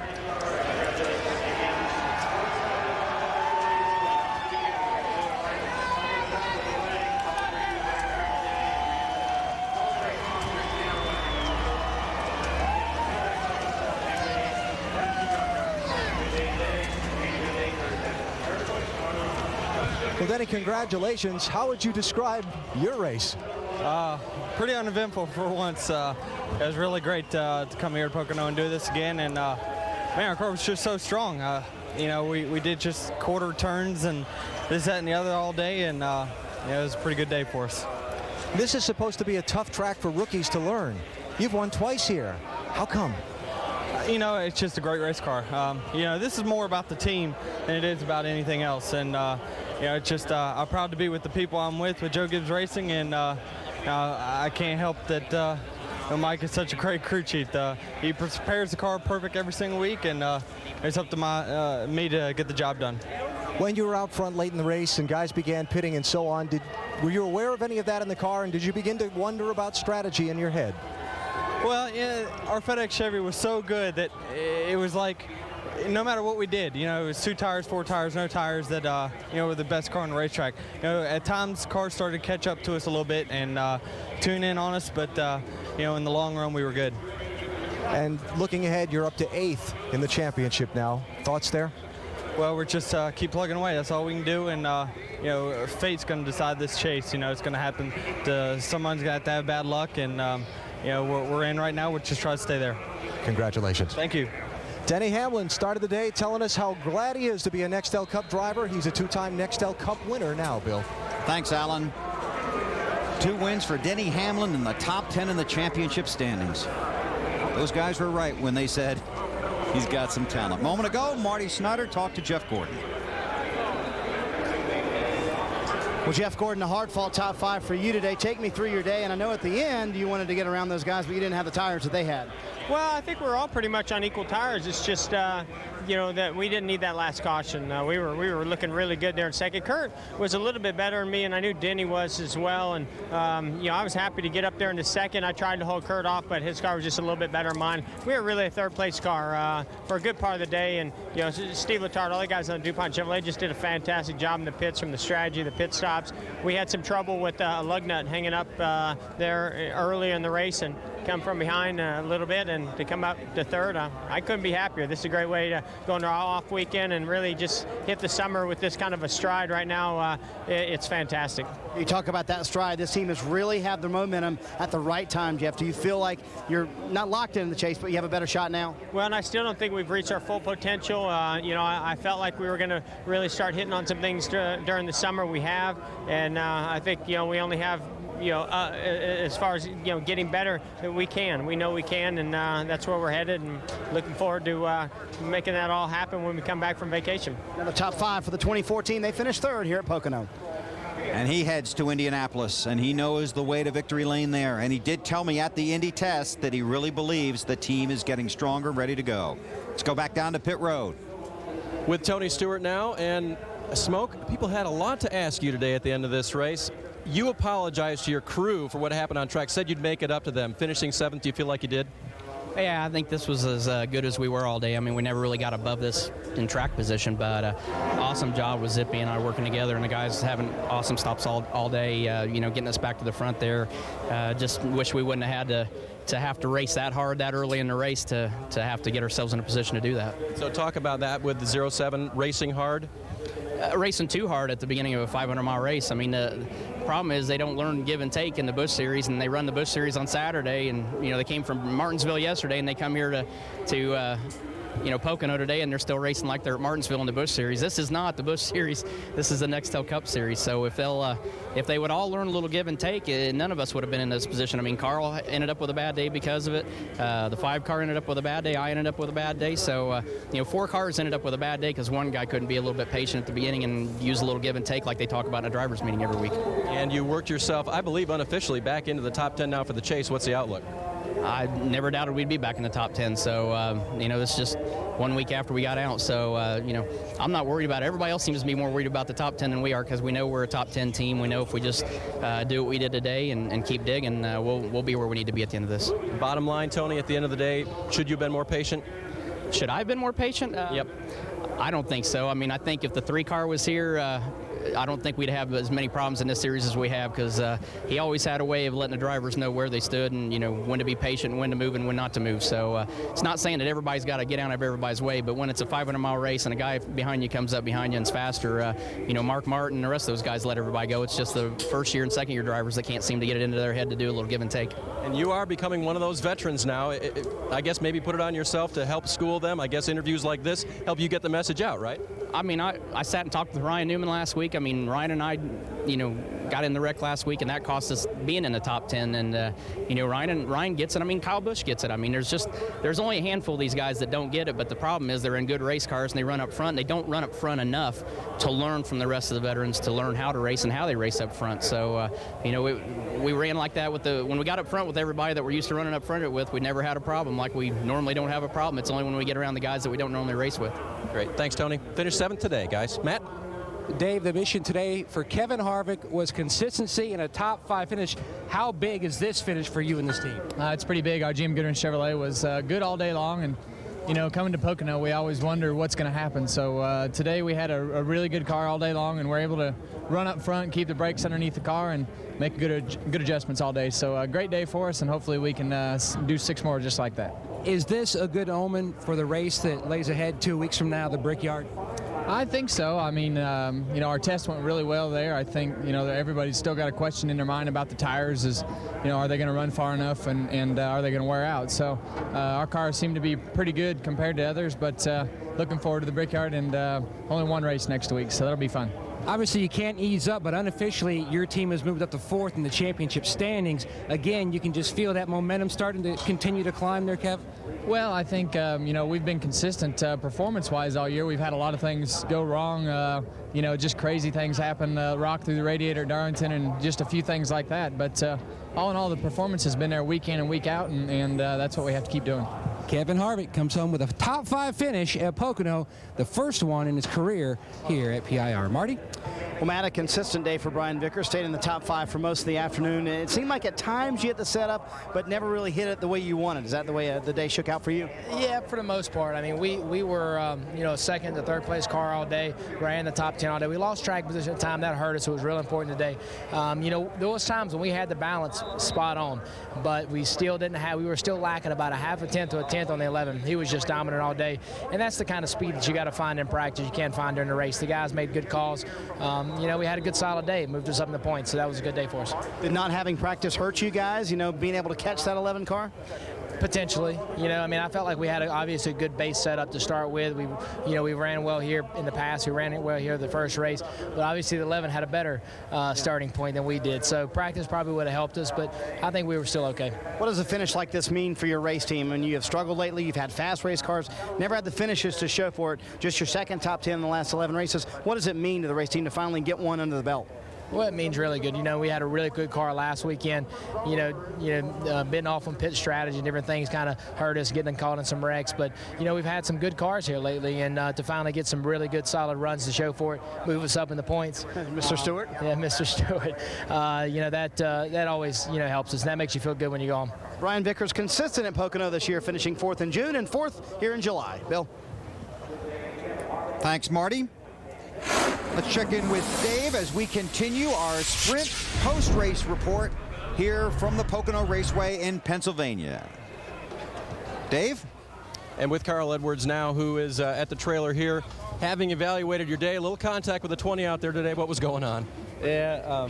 Trailer hitch, the bed coming down here. We need to get out of the way. First of all, congratulations to Denny. That's a great job. But between Tony and I don't know. From when I saw him in the 7, had a problem there, and he turned left into the 7 because he, appeared he was upset or something, and ended up costing us a lot of points on a day when we needed a lot. And I don't know if he knew it affected us or not, but I pulled up and waved my hand at him like, "What are you doing?" And he gave me the finger, and I just can't stand for getting wrecked and getting the finger from the same guy in the same 20 minutes, so I spun him out. But I shouldn't have done it on pit road. I made sure to do it to the right, though. I didn't want to injure anybody. So, okay, and so the guys were kind of laughing because I guess in Wally's world, one or the other is okay, but not both. I'm sure that's why he was laughing. Overall, your performance today, obviously not what you wanted, but, overall not bad? Yeah, I mean, what do you mean not bad? Yeah, well, I guess that's the wrong way to go. You got the finger, you got wrecked, and everything else. Not a good day. No, it wasn't good, but, I got a lot of respect for the sport and for all his guys and everything. That's why I didn't wreck them any worse, I guess. But hopefully we'll have some good runs coming up here. But thanks, Office Depot. Thanks, everybody, for watching, and just too bad that happened. And thanks for driving Wally's car this weekend. Carl Edwards, appreciate it, bud. Hey, Dave, you wrecked too there. Yeah, totally. Thanks for all the help. Appreciate it. All right, good job, Dave. Here are the unofficial results. Denny Hamlin led 151 laps, so he led every lap but 49 of them. That's just an outstanding day. Sweeps at Pocono. Good run for Vickers. We heard from him. Bobby Labonte comes home 8th. Martin Truex Jr. Great run for that one car. You're right. J.J. Yates, the teammate to Denny Hamlin, 11th. Robbie Gordon got a 13th. And Kyle Busch changes front shocks, come back with a 12th place run. Schrader, Blaney, Nemechek. Can't do that too many places. No. But this is one place you can change the front shocks and get away with that. Greg Biffle had some issues throughout the day. Finishes 24th. Dale Jarrett. David Strimmy, first car 1 lap down. Another tough day for Elliott Sadler. And Stephen Leicht in his first NASCAR Nextel Cup race. Yep, 33rd. 33rd. At least he runs 497.5 miles. A couple of guys way in the back there. Carl Edwards and Dale Earnhardt Jr. taking a big hit today. 6 to go before the chase. These are unofficial, but look at how close it is. Yeah, look, Casey Kane, 424, 25, 27. 3 spots right there. Very close. And it's dropped back to 11th as we look at the second page. You see Tony's in now. Junior out by 15. Biffle out by 44. Busch on the bubble, but Carl Edwards pretty much out of it now, barring a magical run over the next 6 weeks. Denny Hamlin celebrates in victory lane. He knows it well in Pocono. In June, a spin early in the race, but car, driver, and crew came back to take home the checkered flag. He started from the pole today, worked his way through traffic after a variety of pit stops, led 151 laps, and Denny Hamlin celebrates his second win at Pocono.